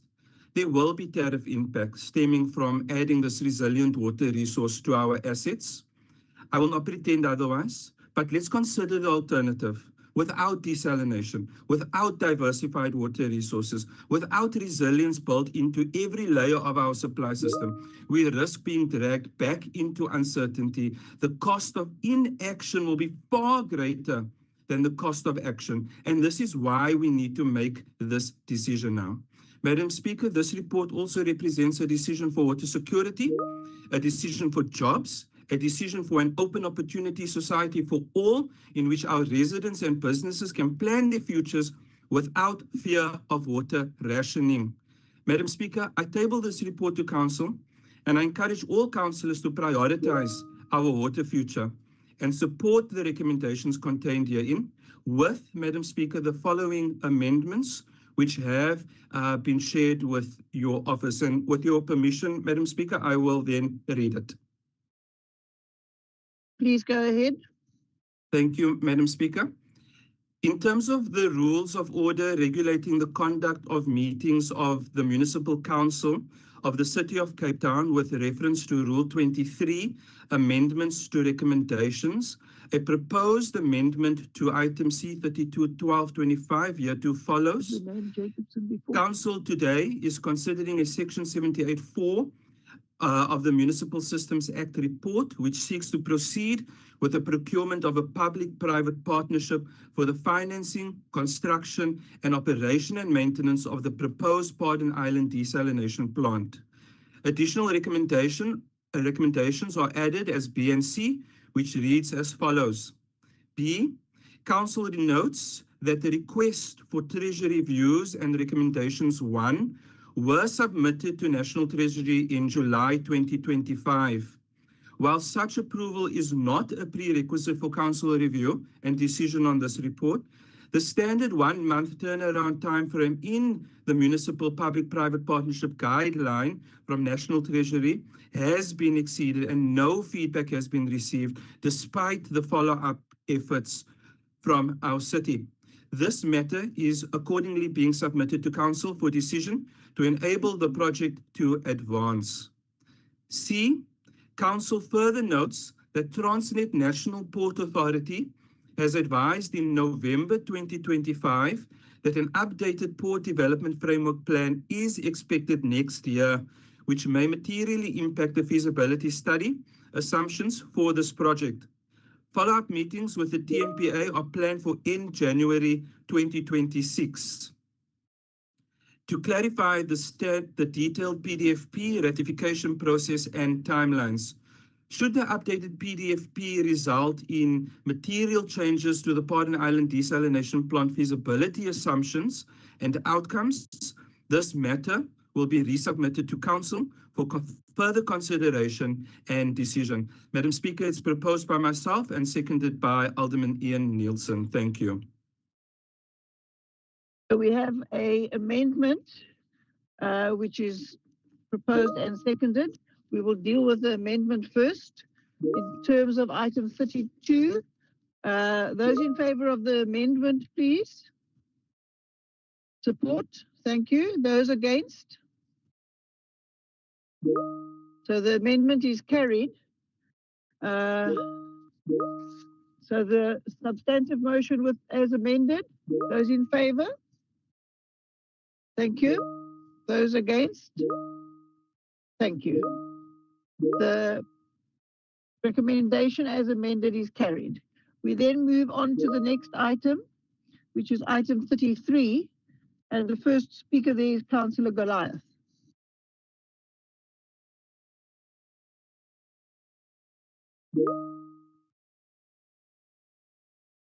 Am I audible, Speaker? Yes, continue. Okay, greetings to everybody. Speaker, I'm not going to tiptoe around things that is of great concern for the people of the city of Cape Town. The proposed deviation contract is a joke and not a very clever one. The city wants us to sign off and dump a 8.7 million worth of public assets into the laps of operators who have already proven that they cannot deliver. We've seen the chaos of phase 1A. We've lived through the excuses, and yet we expected to not politely while the same failures are dressed up as transformation and continuity. Let's be honest, this is the same script we've watched over the years with the IRT, BRT rollout, taxi drivers and owners from Atlantis, the very people that have kept transport moving long before the My City even existed, were tossed aside like disposable parts. They were promised inclusion and shoved out of the picture the minute deals were signed. The city remembers them only when photos are to be taken and when real opportunities are being allocated. They were not even considered. And then there's the Noon, Speaker. A My City station that was burned down to the ground. The city spent fortunes in rebuilding it, money that could have fixed routes, support workers, or even strengthened operations. Instead, millions were poured into the rebuild that we all know would be of no accountability. And now, undeniably so, the city wants us to push more resources into the very same pipeline without any conditions, without competition, without even the decency of explaining why they think this time around there will be a different outcomes. A deviation is supposed to be a last resort, an emergency tool. But in this city, it becomes a shortcut for bad planning. For bad planning and worse politics. Well, thank you. Councillor Maga. Am I audible, Speaker? You are. Carry on. Colleagues, this item speaks to the granting of rights to use, control, and manage the City of Cape Town's My City vehicles. It is an operationally important but straightforward item relating to the continued delivery of our world-class My City service. This report seeks formal approval for the granting of rights to Table Bay Area Rapid Transit to manage 6 city-owned buses used in the Phase 1 My City network. The vehicles form part of the deviation contract, which was approved earlier. This ensures uninterrupted services beyond October 2025. Madam Speaker, it is important to emphasize that this process strictly follows the Municipal Asset Transfer Regulation. Although the value of the assets is already mentioned, the rights being spoken about are less than 3 years. This means that in terms of Regulation 34.2, no public participation is required, and the in-principle approval under the delegated authority has already been granted. What Council is doing today is the final step required to ensure full legal compliance so that the operator can continue to use these assets for the benefit of our residents. Speaker, contrary to the assertion that my colleague has just made in the opposition, the irrefutable truth is that My City Service continues to be Cape Town's flagship public transport offering, commuting over 1.5 million passengers every month, generating millions in fare revenue. Thus, maintaining the flexibility and efficiency of this service is important. The key operational feature of this item, Speaker, is the authorization for the Executive Director to reallocate buses between operators as and when needed. This is not a new concept. It is a built-in mechanism that is designed to respond to passenger demand, optimize fleet deployment, and ensure consistent service reliability across the network without requiring repeated council approvals. Speaker, this is good governance, this is responsive governance, and this is importantly service delivery and at its best. The rights granted here are zero cost. The city's risks are mitigated through strict contractual provisions. The public benefit through improved reliability, efficiency, and safety for our public transport routes. Speaker, this item enables the city to continue delivering high-quality, well-managed, financially responsible My City services while maintaining full compliance with legislation. I thus support the recommendation as set out in the report, Speaker. Thank you very much. Thank you. The recommendation is on page 335. Those in favor of the recommendation? Thank you. Those against the recommendation? Good is against? All right. And Al-Jamaa is against.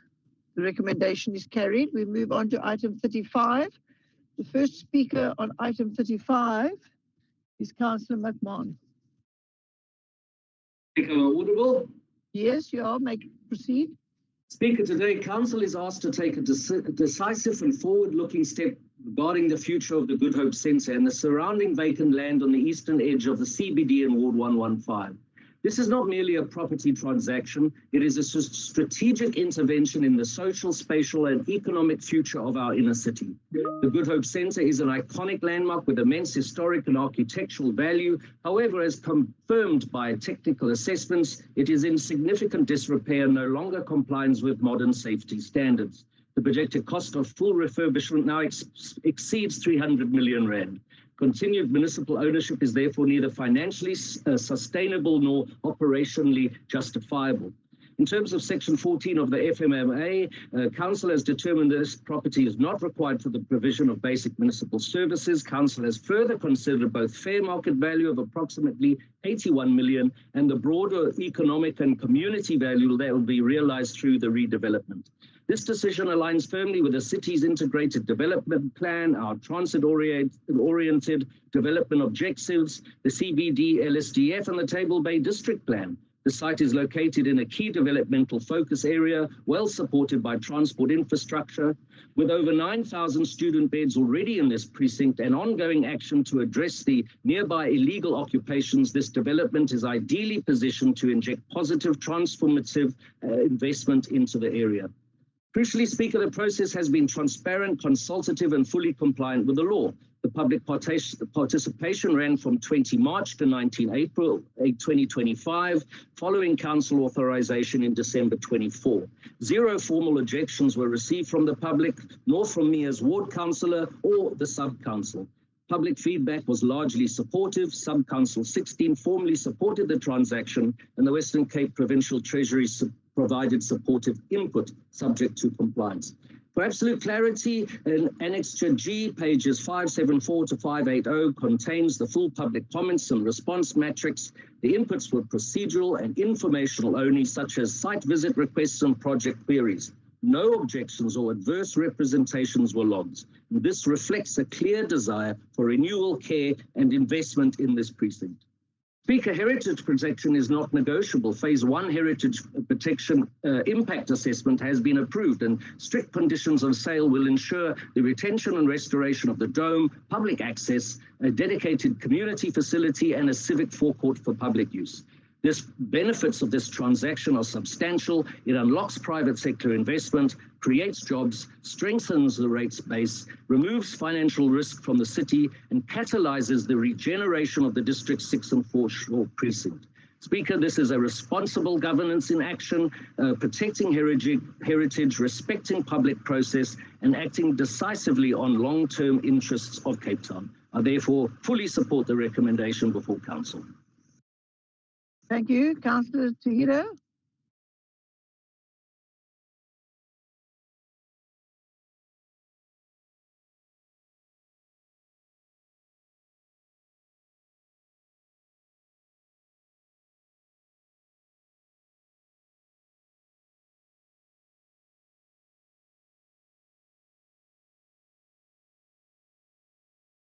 Is it? Okay. It shows that Councillor Tahira is no longer in the meeting. Alderman Fosh, you may wrap up. Right, thanks very much, Madam Speaker. You know, in government, we often talk about doing more with what we have, but the truth is some assets like the Good Hope Centre have been underutilized for years. They're sitting there costing money to maintain and delivering very little back to the people of Cape Town. So this is a once-in-a-generation opportunity where we've now kicked off a competitive, transparent process for the private sector to redevelop the Good Hope precinct, including the surrounding land. And even at this early stage, the interest from the market has been strong, more than we expected, showing that the city is a place where investment and development make real sense. So, Madam Speaker, we're talking about jobs during construction and also long-term employment from this mixed-use development, which could be residential, retail, commercial, and all contributing to the vibrancy of the inner city in this very prime location. And the heritage elements will be preserved and given new life. And so this isn't about selling off a landmark, it's more about unlocking value responsibly. Because if we leave it idle, it just becomes a cost center. So now if we act strategically, we then create opportunity for Cape Townians, we attract investment, and we really make the city work harder for everyone. And so, Madam Speaker, why do we do these type of transactions? Well, because if we want to be a city with more jobs and more economic growth, then we must unlock every lever available to us. Idle land doesn't help people, and derelict buildings don't grow economies. But smart, well-planned, well-executed partnerships absolutely do. And this is really part of our larger push to ensure Cape Town's economic progress keeps moving forward, and that's why you'll see so many property transactions, land release, and land disposals coming to council month after month, because by releasing municipal land responsibly, transparently, and strategically focused, we can generate maximum public value. And so the Good Hope Centre project is really a symbol of a government that is active, intentional, and focused on unlocking those opportunities instead of letting them gather dust. So, Madam Speaker, this is a fantastic development opportunity, a mixed-use opportunity in a prime location of our city. And I would like to encourage developers and investors to reach out to us for the investor pack that contains all of the information in terms of the permissible bulk, the land use rights, because Once council takes this decision, we then take it to the auction, and that's really where the magic happens. So the investor pack will contain all of the information for investors to make that informed decision. But this is really a fantastic opportunity to showcase to the world that Cape Town is using its land responsibly and not stockpiling it. Thanks, Madam Speaker. Councillor Tahina, I believe you're back on the meeting. You've missed your opportunity to speak, but I'll give you an opportunity now. Please, in future, be on time.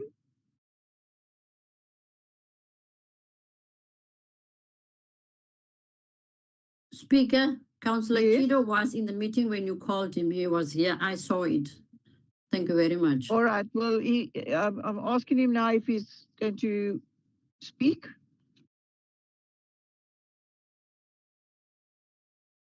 He's unmuted our side.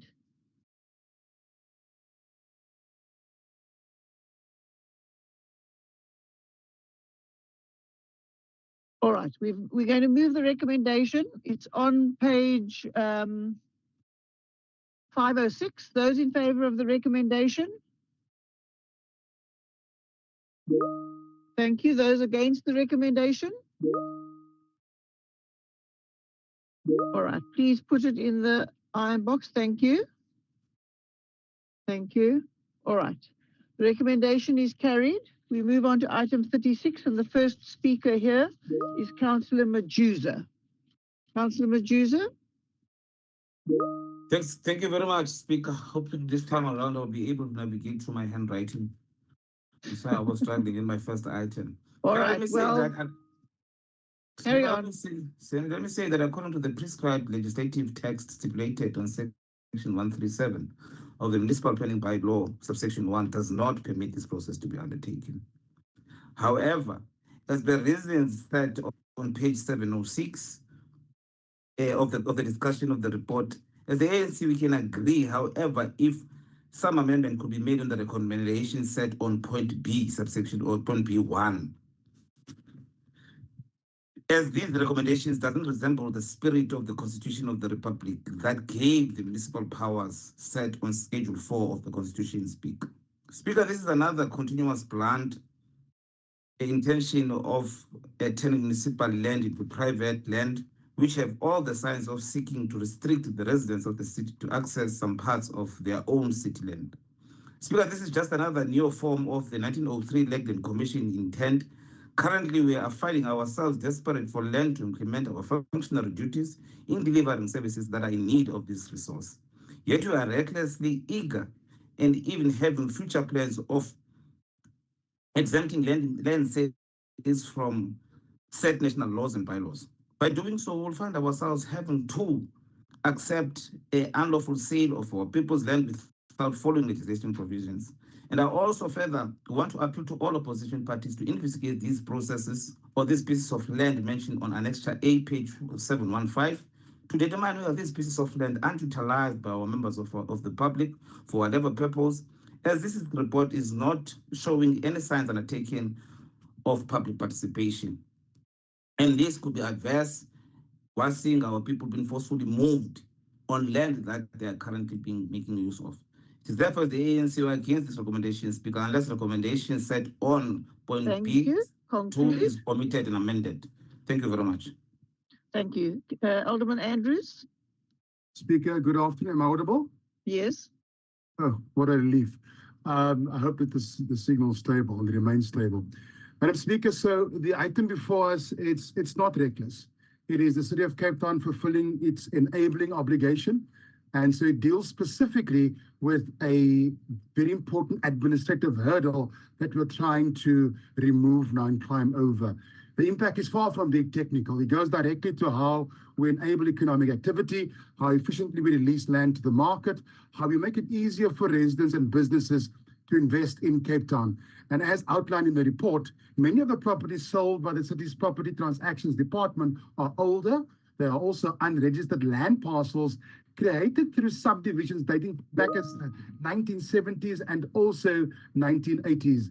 The records for those historic subdivisions and the conditions thereof are incomplete, it's missing, and never existed under the legislative frameworks of the time. And so this gap has resulted in a practical problem. Purchasers cannot obtain the required Section 137 clearance certificate because the city cannot verify conditions that no longer exist. And so the result is delayed transfers, stalled development, and unnecessary financial risks for purchasers, many of whom are ready to build, ready to hire, and of course, most importantly, ready to invest in the economy of the city of Cape Town. So Speaker, this is precisely the type of red tape that we need to remove as Team Cape Town. Why is that important? It's important because our goal is simple: unlock land, enable investment, and support the growth of local economies across the city. The exemption recommended today gives effect to that. It does three important things. First, it resolves the long-standing bottleneck created by missing historical records by allowing the city to proceed where bulk services are confirmed as the requirement clearly reaffirmed in the report. And we can look at page 5, confirmation that the services are sufficient. Second, it protects the city's financial and service delivery interest. The sale agreements already in place place the responsibility for installing service connections on the purchaser, and that obligation remains intact. And so what we're trying to do here is to remove all of the duplication and unnecessary administrative obstruction. And of course, the third and most important point, it directly strengthens our ease of doing business reforms.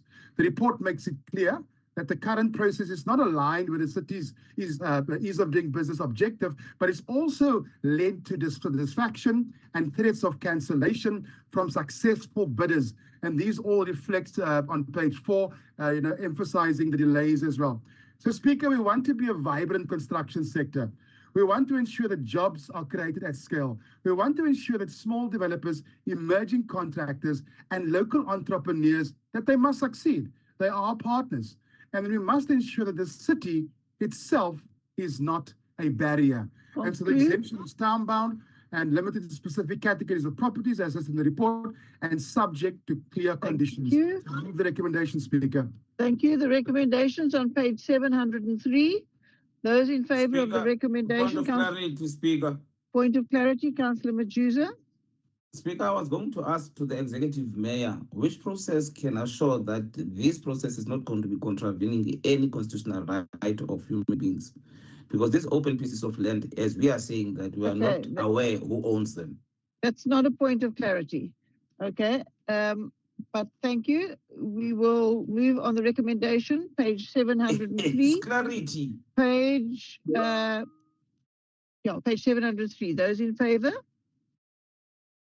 Those against? Thank you. Recommendation is carried. We move on to the next item, which is item 37. Councillor Nimmerhout.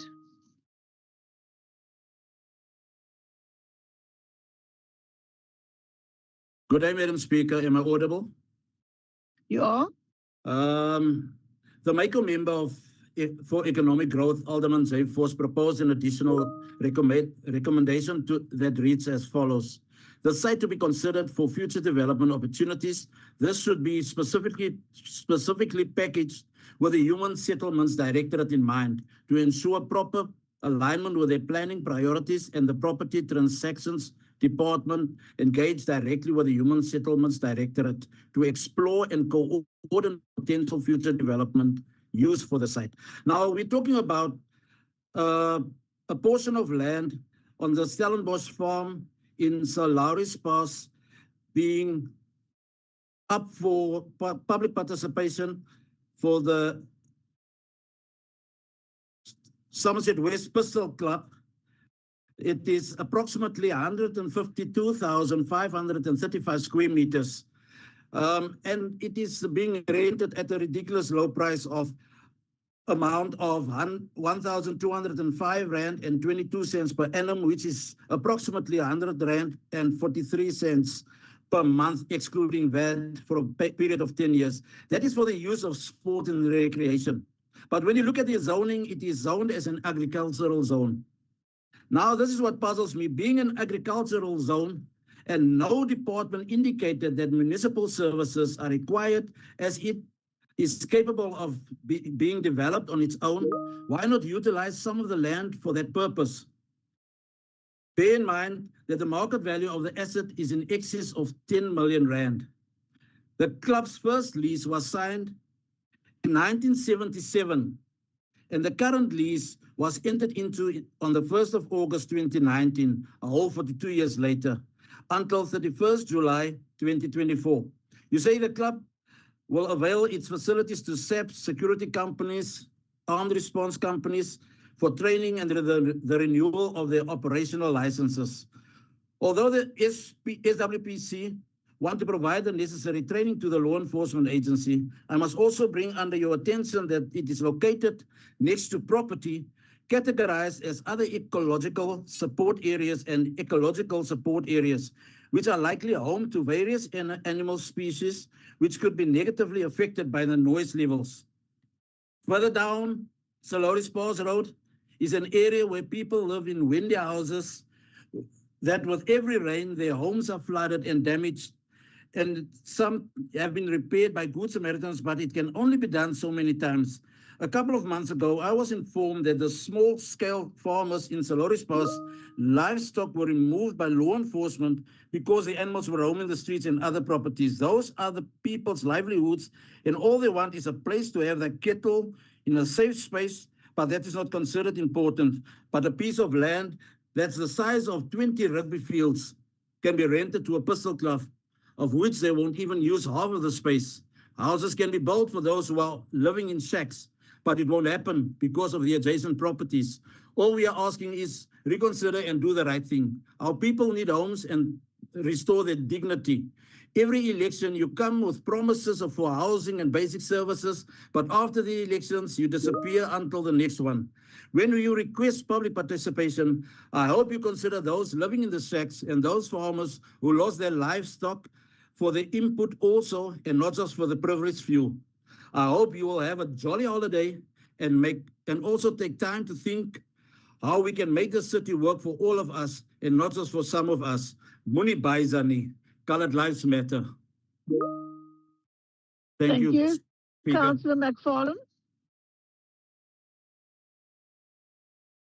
Thank you, Madam Speaker.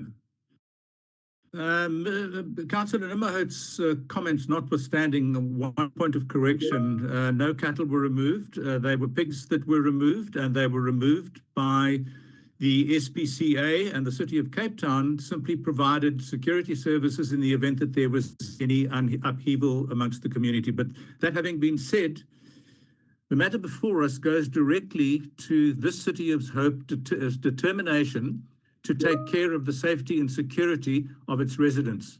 The Somerset West Crystal Club provides residents of the Helderberg, as well as the surrounding area, the opportunity to take part in recreational shooting activities. The club also allows various security companies to use their facilities for training and qualifications required for competently performing their duties. They have been doing this for a period of 50 years. The security industry in turn provides an essential service in safeguarding businesses and residential premises, private residents and business owners, many of which train regularly at the club. The nearest alternative to the Somerset West Crystal Club's facilities is 50 kilometers distant in Kraaifontein, which places a considerable burden on the people, businesses and other instances in the Helderberg that make use of the facilities. The club has invested substantially in infrastructure and noise dampening, with further developments planned. Thus, a 10-year lease would help to justify such investment. The club has served the Helderberg community for 6 decades, 5 of which at the current location, with a flawless safety record. The club has strong member participation and a proactive, approachable committee that maintains good relationships with its neighbours. It has experienced substantial growth over the past 3 years, doubling its membership to more than 400. Training and security providers have made over 300 bookings within the current partial book year to date, through which approximately 1,000 security personnel have completed proficiency and competency training, which means that when people are forced to use weapons in the execution of their duties with the high crime rate that we have in this country, they have been properly trained and are competent. The club is in discussions with the City's Safety and Security Directorate to make the facility available for training of its tactical response units, along with further development initiatives at the range, for which it has the club's full support. The matter before us requests this council to approve a public participation process so that the lease application can then be processed. once all comments have been processed. Speaker, we live in a society in which crime has become a veritable epidemic, and this necessitates the deployment of firearms to our security services. Better that proper training is provided close at hand to ensure responsible use of those firearms, and this facility makes an invaluable contribution in this regard. I therefore have no hesitation in moving the recommendation on page 716. Before we go to the recommendation, the Mayor would like a right of response. Mr. Mayor? Yeah, I just want to respond to Councillor Nimmerman's points. If he looks on page 717 at the recommendation that was added in bold by the MACO, there was a recommendation added in bold by the MACO, and it does exactly what he has asked, because we agree that this property must be used for human settlement purposes. But keep in mind that this is currently zoned agricultural land. It takes very long to rezone agricultural land. It's not up to the city. It has to get approval from the provincial and even the national government. And indeed, it is unserviced land. So this is a lot of work and packaging work that has to take place before this can be developed for human settlements purposes. But we agree that it must be developed for human settlements purposes. We cannot have such an enormous piece of land inside the urban edge, inside the city's boundaries, simply being used for a gun club. And so that's why we said in recommendation I, in bold, in the MACO, that this site be considered for future development opportunities with a view to Human Settlements Directorate to ensure proper alignment with their planning priorities, and that our Property Transactions Department engage with Human Settlements to explore future development of this site. So I think that is entirely covered what Councillor Nimmerman has said. Thank you. It's Nimmerhout, but we get the point. Thank you. We're going to move to the recommendation on page 716. Those in favor of the recommendation? Thank you. Those against the recommendation? Thank you. We can put it in the iron box. All right. Thank you. The recommendation is carried, and we move on to item 38. And the first speaker there is Stevens, Councillor Stevens. You may proceed. Good afternoon, Madam Speaker. Good afternoon, colleagues. Madam Speaker, today we consider the proposed in-principle approval for the transfer of more than 5 hectares of city-owned land in Macassar. Speaker, let us be clear. The ANC will support this item, but we do so with serious concerns that must be placed firmly on record. We support development that brings jobs, attracts investments, and unlocks land for productive use. But we cannot ignore the DA's track record. Year after year, strategic public land in working class, black and colored communities is quietly released to the market while our people are told there is no land for housing or community facilities. The ANC rejects that contradiction. This report tells us that there were no objections from the public, but we all know, and the people of Macassar know, that if communities are not properly engaged, they cannot object. Silence is not consent, it is exclusion. And this continues a pattern where affected communities are the last to know when the land is on the table. Speaker, while internal directors raised no objection to disposal, we must emphasize that the absence of technical objections does not mean this land has no socio-economic value. Survey shows its TOD potential, its strategic location, and its suitability for mixed-use development. Even urban planning and design recommended, including a residential component. Our concern is simple: who will benefit? If this transfer goes ahead without clear conditions, we risk another development that enriches private interest while Macassar's unemployment, housing shortages, and youth marginalization continue unabated. Therefore, Speaker, the ANC supports this item only on the basis that the following conditions and principles guides the competitive process: guaranteed local job creation and participation of Macassar-based SMMEs, exploration of mixed-use opportunities, including residential elements as recommended, clear community benefits built into the development framework, proper expanded community consultation throughout the next phase. Public land is not a DA asset sale catalog. It's a public inheritance. Conclude. Thank you. Councillor Helfrich. Thank you very much, Madam Speaker. And I greet you all. Madam Speaker, this item seeks Council's in-principle approval for the transfer of city-owned vacant portion of 4374 Makassa, situated at 35 Link Avenue, zoned General Industrial 1, and that it be transferred by way of public competition, subject to conditions to be imposed by directed property transaction in the exercise of this of his delegated duties, and that Council confirms that the fair market value of the asset and the economic and the community value be received in exchange of the asset as described in this report. So this addresses the concerns of Councillor Julianne Stevens, and I'm happy for their support. Madam Speaker, I want to say from the very start of my term, residents have urged us to prioritize the development of this land. Most notably, those residents residing in the communities of Chris Hani Park, Bell Glen, and Clifton in Makassa, who live directly alongside this earth. These residents have endured ongoing illegal dumping, unlawful land occupation, and rising crime. In fact, Madam Speaker, yet another horrific incident occurred only this very past weekend on this earth. It was determined that on reasonable grounds that the asset is not needed to provide the minimum level of basic municipal services. And the proposed sale was advertised for public participation, and the relevant parties were notified as outlined in the report, and no objections were received. Madam Speaker, the sale of this property will also contribute positively to the city's financial position, of which it is surplus to the needs of the city, generate a market-related income, enable better utilization of city-owned assets, and create much-needed job opportunities. Madam Speaker, the residents of the communities I have highlighted today and the people of Ward 109 as a whole have asked us to act, and this is exactly what we are doing today. This is the essence of a responsive government, hearing our communities, acting with purpose, and proving that their voices truly matter. Madam Speaker, I stand firmly in support of this item and of the recommendations on page 735, and I urge my colleagues to do the same. Thank you.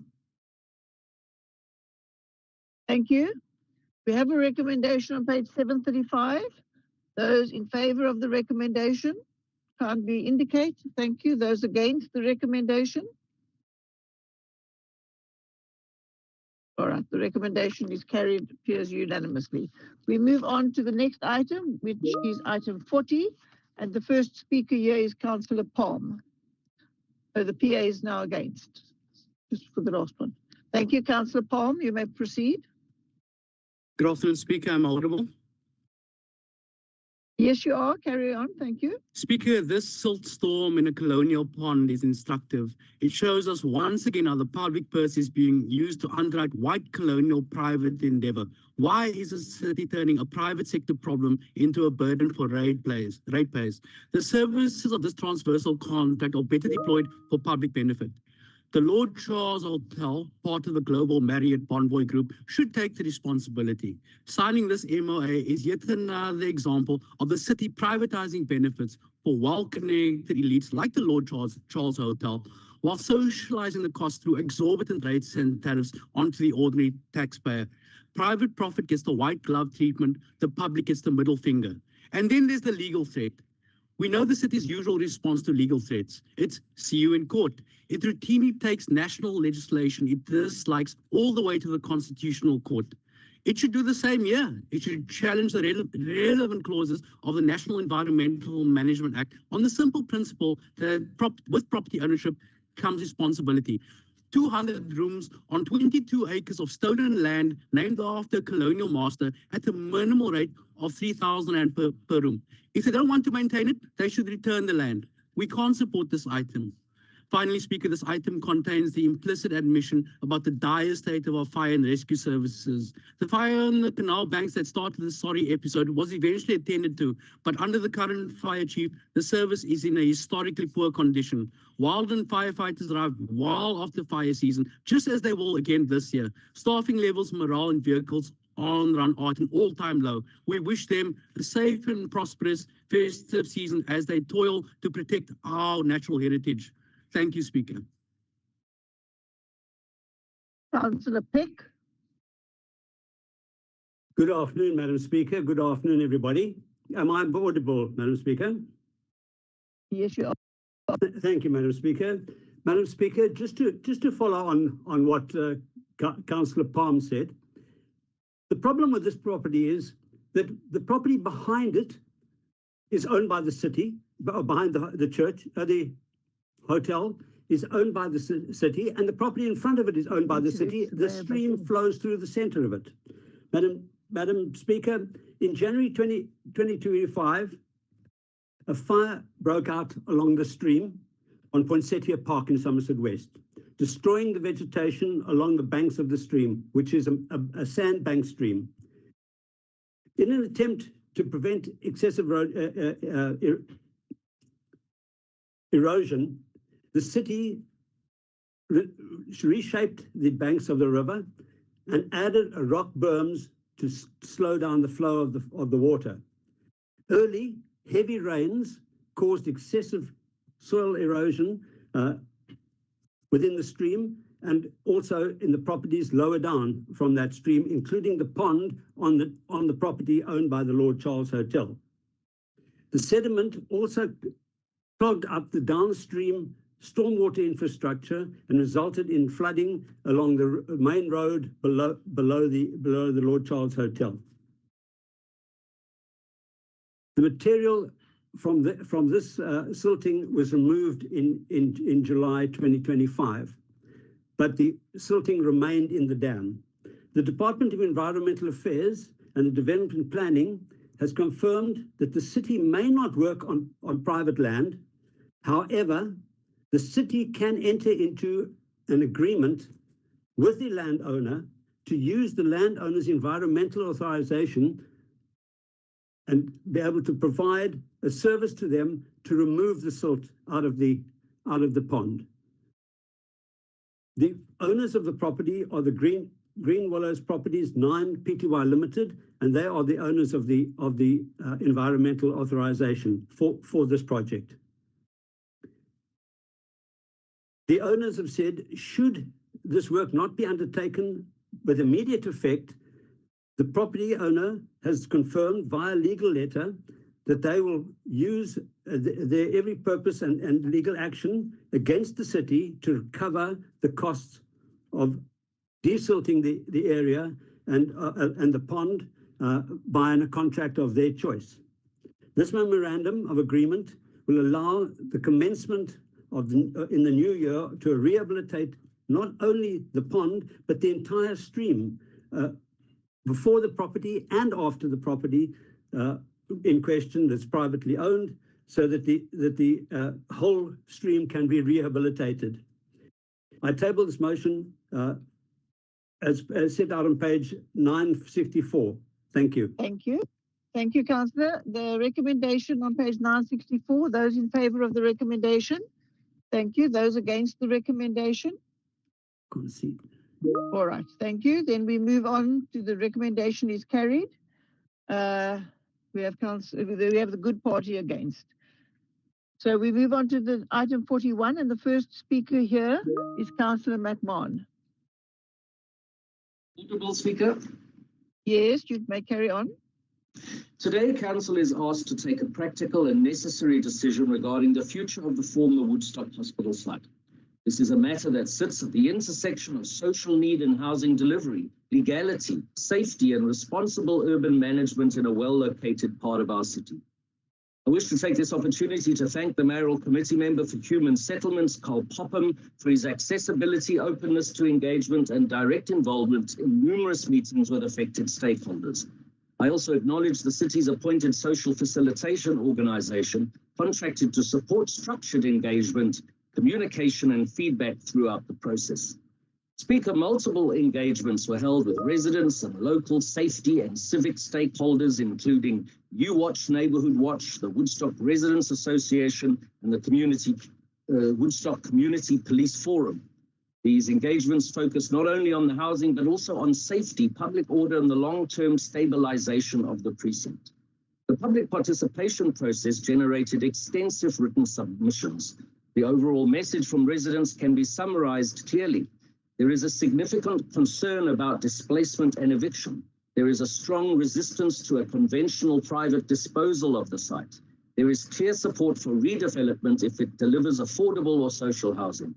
Residents consistently emphasize proximity to work, schools, and healthcare, and the inability to afford private rental.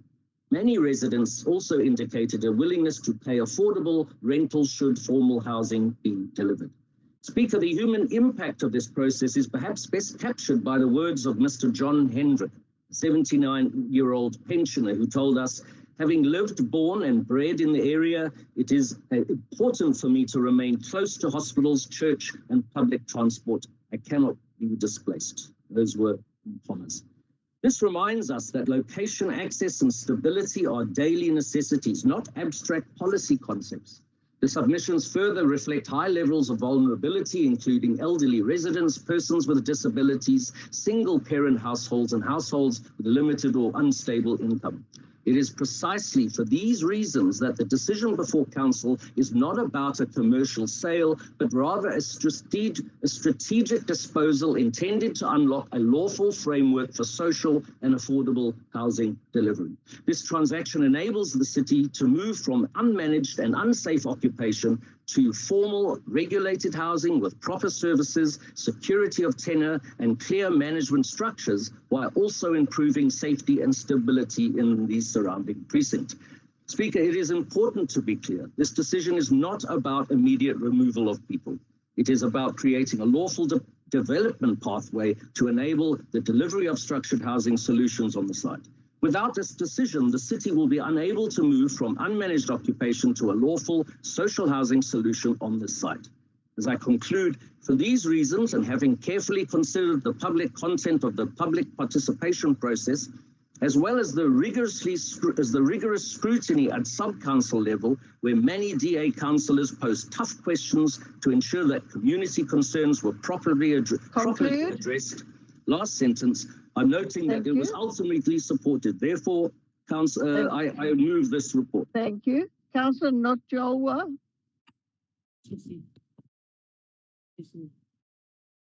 Speaker, on 22 August 2024, when this item was tabled for public participation, we opposed and rejected it as the Good Party because it said nothing about what will happen to the close to 900 people and their families who have made that building a home.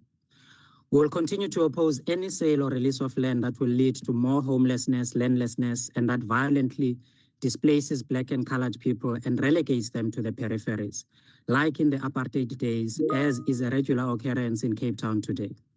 I welcome the fact that MMC Karl Popheim has finally come to his senses and included an amendment and recommendation towards accommodating the families currently living at the Woodstock Hospital building, famously known as the Sisi Gul House. In this regard, we are in support of this item in principle. We continue to say land for people, not for profit.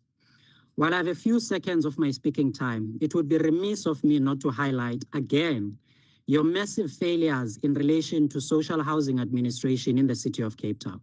I implore you, MMC Karl Popheim and the Human Settlements Directorate, to come to your senses and pay back the money owed to DCI tenants by the city of Cape Town. Money you unlawfully overcharged poor and working people through business tariffs instead of residential tariffs. You and your families will all be enjoying the December holiday, while the DA's political and administrative negligence and failures in Cape Town have left pensioners and hundreds of working people living at DCI poorer and struggling to survive in this expensive city that caters more for tourists than it does for its locals. Pay back the money to DCI tenants now. Thank you. Councillor Dilizani. Pay back the money. Pay back the money. Pay back the money. Am I audible, Speaker? You are. Carry on. Thank you, Speaker. Leader of Opposition, Comrade Kido. The policy framework in South Africa that emphasizes integrated housing launched in 2004 was part of a Breaking New Ground housing plan, which was the comprehensive development of the integrated sustainable human settlement policy, which promoted mixed income and mixed use development to allow better access to socio-economic opportunities for the poorest of the poor and the non-white middle class. Therefore, the support for this item and in our support urge that the people that are currently occupying the property should reserve the first right of offer to acquire the land. And the question is going to probably arise that how are these people going to afford the land, to afford this property? Through assistance, through guidance, through all the political will that can be given to them, that they be able to acquire this land. Through this council, we can be able to assist those people so that this becomes a true and real integrated program that will also allow us to avoid this being given to the mayor's property development bodies and agenda of click enrichment. I thank you, Speaker. Thank you. Councillor Popham. Thank you, Madam Speaker. When Alderman Jordan Hill Lewis appointed me on the 29th of August 2023, he gave me a very clear mandate to prioritize access to affordable housing in well-located areas in line with his mayoral priority program, something that he has made a center for delivery within our city because of the precessive governments before him not landing these projects. Today, after exceptionally hard work, I'm able to table the report which asks Council to authorize the advertising of the release of the infamous Woodstock Hospital, a site with a lot of history, a site which has been in the media, and unfortunately, a site which has been used and abused by political parties for their minority seats in this council. But at the end of the day, Madam, this city, a DA-led city, is releasing its municipal-owned land, 2 hectares thereof, valued at 87 million rand, to provide human settlements for the most vulnerable in our city. Show me governments around the country, particularly metropolitans, who are doing it at 90% discount for those properties.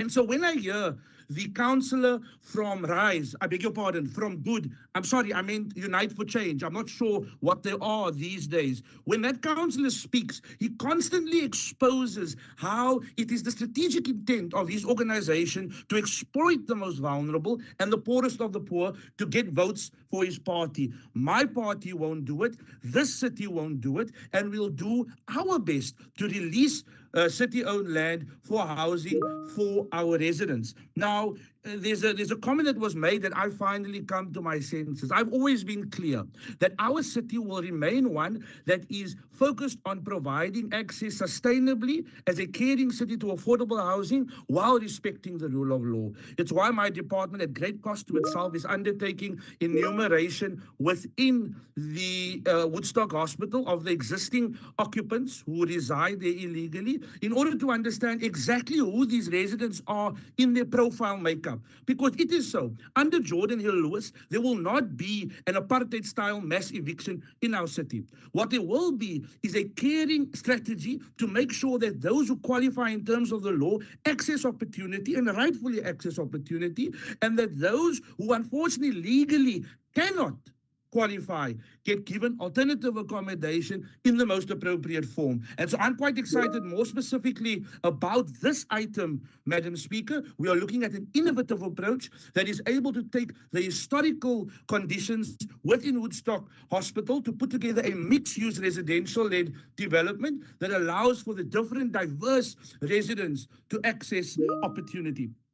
Councillor Dedazani, who's my good friend in the Portfolio Committee, once again shows that when he gets the opportunity by Councillor Tito to speak in this council, which is very rare, by the way, he chooses to not read the item, not address the core concern of our constituents, but rather looks to badmouth the executive mayor, the only executive mayor in the country who is ensuring that what he promised in 2021 is delivering before 2026. And so I'm quite proud to not only serve in his government, but to be a part of a DA caucus that looks above the noise and focuses on delivering to our people, regardless of the attacks, regardless of the political ploys, but says, you know what, whether we win or lose, we are here to deliver. And so I table this report, Madam Speaker, and the DA caucus supports with our majority in this council. The recommendation is on page 973. Those in favor of the recommendation? Thank you. Those against the recommendation? Thank you. The recommendation is carried. We move on to item 43A. And the first speaker on this item. Okay, it says 43B, but it is 43A, and it will be amended in the minutes accordingly. So the first speaker is Councillor Badruddin, who has submitted an amendment. We've circulated the amendment. So can we agree to the amendment before we go into, let's go into the debate first. And the first speaker is Councillor Ntodo. Councillor Ntodo.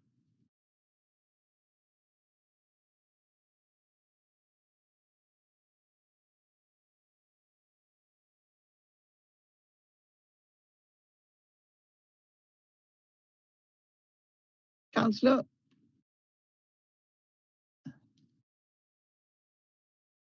Councillor Ntodo. Thank you, Speaker. The first speaker is Councillor Badruddin, and I'll be the last one. Is he going to speak first? All right, Councillor Badruddin.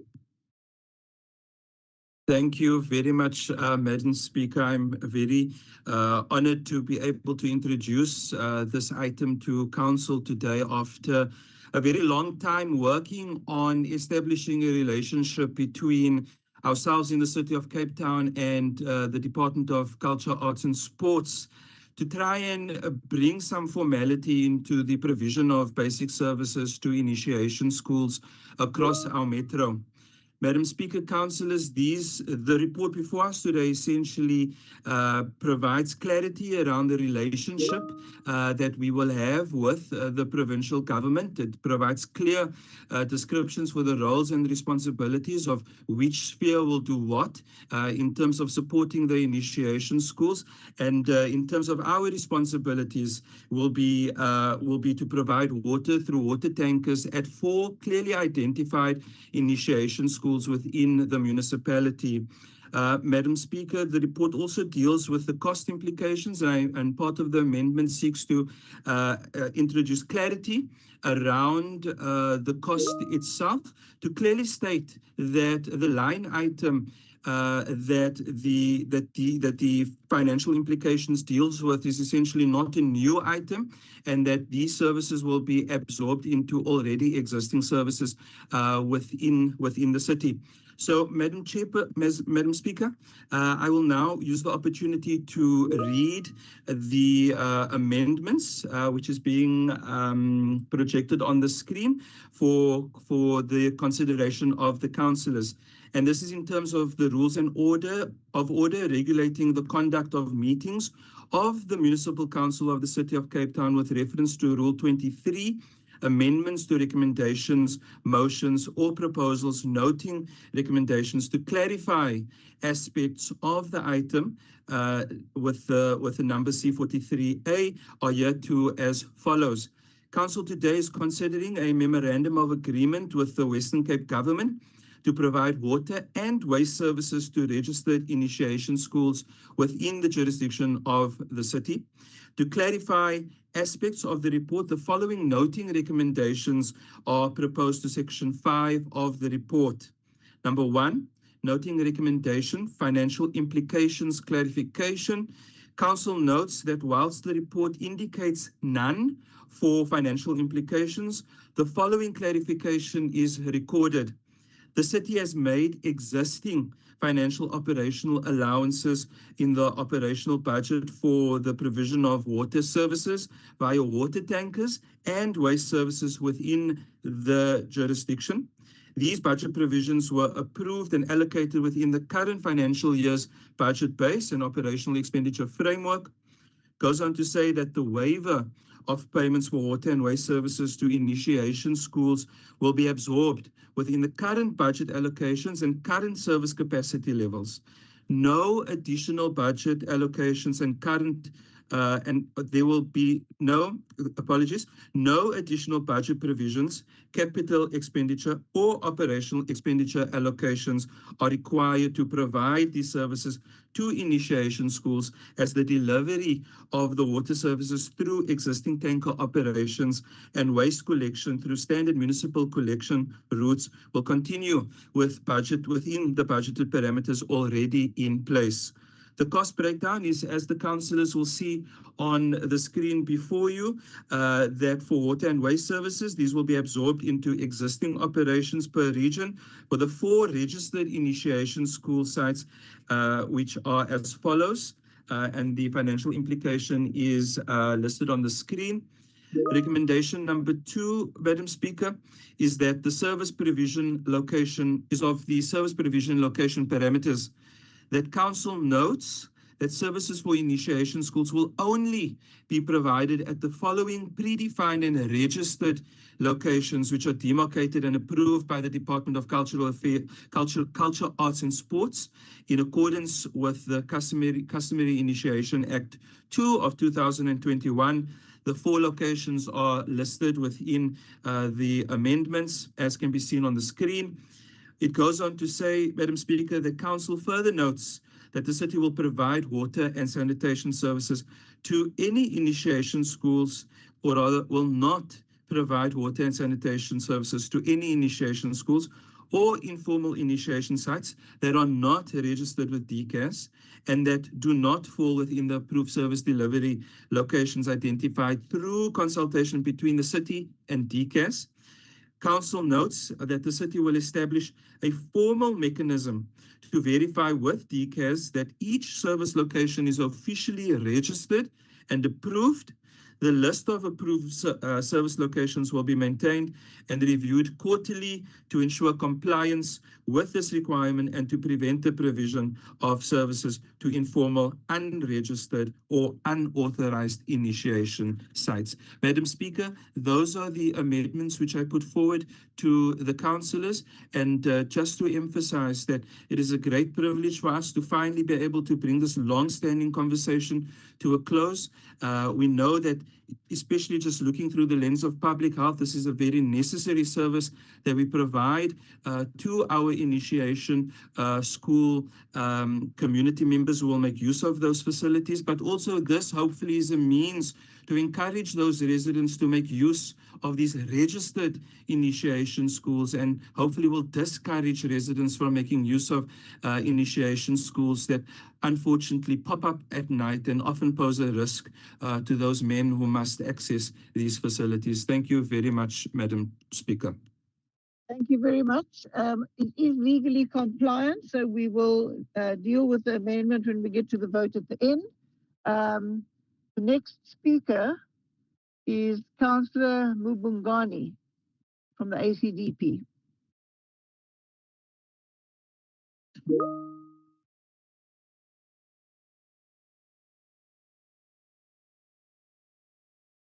Thank you. Then Councillor Bengi.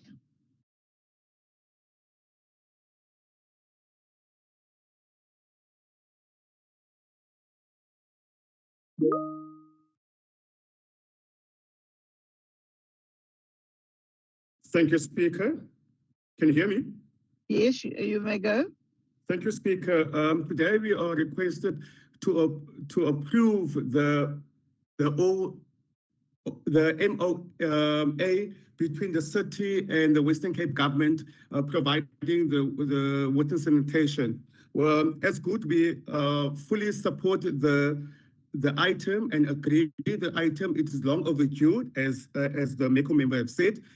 We would like also to request a speaker that the water service collection removal at the Philippe Nyanga site, at least now, the premise, the site is secured. However, there are serious concerns that we need to highlight.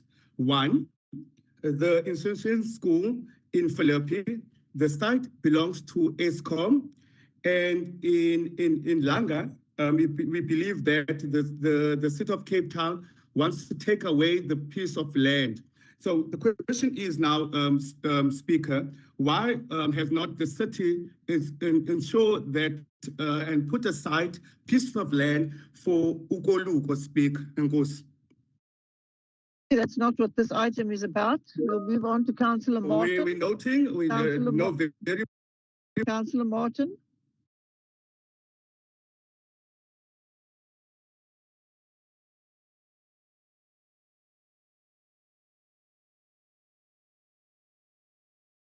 Speaker. Councillor Mabungani. Thank you, Speaker. Councillor Mabungani, I've been told that you're not speaking anymore. Apologies, Speaker, I am. You are. All right, I'll come back to you. Councillor Martin. Thank you, Speaker. Good day, everyone. Good day, Speaker. Good day, Mayor. This item is a request for permission to enter into MOA, City of Cape Town and Western Cape Government, provide water and sanitation services to the initiation school within jurisdiction of Cape Town. This item come a long way by the term of former Mayor Dan Plato, of which Councillor Badruddin can attest to that, as he already alluded, because by that time he was an official. As the ANC, we are happy with the after MOA that is going to be signed, yet by the three directorates under the sanitation, water and sanitation, urban waste management, and community services and health EDs. We are also glad that the Western Cape government is in the MOA because the customary practice is not only for COSAs and the site that are only in the city of Cape Town boundaries. Sutus and Abahlubi initiation ritual means it's not only about the Jojo tanks and the availability. We also need the availability of land on other municipalities. Hence, I'm saying I'm glad that we've also included this the Western Cape government. Thirdly, let me thank the city manager to appoint Mr. Hlanganisa as the project manager of this project, and he also not expected to be skipping a day of delivering of water and collection. Hence, we need to a dedicated official on that are working under Mr. Hlanganisa. The nice thing about this, there is money that is allocated right now. All that we want to know, as we are now in the season already, that ends January 31st, 2026. What will happen with the current site that we are busy in? The very important that I have engaged with the relevant department. We have engaged with the relevant department of Western Cape, which is DICAS, to allocate the other land sites for the Soto and Toby clan in other municipalities. The ANC is entitled to claim victory since it has been pushing through the sub-councils, more especially the sub-councils that are being led by the ANC. So as the ANC, we support the item. Lastly, the adjustment budget, because of it came November and January 2026 and January 2027, the season, in the site of Guguletu, of which the Guguletu is the one in Nyanga Junction. We need that site to be fenced, and it can be utilized by the people of Guguletu instead of utilizing the Joe Gabi one that is very far from them. Thank you very much, Speaker. The ANC is supporting the item. Thank you. Councillor Todo. Good Okay, afternoon, Madam Speaker. Sorry, Councillor. I've got Councillor Yeko first. And Makungane, Chair, Speaker. And Makungani, quite right. Councillor Yeko first.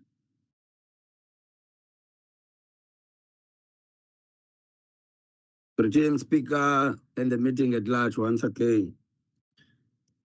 Madam Speaker, in line with the Customary Initiation Act of 2021, that municipalities are required to provide certain health and safety services, which includes the potable water to initiation schools. Madam Speaker, the Economic Freedom Fighters has considered the item before us, and that the city must provide clean drinkable water as they are facing a difficult time during the summer and winter season. Removal of waste bins and bags to be allocated to all initiation schools. They must also be given a free land so that, Speaker, they can be able to exercise their rights across in light of Driefontein, Nyanga East, Crossroad, Khayelitsha, Mfuleni, and all other areas within the city's boundary. Madam Speaker, the EFF stands firm to support this item as it will restore our dignity as Black people. Madam Speaker. In conclusion, Speaker, we also stand firm as the organization that the waiver of payment for water and service to be granted with immediate effect to avoid the estimated amount of 465,828 rand 48 cents. Earlier, Mr. Mayor mentions that within the long-term budget plan, and then the city lands will then be released so that the people of Cape Town must have access to land. Now we're saying this, remember, the initiation is our culture as Black people. So if you want us to trust you, Mr. Mayor, then start now with immediate effect with these initiation schools by providing them with a free land without any delay within the processes. I thank you, Speaker. Councillor Bugani. Thank you, Speaker. Greetings, Speaker. And Speaker, the wholeheartedly support this item. We recognize the importance of honoring the African custom and the tradition of circumcision passage that ushers young boys into manhood.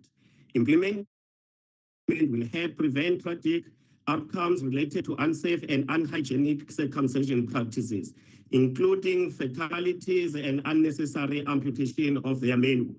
By ensuring these initiation schools have access to essential water and sanitation services, we are not only upholding the dignity of life, but also protect the safety and well-being of our sons.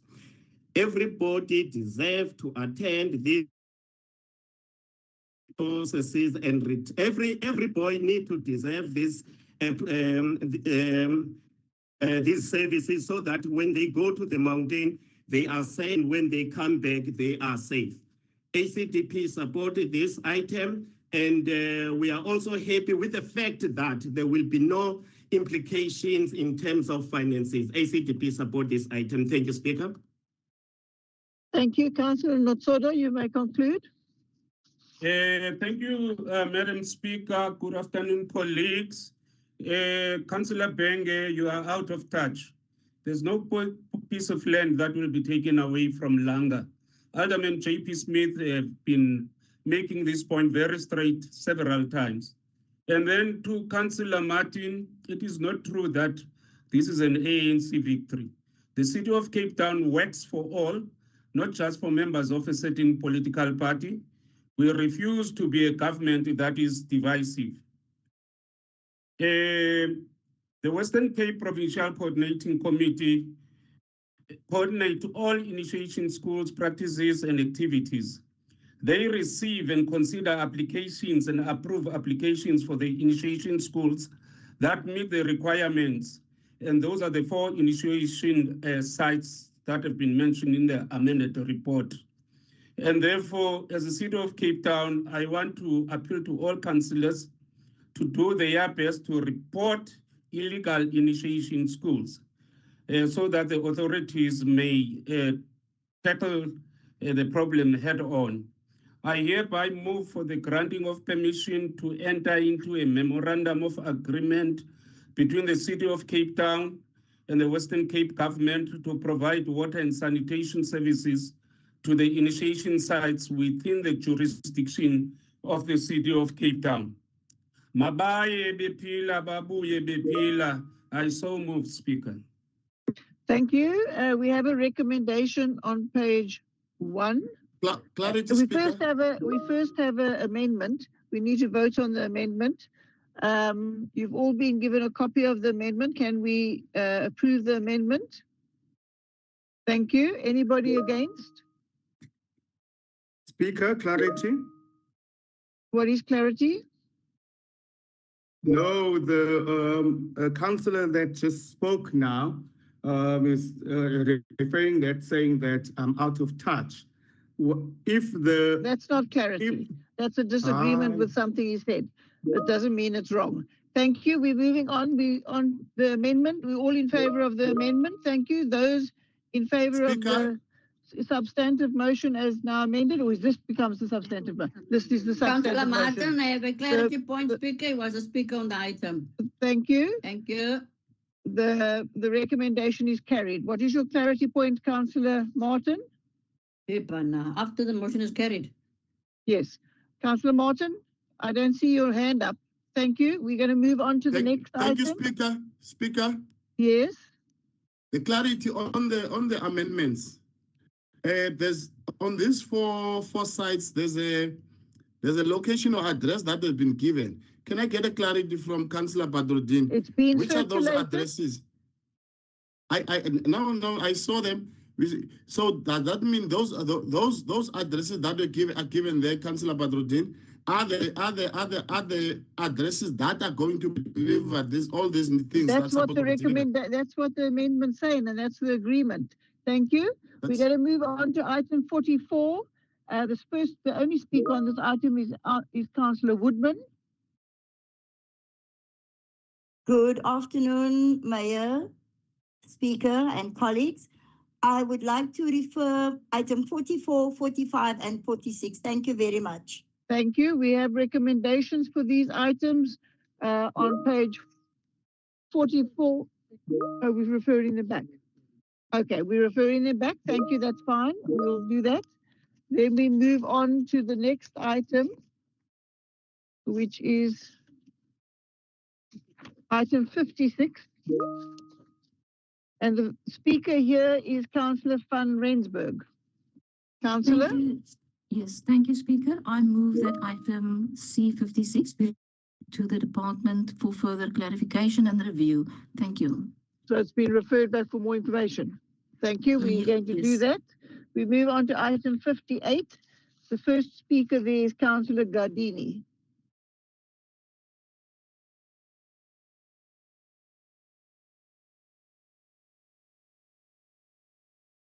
The mic is not open.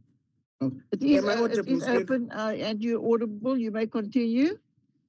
Thank you, Madam Speaker. Fellow councillors, members of the public, good afternoon. The ANC knows the report from the Portfolio Committee. The ANC wishes to record that any measure of the work done must be measured by the results on the ground. Many City of Cape Town residents do not feel safe in the streets, in their homes, now even in courts, Mayor. This is evident in the crime stats released by SAPS for the first and second quarter of 2025. This City of Cape Town, Mr. Mayor, has a whopping 12 stations in the top 30 meta stations. Mfuleni has an increase of 24.1%. Delft has an increase of 14.1%. Gugulethu has an increase of 30.2%. Samora Machel has an increase of 11%. Bishop Levis has an increase of 23%. Just to mention a few, this contradicts the mayor's view that when LEAP is deployed, crime is down, as this is disputed by the stats from Mfuleni, Gugulethu, Bishop Levis, and Delft, where LEAP is deployed. Mr. Mayor, all wards were promised to receive 5 Metro neighborhood safety officers That is not the case for all the wards in Sub-Council 13 and Delft where crime is rife. The deployment of neighborhood safety officers to this sub-council is urgently needed to augment the work of LIP and subs in these areas. Prioritizing the deployment of neighborhood safety officers to Sea Point and Plattekloof and affluent suburbs is a waste of resources that are needed in the top 12 stations with the meta rate. Mr. Mayor, the understaffed Metropolis and traffic services in Area South are unable to perform their function and fight crime as they are understaffed. This district must be resourced as it covers 7 stations in the top 30 meta rate. Mr. Mayor, since you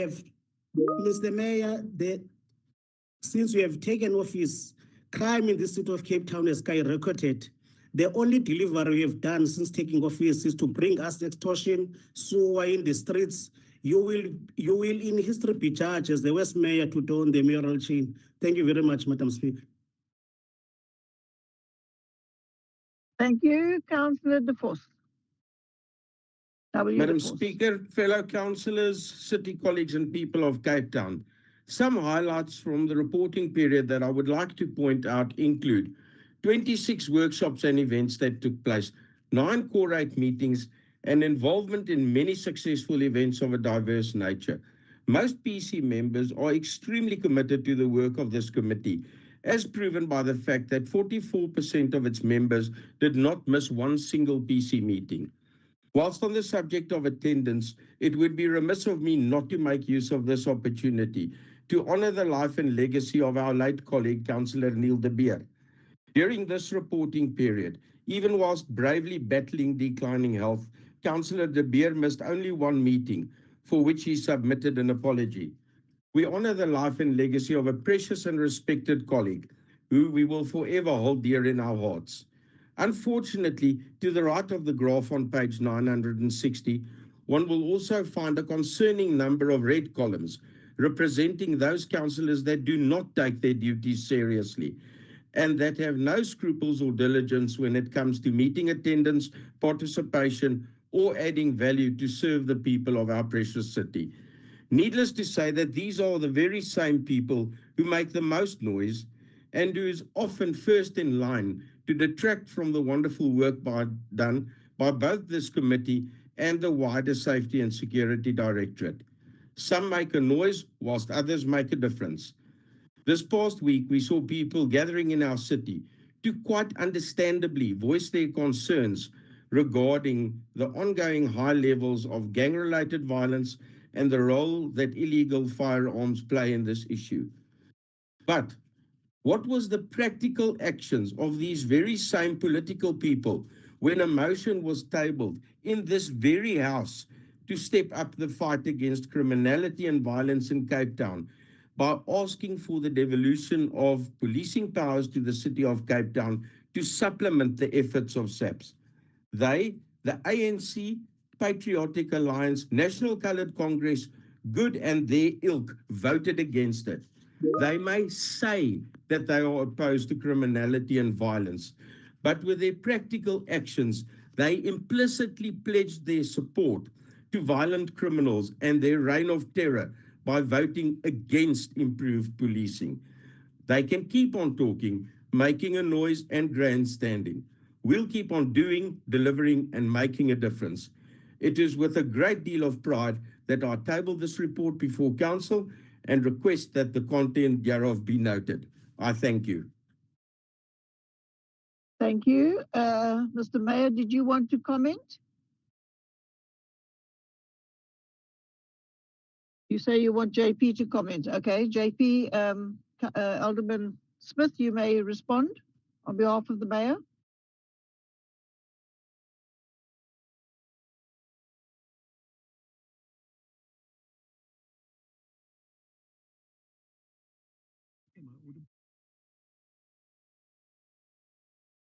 Chairperson, am I audible? Yes, you're very quiet, but you're audible. Apologies, ma'am. The laptop unfortunately gives me some problems. Is it better now? Yes, that's much better. Okay, I'm eating into my own time, I realize. Chairperson, thank you, and to all the colleagues on this meeting, to all the councillors and officials who are part of this. Good afternoon. Chair, I do want to say, I think that our Safety and Security Portfolio Committee has much to be proud of. We work in a very difficult space, severely constrained by the limitation of the powers of local authority relative to the expectations. The work we do well and capably around traffic and bylaw enforcement is almost never the thing anybody wants to talk about. What everybody wants to talk about is crime prevention, which is not our core business, but where we are continuously stepping up. And here I must also say thank you to all those councillors who did vote for the rollout of the additional Metro Police officers, which are now working in wards and where those NSOs have achieved some impressive results in terms of arrests for murder, attempted murder, sexual assault, rape, violent attacks, drugs, firearms. So they are starting to get to grips in the respective communities. And I've gone on walkabouts from the north to the south, from the east to the west with these neighborhood safety officers. And as I'm walking with them, I am watching how they are building relationships with the communities and with the councillors, regardless of which parties those councillors are from. And that is very encouraging to see, Chair. But I do want to say that this portfolio committee has tackled some really hard issues, aside from the devolution and expansion of powers matter, which is quite a critical debate. You will also see that they've been tackling a wide range of legislative impacts on the outside bodies. I've got substantial engagements with various entities outside of their portfolio committee, and have continue to do a steady series of oversight visits and tours. So I do think that we can be quite happy with the performance of this committee, and I look forward to the finalized traffic bylaw coming into play now to address the many complaints we get from communities about reckless and negligent driving. We're already drawing the benefit from the updating in the events and policy and film policy space. The CCTV camera bylaw is just about concluded by them, and we are starting to train staff on the updated Streets and Public Places bylaw amendments, which has updated our bylaws with a more workable framework around offences in our streets and public places. So, Chair, I want to say thank you, and I just want to echo the comments by Councillor De Vos saying, unfortunately, it is very often those who have the most criticism who, when the chips are down and when it matters, when the national governing party, which they are part of, strips us of 1,300 staff members, and we try and find budget and means to put back an extra 810 in this year to add to the about 400 or 500 plus we did in the preceding years, for a total of just under 1,300 staff in this term, then vote against that and do not allow relief to communities who desperately need more boots on the ground. So to those councillors who did support the budget, you can now fully claim the credit for what's happening. To those councillors who are going around communities now working with these NSOs and are claiming credit for them and didn't vote for it, shame on you, you're being hypocrites. Thank you. We have a recommendation on page 945. Those in favour of the recommendation? Thank you. Those against the recommendation? Okay, the recommendation is carried. We move then on to the next item, which is item 60, and that's the Chief Whip, Councillor Visagie.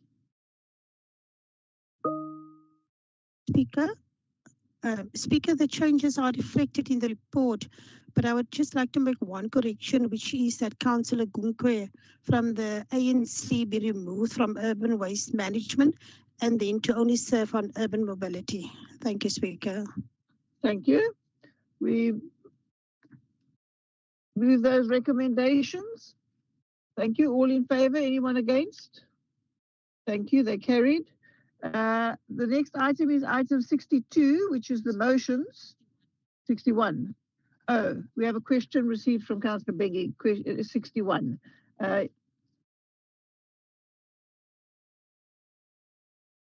Bengi, do you have a follow-up question? Yes, I do, Speaker. Carry on. Speaker, we are concerned in May, a EFF council resigned, and in June, the mayor changed the staff structure to accommodate her in a position. Speaker, the mayor using and creating jobs in her office to ensure that councillors that are resigning from the opposition party, is it?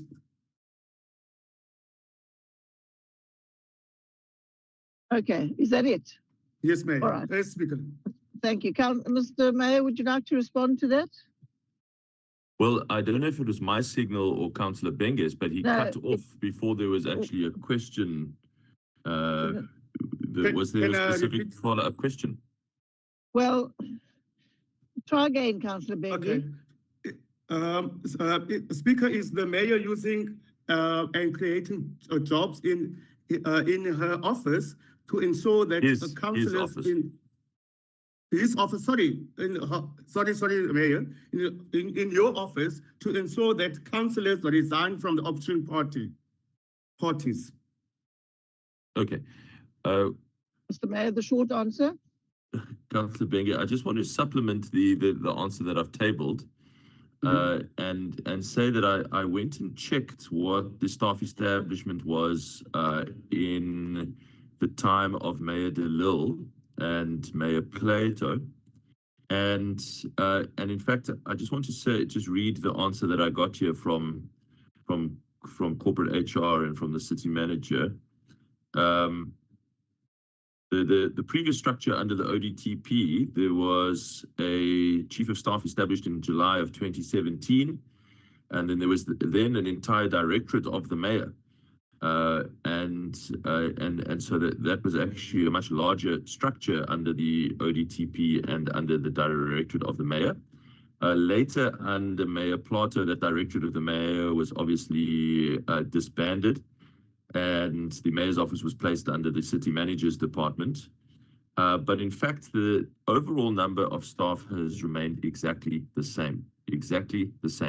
So it has been the same since since your party leader was the mayor of Cape Town, and since then.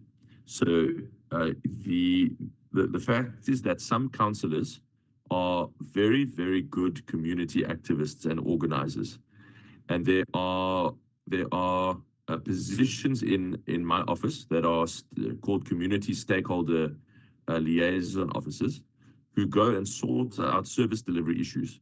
And one of the things that former councillor Nchunche said was that she's very passionate about community organizing and activism and solving service delivery issues in communities, especially the communities she's passionate about, the township communities, and that's that's something that's very close to my heart. We are absolutely committed to improving services there, and she is doing an excellent job, and I think she is very, very well qualified for that position. So strength to her arm.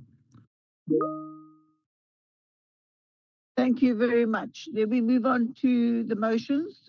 62. There's a motion from Councillor Little. Do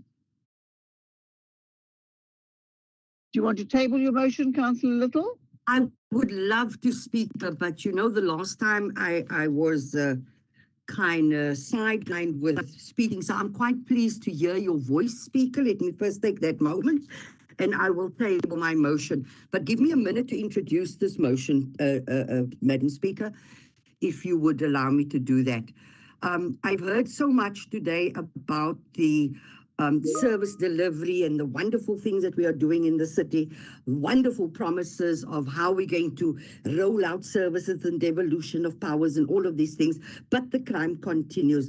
We've talked about the release of land and all of those things, still no houses. I'm always inspired by Councillor Popham when he does that. What is the, where's wonderful- the motion, I'm busy Councillor? with the motion. It is Get to my the motion. introduction, Speaker. I'm busy with it. And so therefore, Madam Speaker, when we look at all of these things and the amount of land that is being released, since 2021, the City of Cape Town has disposed of multiple parcels of public-owned land and property through auctions and other transfers. These disposals were publicly justified on the grounds that they would improve service to the poor, support mixed-use development, and would contribute to reducing the city's waiting list. To date, no evidence has been presented to Council demonstrating that these disposals have led to the actual construction of affordable housing or any a measurable reduction in the city's waiting list, which currently stands at approximately 400,000. The legislation that is being violated at the moment should be complying with. Provisions selectively established that public land is not a disposable commodity, but a finite, irreplaceable resource belonging to the people of the city to be first and foremost for the advancement of the constitutional rights and for public good. It is therefore proposed, accordingly resolved, that the city must immediately suspend the release, disposal, or transfer of all city-owned land zoned for residential, community, or mixed-use purposes. A comprehensive housing land strategy be tabled before Council, demonstrating prioritization of such land to reduce the housing waiting list, and clear, measurable progress is shown in reducing the current backlog of approximately 400,000. The Executive Mayor and Mayoral Committee must within 90 days table before Council a complete audit of all land and properties disposed of since 2021, detailing purchase price, purchase details, current zoning and current use. A report assessing whether any such disposals have directly contributed to reducing the housing backlog. A revised framework required all future disposals of residential, community, or mixed-use land be ring-fenced exclusively for development that directly benefit housing waiting list beneficiaries. Now, I do not want the mayor to respond and says he's answered me last month, because the question that was answered last month, unfortunately, did not cover all of these things, and it is once adopted, this resolution must publish and make accessible to the residents of Cape Town in the interest of transparency, public participation, and accountability. Proposed by myself and seconded by Councillor Thibodeau. Okay, thank you. Alderman Voss. Thank you, Madam Speaker. And colleagues, let me be very clear. What we've heard from Councillor Little of the Good Party shows a deep misunderstanding of how land management actually works in a well-run city. In fact, she's confusing the Property Transactions Department, which manages disposals, with the Human Settlements Directorate, which delivers housing programs and reduces the backlog. And perhaps the confusion makes sense. I read somewhere in the week that when your party tries to be part of the government of national unity during the week and then rejects it on weekends, it's no wonder you'd struggle then with the basics of good governance. So let me help set the record straight. Whenever the city initiates a disposal, the first step is to circulate the property to every relevant department, including human settlements, to then determine whether it is required for municipal purposes such as housing. If it is needed, it is not sold. If it is not needed, we then proceed as per the law. And let me add this clearly.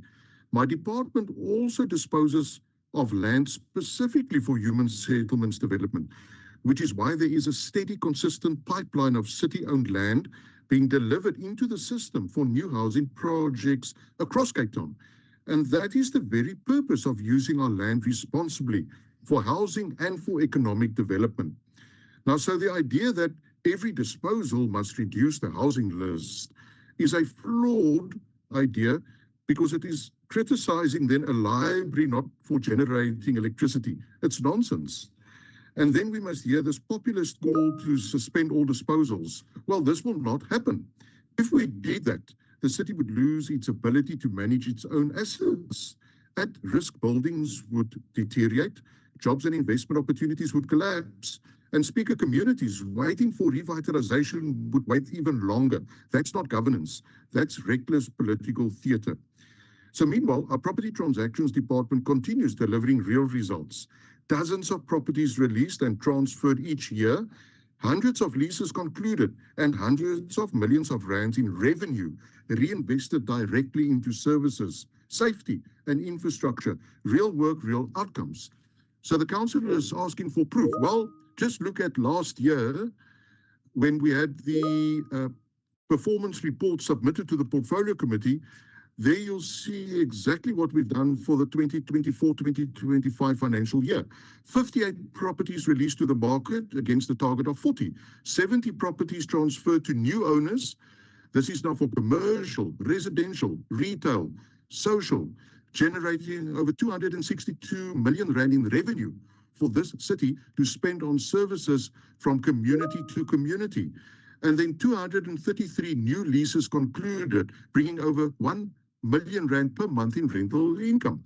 And so the total leases revenue comes to 343 million rand, Speaker, almost double the annual target of 180 million rand. And so these properties range from housing, residential, social, commercial. So the evidence is all there because the principle is simple, Speaker. Government should not be a land bank. Unused land is wasted potential. When land is not required for municipal purposes, including housing, we unlock it through transparent public auctions so that new homes, businesses, jobs, and investment can flow into those communities. And in February, we will have an auction where there'll be more than 55 sites across the city for housing, commercial. There'll be about 4 commercial sites in Mitchell's Plain.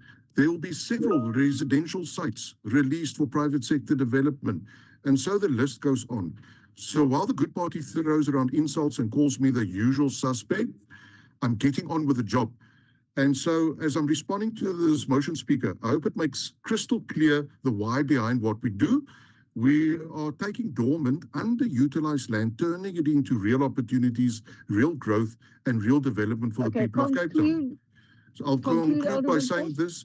I'll conclude by saying this, Speaker. So while some parties really shout from the sidelines and twists facts into fiction, we're doing what real leaders do, putting land to work, creating jobs and driving investment. Thank you. Thanks, Speaker. Councillor Little, you may have a closing remark. Thank you so much, Speaker. Councillor, I don't like the fact that we are misleading the public. The land, whether it is used for any of those items that the previous councillor, the usual suspect has described, the land that is disposed of is for the purpose of the people. We have not seen a new housing development. We have sites within the city that's been released 4, 5, 6 times in the media, but we haven't seen a house built on those lands yet. We have seen promises of housing, not a house yet. We've had this display of telling me whether I understand or I don't understand. Alderman Fossey will understand it extremely well. And the land that is in your possession, sir, has been moved from various departments within the city during this particular term to make it look different. But it is still the land that is available for the benefit of the people. Economic development should be done in a way that benefits those millions that is sitting on the state flats, but it doesn't. All that is being done at the moment is being given to friends and people out there that's got the money, and all we're good for is to become a call center. Why don't you just buy a cotton farm and make us slaves? Thank you. Thank you very much. We're now going to vote on the motion. Those in favour of the motion, kindly indicate. Okay. Thank you. Those against the motion?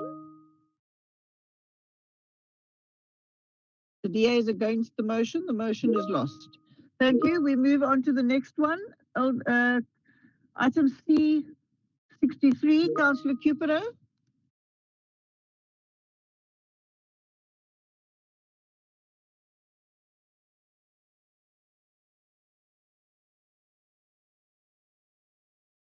Is Councillor Cupero in the meeting?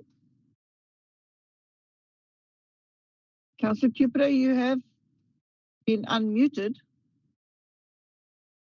If he's not here, the motion falls away.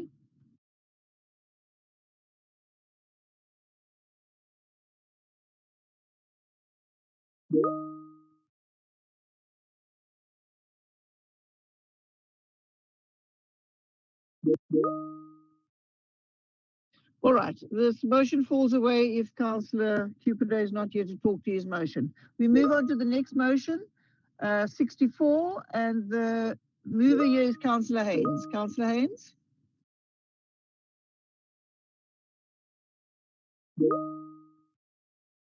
Good afternoon, Speaker. There's a message there in the inbox that says Councillor Cupido is not unmuted.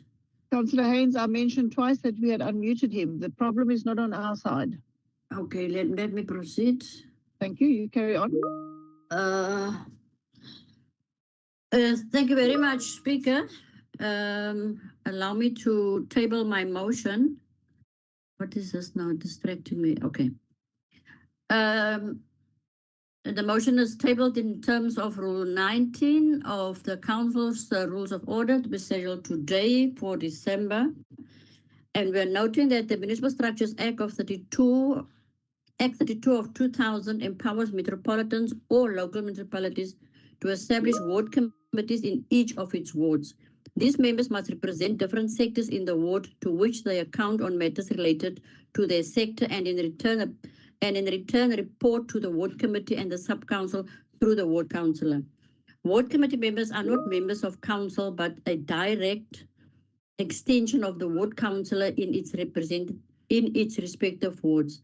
Further noting that ward committee members do not receive a remuneration, but the Structures Act makes provision for them to receive an out-of-pocket expense allowance monthly. Out-of-pocket expenses is not a salary and should not be taxed and must be paid from the budget of the municipality. A metropolitan of local municipalities must develop a policy and determine criteria for and calculations for such expenses referred to in paragraph C based on a provisional framework determined by the MEC, subject to paragraph E, which states that the minister must determine a national framework, including criteria for the calculation of out-of-pocket expenses in paragraph B. Research indicated that ward committee members in the city of Cape Town, the only metropolitan in the Western Cape, has been given its ward committee members far lower than all smaller municipalities in the province. Myself and Councillor Stevens hereby move that council consider a non-taxable increment for all ward committee members to be implemented after the January adjustment budget. I table the motion. Thank you. Thank you, Councillor. Councillor Asing. Madam Speaker, my colleagues, the Municipal Structures Act empowers municipalities to provide out-of-pocket allowances to ward committee members. These allowances are not salaries, but SARS currently applies a 25% withholding tax, which members may claim back depending on their tax status. In 2011, the Western Cape Provincial Task Team developed a draft funding model, proposing a performance-based system linked to 6 functional areas with a maximum allowance of R1,000 per month. This model requires that a ward committee member's performance is assessed monthly. If the member performs adequately on all 6 functional areas, then they will receive the maximum stipend for that month, being R1,000. While this model aimed to ensure fairness, it was deemed administratively onerous for the city of Cape Town, given the scale of plus minus 1,110 members at the time. It would have required additional staff resources. The budget would have had to be allocated to sub-councils to ensure compliance with the recommended proposal. It must be noted that the city of Cape Town is not in receipt of the Department of Revenue Act special grant for the ward committees from National Treasury to fund the payment of the out-of-pocket expenses for ward committee members. Funding is made available from the city's budget. Consequently, the city adopted a flat rate of R500 per month to simplify administration. Other municipalities pay ward committee members per meeting, which at most is R1,000, and they have 4 meetings a month. The city has approved that the City of Cape Town ward committee members receive a stipend each month. The current cost of the ward committee allowance for the city of Cape Town, if we're averaging on 10 ward committee members per ward committee, and that does fluctuate, is 580,000 Rand per year. That is almost 7 million, sorry, that is almost 35 million Rand over 5 years. So, Madam Speaker, considering the above, we do not support the motion. We do, however, ask and suggest that the ANC submit a proposal for the increase of the out-of-pocket expenses to ward committee members for the new financial year draft budget proposals for 2026-2027. Thank you. Alderman Ace. Thank you, Speaker. I support the report as tabled by Councillor Singh, and therefore move the item that we do not support the motion. Thank you, Councillor Haynes. Do you want to have a response? Speaker, yeah, thank you very much, Speaker, for allowing me to respond. It is very disappointing and sad that the DA reject the motion, but the mayor make a recommendation that we write a proposal for an increase, which is similar to the motion. But it's fine, Speaker. The DA will always be against the poorest of the poor. Thank you. We have a motion. Those in favor of the motion? Thank you. Those against the motion? Thank you. The motion is lost. We are trying to find out what's wrong with Councillor Bengu's or Councillor Cupido's computer. He might not have updated, but we will see if at the end there's an opportunity to go back to him. We will, but otherwise we'll move on. Number 65, Councillor Stevens. Good afternoon, Speaker. Allow me to table my motion. In order of terms, Rule 18 of the Rules of Order for the full council, noting that housing projects follow a comprehensive process from land identification, funding, procurement, detailed design and costing, installation of underground infrastructure to beneficiary identification before any construction commences. The Macassar housing project is one such project intended to deliver 2469 BNG houses. According to the city's response to a question from councillors, in 2023, 1,282 potential beneficiaries has been identified at that time, including 605 top structures planned for phase 1 with fully functional street lights. The city allocated 100 million Rand to construct on behalf of Eskom a new electrical substation to support the already strained electricity grid. The original tender was expected to be awarded in 2023, with construction scheduled to begin in October-November 2023 and be completed by June 2025. However, the substation tender was only awarded in October 2025, creating a significant delay. The commencement of the remaining top structures in the project is directly dependent on the completion of this substation. Further noting that despite the tender finally being awarded in October 2025, construction of the substation is still not commenced, and the phase 1 contractor has left the site. The substation site in the phase 2 and 3 areas are now overgrown and pose a safety risk to residents. Street lights in phase 1 are non-functional, leaving the area dark and unsafe at night. The project is situated next to the busy N2 National Highway, and the absence of a wall or security barrier exposes residents to the risk of serious or fatal accidents. Repeated calls from the community for a protective wall have either been ignored or met with bureaucratic delays.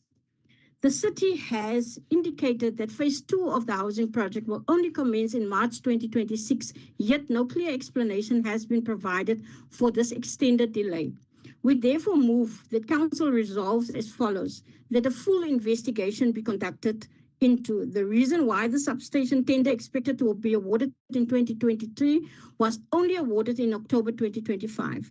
The reasons construction has still not commenced. The reasons for the delay in the start of phase 2 until March 2026. The status and use of the 100 million allocated for the substation construction. that urgent steps to be taken to ensure that immediate commencement of substation construction, that a comprehensive investigation be undertaken into both or the originally appointed contractor and the newly appointed contractor for the substation project, that the Department of Energy urgently resolve full functionality to all street lights in phase 1, that the Department of Human Settlements and Urban Mobility urgently engage the relevant national department to begin the process of erecting a protective wall or barrier between the housing project and the N2, that the entire site be cleaned and secured and the anti-land invasion officers or law enforcement be deployed on a full-time basis to safeguard the site, that officials responsible for appointing an incompetent or non-performing contractor to be held accountable in accordance with applicable regulations. I therefore so move and signed by Councillor Haynes. Thank you, Speaker. Thank you, Councillor Popham. Councillors, can I remind you, we have 41 minutes of council time left, so please keep it short. Thanks, Madam Speaker. I will do so. Let me perhaps rightfully say that Councillor Stevens and Councillor Haynes is probably two of the last councillors that are competent in that godforsaken ANC caucus. And so I really want to do justice to the technical issues that they've raised, although they both know they have full access to my office. One of them attended a public meeting with more than 1,000 Macassar residents where many of these issues were addressed, as well as an open day to make sure we have one-on-one sessions with these councillors. So I am surprised by the motion, but let's quickly run through it. On the issue of the substation and its delays, I fully agree with Councillor Stevens. We received the technical drawings from Eskom on the 25th of October, because we all know if you actually work in Macassar, that it's an Eskom supply area. We immediately gave those technical drawings to our contractor, who is now busy initiating its process to undertake construction. So there's no need for an investigation. As always, the state-owned entity that has failed South Africa decade in and decade out has delayed, but we are now able to start with this process in Q1 next year. So that covers the substation to upgrade capacity for electricity. On the issue of the previous contractor who undertook the civil works, I've been very clear in the full council when dealing with the Human Settlements quarterly report that Baseline failed the city and they failed the residents of Macassar in bringing the delays which we experienced over the last financial year or two.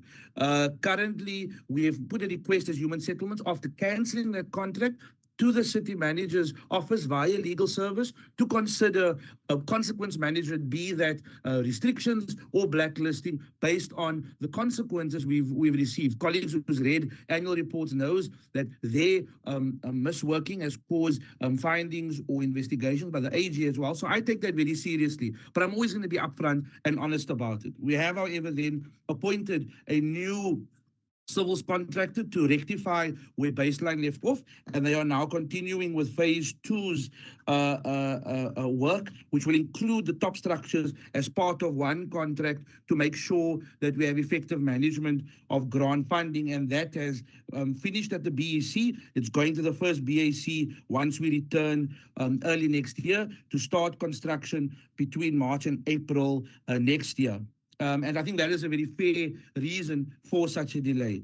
In terms of the contractor leaving the site, that hasn't happened. The existing contractor has completed its work. It's now busy with any other rectifications. But in terms of active construction, its tender has come to an end. So I don't think that putting out in the air that they left the site as if the site has been abandoned is a fair question. Both Councillor Stevens and Councillor Haynes has raised the issue of overgrown vegetation and resident safety. I've taken that serious, Madam Speaker, and we are going to spend money in order to trim down those issues. In terms of what they've raised around lighting, Madam Speaker, as well as the barrier wall, I have full responses which I'm willing to also submit. But on that basis, the DA does not support this motion because everything has been addressed and will be addressed. And I'm happy to share that with the proposer and seconder. Thank you very much. We have a motion from Councillor Stevens. Those in favour of the motion?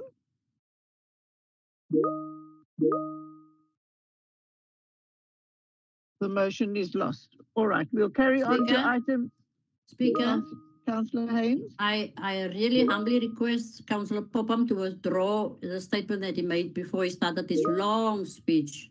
It was a compliment to you. No, Speaker. No, Speaker. right. I do not take kindly to that. It's Okay, an insult to Councillor- the caucus that I lead. Councillor Popham, you've been asked to withdraw it. Put it in the iron box, please. Okay, we're moving on then to motion 66, and the proposer there is Councillor Gasheka. Good afternoon, Speaker. Good afternoon, everybody. I table the motion in terms of Rule 18 of the Rules of Order for the full council meeting, which is today. Madam Speaker, the council noted that the crime rate in Khayelitsha has been at its all-time high, with very little signs of it get under control in the near future. As a ward councillor in the area, I am deeply concerned about the safety and well-being of our citizens. The deployment of 5 law enforcement officers per ward is yet to be seen if it is of any assistance, knowing that each ward consisting of between 12,000 and 21,000 registered voters and a few thousand unregistered. Further noting that the only center monitoring the CCTV camera footage is in Goodwood, and it does not always assist reporting criminal activities quickly enough to allow for the law enforcement officers or subs to be dispatched quick enough to the area.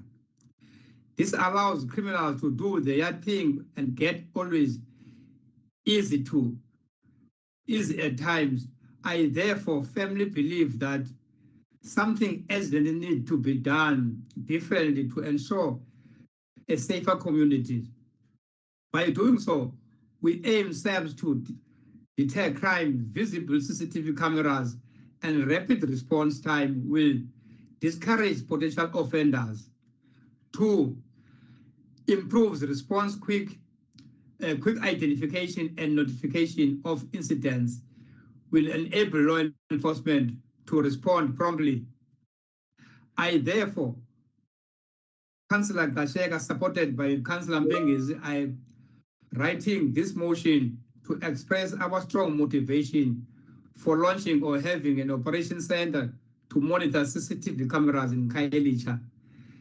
The operation center will serve as a hub of monitoring and responding to the criminal activities in real time, leverage advantaged CCTV technology and intelligence analytics, and recommended that 1, a relevant department set aside budget for the operations of such facility.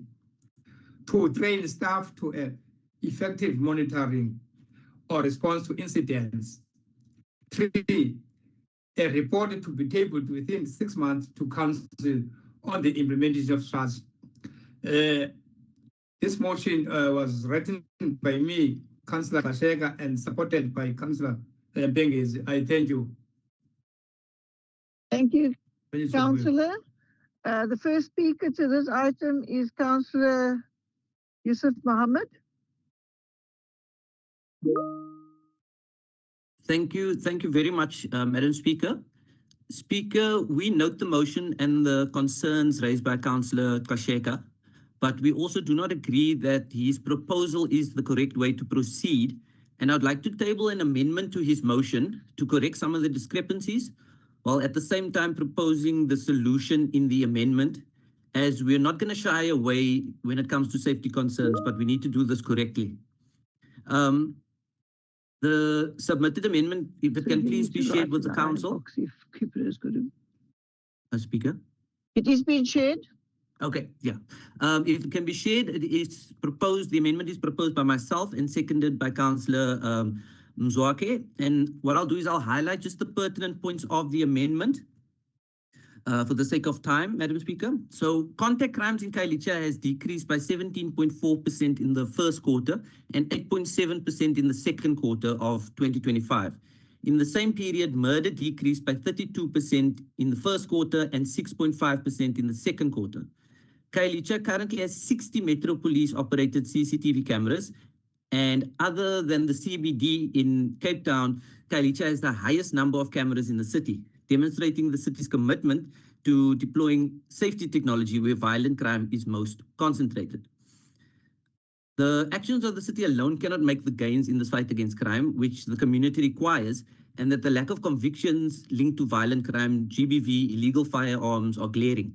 The unacceptable conviction rate for illegal firearms achieved by the criminal justice system under national government of around 4.7% undermines the good work being done by the city enforcement services and allows criminals to return to the streets to commit crime. The persistent shortage of the South African Police Service personnel in Khayelitsha policing precinct includes visible policing and detectives.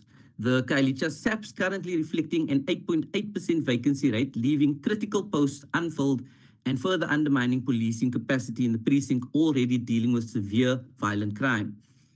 The findings of the Khayelitsha Commission of Inquiry, which highlighted that SAPS deployments remain skewed across the city, resulting in Khayelitsha receiving disproportionately fewer policing and detective resources than precincts with little to no violent crime. Speaker, the recommendations in the amendment is that Council urges SAPS provincial leadership and the National Minister to prioritize increased investment into CCTV infrastructure within Khayelitsha Policing Precinct and across the city to ensure full integration of SAPS operations with the city's existing and expanding CCTV network, noting that the establishment of technology is not a local government mandate and that local government has stepped up to install these systems in the absence of technology investment by national government. There is no legal obligation on local government to be the sole sphere of government funding technology. Council calls on SAPS national and provincial leadership to invest in and deploy gunfire detection technology in Khayelitsha to improve real-time detection and police response to gun violence. This can be achieved through the cooperation agreement that was endorsed by the President. Councillor, please conclude. I'll conclude to the final recommendations. Further to this, the Council recommends that the Safety and Security Directorate investigates the extent to which this dual monitoring facilities can be desirable or feasible, identify the financial implications, explore the role of financial support from national government, and submit a report to the Safety and Security Portfolio Committee within 6 months. Thank you, Speaker. Thank you. Councillor Mubungani.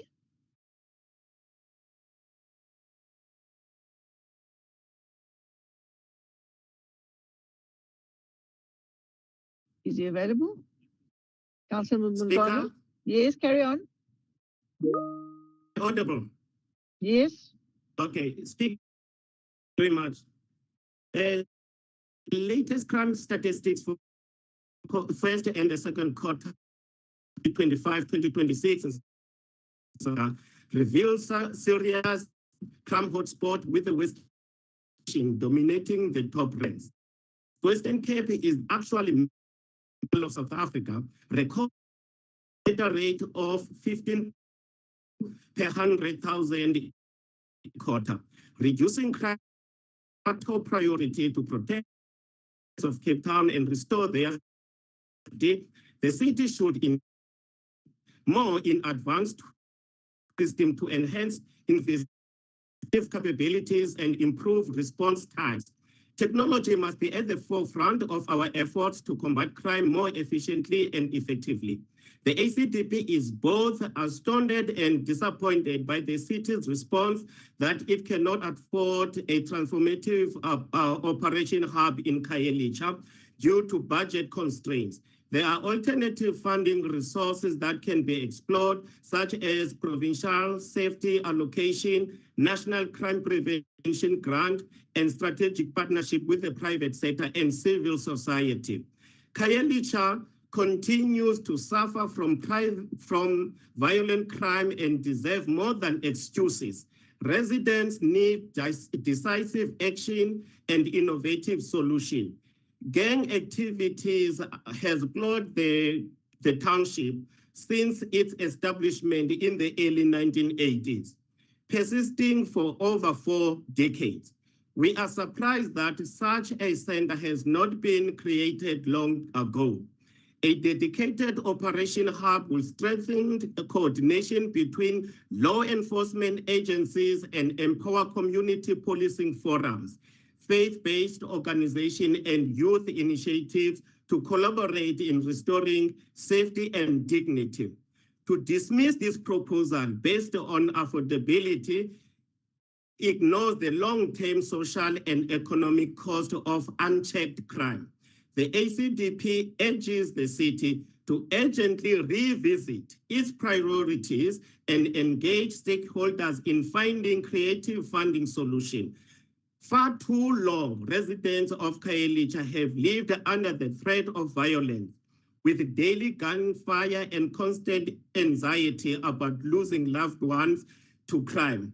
This ongoing insecurity erodes their health, dignity, and freedom. The safety of our residents is non-negotiable. It is a fundamental. ACDP supported this motion by the ANC. I thank you. Thank you, Councillor Mokongwana. Have you got a point of clarity or point of order because you're not on the speaking list? I understand that, Speaker, but I wanted you to indulge me if this motion cannot be referred back for consultation, because it seems as if all the three parties that are speaking on the motion are speaking the same language but in different tones. Okay, thank you. We can ask the mover of the motion. Only the mover of the motion can decide whether he wants to refer it back. The mover of the motion. Let's first deal with Councillor Breslau, and then we'll get to that. Thank you.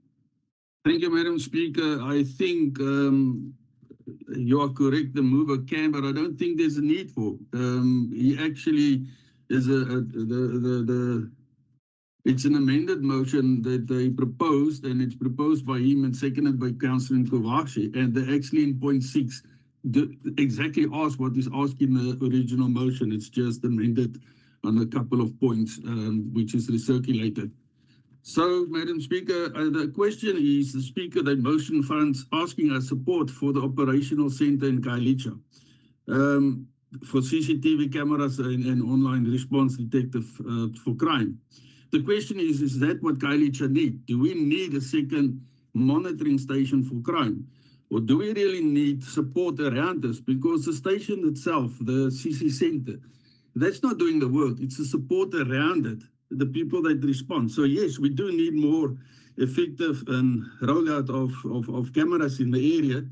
But is that then function for local government alone? I don't think so. It's a national government put their hands in their pockets, as mentioned by Councillor Mohammed in his motion, amended motion. Then we need to be successful with a centre like this, we need officers to respond.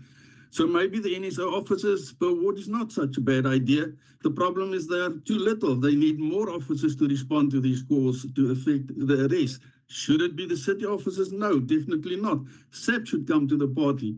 So we need to find ways to influence national government budget to make provision for the training of more SAPS members to respond to what the cameras detect. The camera cannot combat crime. It's only the tool.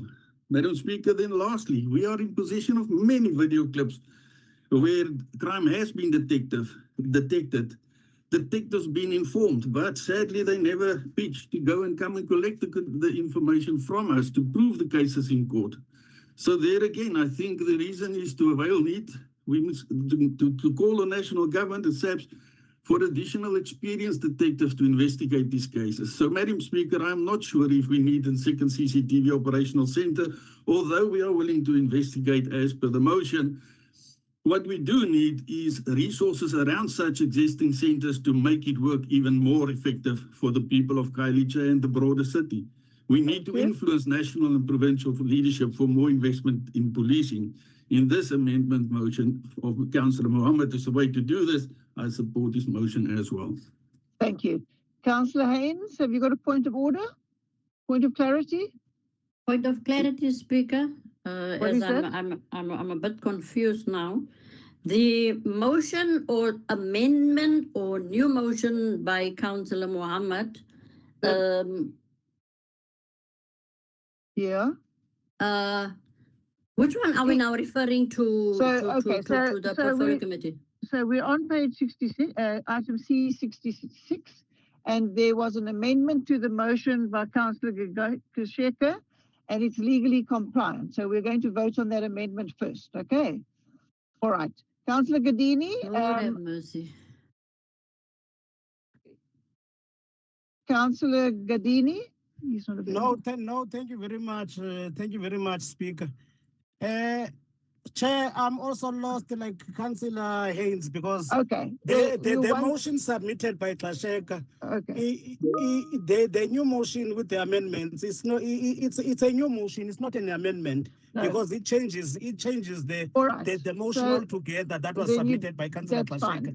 So it cannot therefore be an amendment. Thank you. We're going to deal with the amendment. Thank you. We're going to deal with the amendment, which has been deemed legally compliant. Those in favour of the amendment?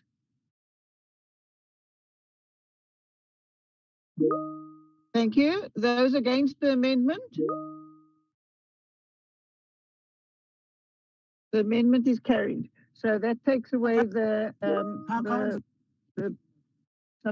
original motion. We're going to try and go back to Councillor Cupido. Councillor Cupido, are you available? Speaker. Speaker. Can I get a response on my question whether this motion is now, whether it's amended or new one, is it now finally going to the portfolio committee? The amendment has been voted on and it's been carried and the original motion falls away. So that deals with that. We're moving on to see if we can find Councillor Cupido for item C63. He has agreed to defer it, but he won't get that opportunity because it's been tabled at this meeting. Otherwise, he Speaker, has to wait a few months. I'm still not clear, and I would really want to be clear. I don't want to disrupt the meeting, and I'm not disrespectful.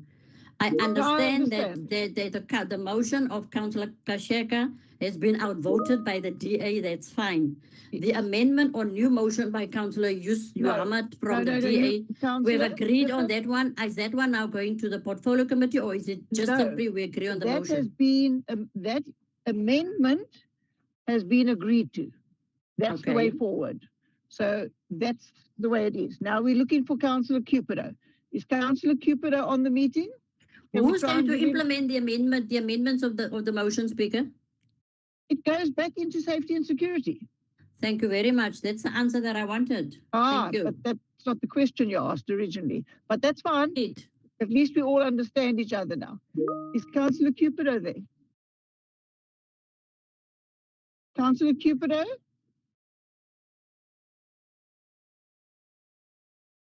All right. So if Councillor Cupido, if we can't get him on, we're going to move on to the motion. He's unmuted. Yeah. Councillor Cupido, have you unmuted on your side? Okay. So we're going to move on to the motion from Councillor Namakazi. Councillor Namakazi, are you there? Yes, good afternoon, Speaker. All right, propose your motion. Yes. This motion, in terms of Rule 18 of the Rules of Order for the full council, the City of Cape Town, as the municipality, has the responsibility to ensure that waste is collected in both formal and informal areas within its jurisdiction. To continue to fulfill its mandate, a new contractor was appointed few months back by the Line Department of Urban Waste Management for a period of 3 years to clean the informal settlement after the contract of the previous contractor came to an end.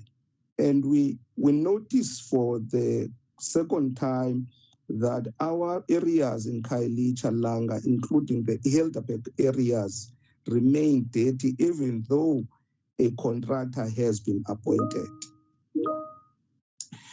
These contractors are not only meant to clean our areas, but also to create jobs for unemployed, for an unemployed within the City of Cape Town. We have learned with a shock that workers employed by the said company decided to pull down for over 3 weeks because of their dispute about non-payment of their salaries for close of 2 months are not resolved. The third part is that the reason for non-payment is due to the contractor not able to pay its employees. Intervention by the MEICO member have not resolved any positive result. This is the recommendation from myself and Councillor Tetani. A full investigation needs to be done to the contractor. A full investigation be done on the company, including the new appointed company. The official responsible for the appointment of the incompetent company be held responsible. All affected employees be compensated with a full week's salary for the inconvenience their families. Am I audible, Speaker? Yes, continue. Okay. There was some interjection in between. That is why I had to ask that I may audible. All the affected employees be compensated with a full week's salaries for the inconvenient their families had been endured. A full report be tabled to council in the next 3 months on the matter. So I know, Speaker, that this might felt in the deaf ears, because the fact that we will just propose who is in favor of it, it means that some of us doesn't care about what is going on in our areas, because it affects our constituency, it affects our people who are in the informal settlement. So I would like to table this myself and also Councillor Ayanda Tetani to be taken into consideration and do what needs to be done by the line department or by the MEICO member. Thank you very much. Thank you. Alderman Twig. Thank you, Speaker. Good afternoon to all the colleagues. Speaker, firstly, I want to start off by, before I deal with the substance of the motion, just express my sincere appreciation to the more than 4,000 urban waste management staff who have worked tirelessly throughout the year. Their dedication, often under challenging and unpredictable conditions, has kept our city functioning and clean in most areas. Their contribution must never be overlooked, and we thank them for their commitment and continuous service. Speaker, the DA cares. And I think the Councillor Nyamakazi pointed that out when he said my intervention. The only problem that he missed was my intervention caused that we actually removed 2 of the contractors. That is part of intervention and showing that the DA really cares. Speaker, I also want to acknowledge the long-standing challenges, and I accept what the councillors has done in terms of this motion is highlight a problem that I admit is there. The challenges that we've been facing with the waste collection and cleansing services in some areas in the city, particularly in the informal areas. These communities have endured difficult conditions for far too long, and the concerns raised by many councillors affected reflect this. Realities we cannot ignore. So what the councillors is putting out, we're not ignoring that at all. I further want to recognize the consistent efforts of the portfolio, because this has been a consistent item on the portfolio agenda, which use every available avenue to obtain answers, accountability, and meaningful intervention. Their persistence has been crucial in highlighting the seriousness of these issues. And there I can speak for all of the councillors that are there, because they all raised it as a unified group. Speaker, as many colleagues is aware, my concerns regarding performance of contractors, the administrative oversight involved, and the broader systematic failures have been raised repeatedly over several years. I made a direct plea for intervention, and I must acknowledge that the executive mayor has heard that plea. Importantly, even before this motion was submitted, the executive mayor has already instructed an internal investigation that he requested the city manager and also the ED into the contract and other related matters that have been significant concern to both the portfolio committee and myself. Hopefully the investigation currently underway. If it's not underway yet, I'm sure it will happen quite soon. Given that council is scheduled to receive the full findings and recommendations from this process in the new year. With an anticipated timeline in early 2026, I am of the view that the motion before us, though well intended, is not required at this point. In initiating a parallel process, risk duplicating work already being undertaken and may place unnecessary administrative pressure on the very teams trying to resolve these issues. Let me be clear, Speaker, these matters raised in the motion are serious, legitimate, and deserving of urgent attention. However, the formal investigation now underway is designed to address these concerns comprehensively, including contractor performance, administrative responsibility, and the impact on affected employees and residents. For this reason, Speaker, the motion as tabled is not required or supported, and I urge Council to allow the internal investigation to conclude so that we can receive a full evidence-based report and act decisively on its findings. Thank you, Speaker. Thank you. All right, so we have a motion before us. Those in favor of the motion? Those against the motion?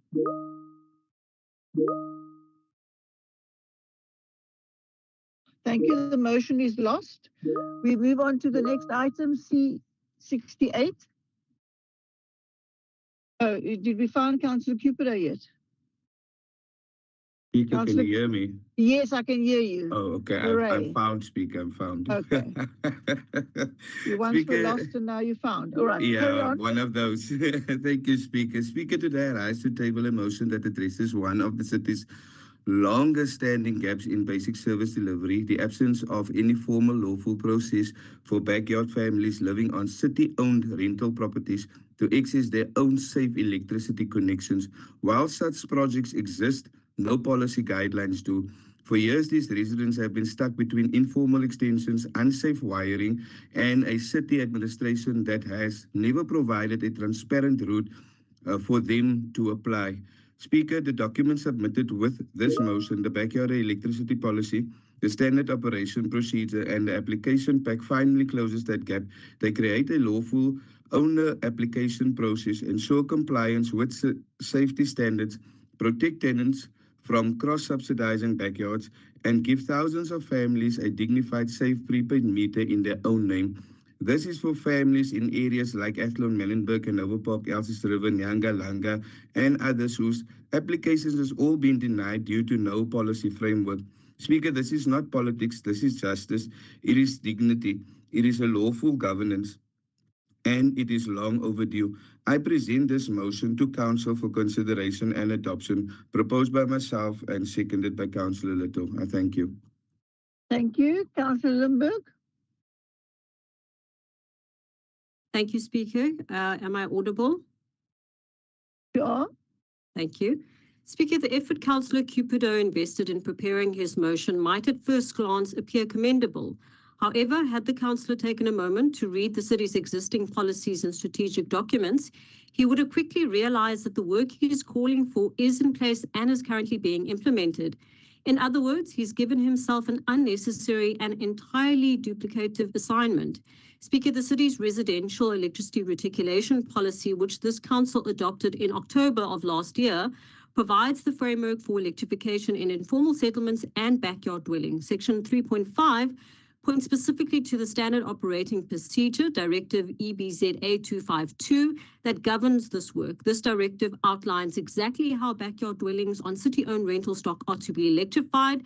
This directive is not theoretical, Speaker. It is already active and being implemented by the city's electricity department together with human settlements. The existing policy and SOP also finds expression in the city's IDP under our Objective 2.1 and is further reinforced in the city's energy strategy under Commitment 2 as part of our mission to alleviate energy poverty and place electrification within our broader sustainability and energy security goals. This commitment is not ambiguous, it's not new, and it is certainly not optional, Speaker. As a matter of fact, the City of Cape Town's Backyard Dwellers Electrification Program is a blueprint for other metros to follow. As recently confirmed by the Department of Mineral Resources and Energy, that Cape Town is the only metro doing backyard electrification due to challenges around infrastructure upgrades and funding mechanisms to enable this type of project. One of the aspects Councillor Cupido's motion gets wrong, Speaker, is around the application process for backyard service connections. But the existing directive already addresses this. So if I may, through you, Speaker, just clarify that process. Human Settlements and the Energy Directorate identifies the areas in which service connections to backyard dwellings are to be rolled out. However, the occupier of the backyard dwelling can also make application facilitated by the nearest housing office, and the application process is not solely restricted to the property owner, as Councillor Cupido's motion states, and as his policy recommends be the case.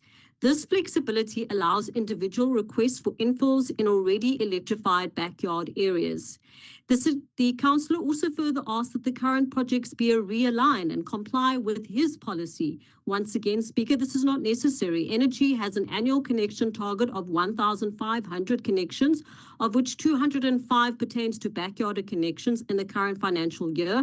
820 connections have already been achieved to date, and the current backyard electrification areas includes Kafta, Lavender Hill, Parkwood, Factorton, Newfields, and Hanover Park, and are all aligned and comply with existing policies, the existing SOP, and national technical standards, such as the NRS 048, which is a requirement in terms of the city's distribution license. Delivery on electrification is also monitored, Speaker, and reported through the SD-BIRP and the corporate scorecard.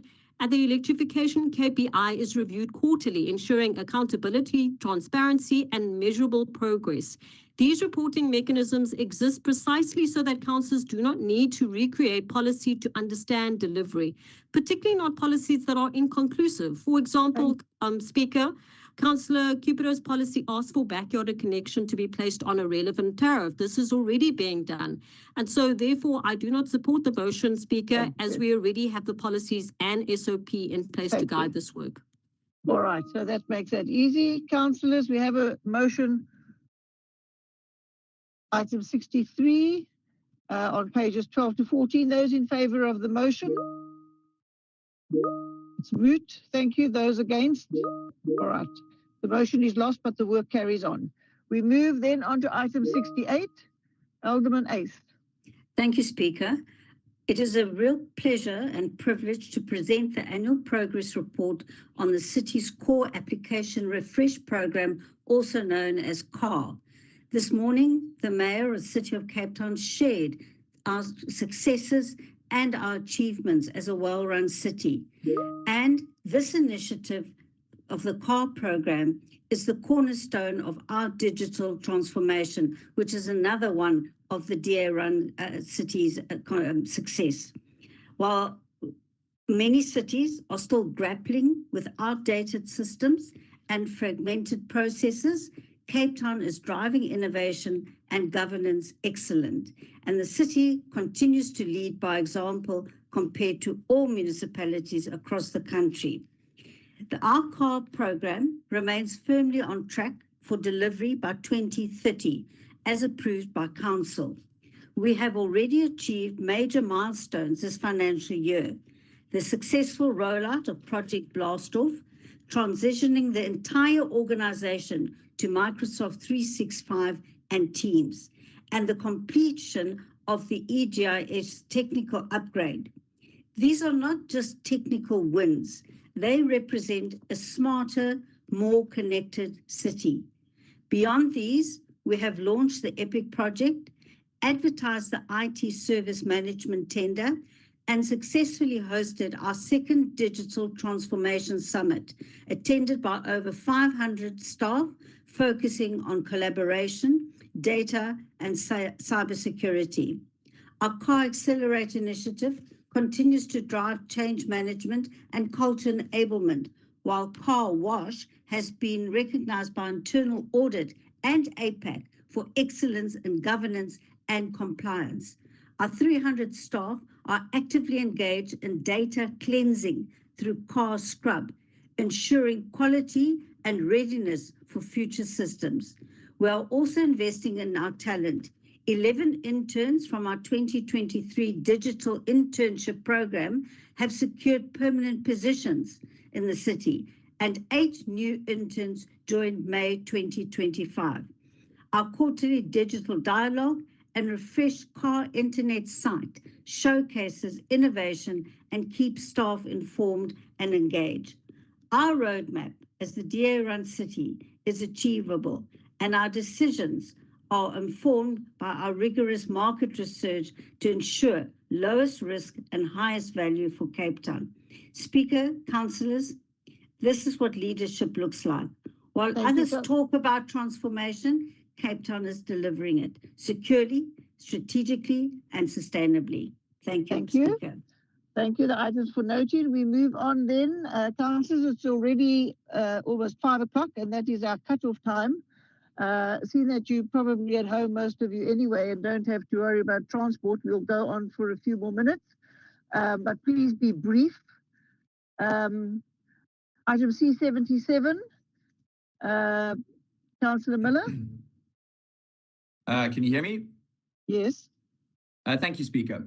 This report is an attempt by the DA Councillor Miller. pat itself on the... Councillor Miller, thank you.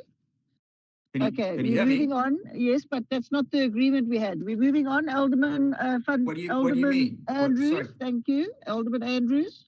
Move the recommendation, Speaker. Thank you. The recommendation is moved for noting.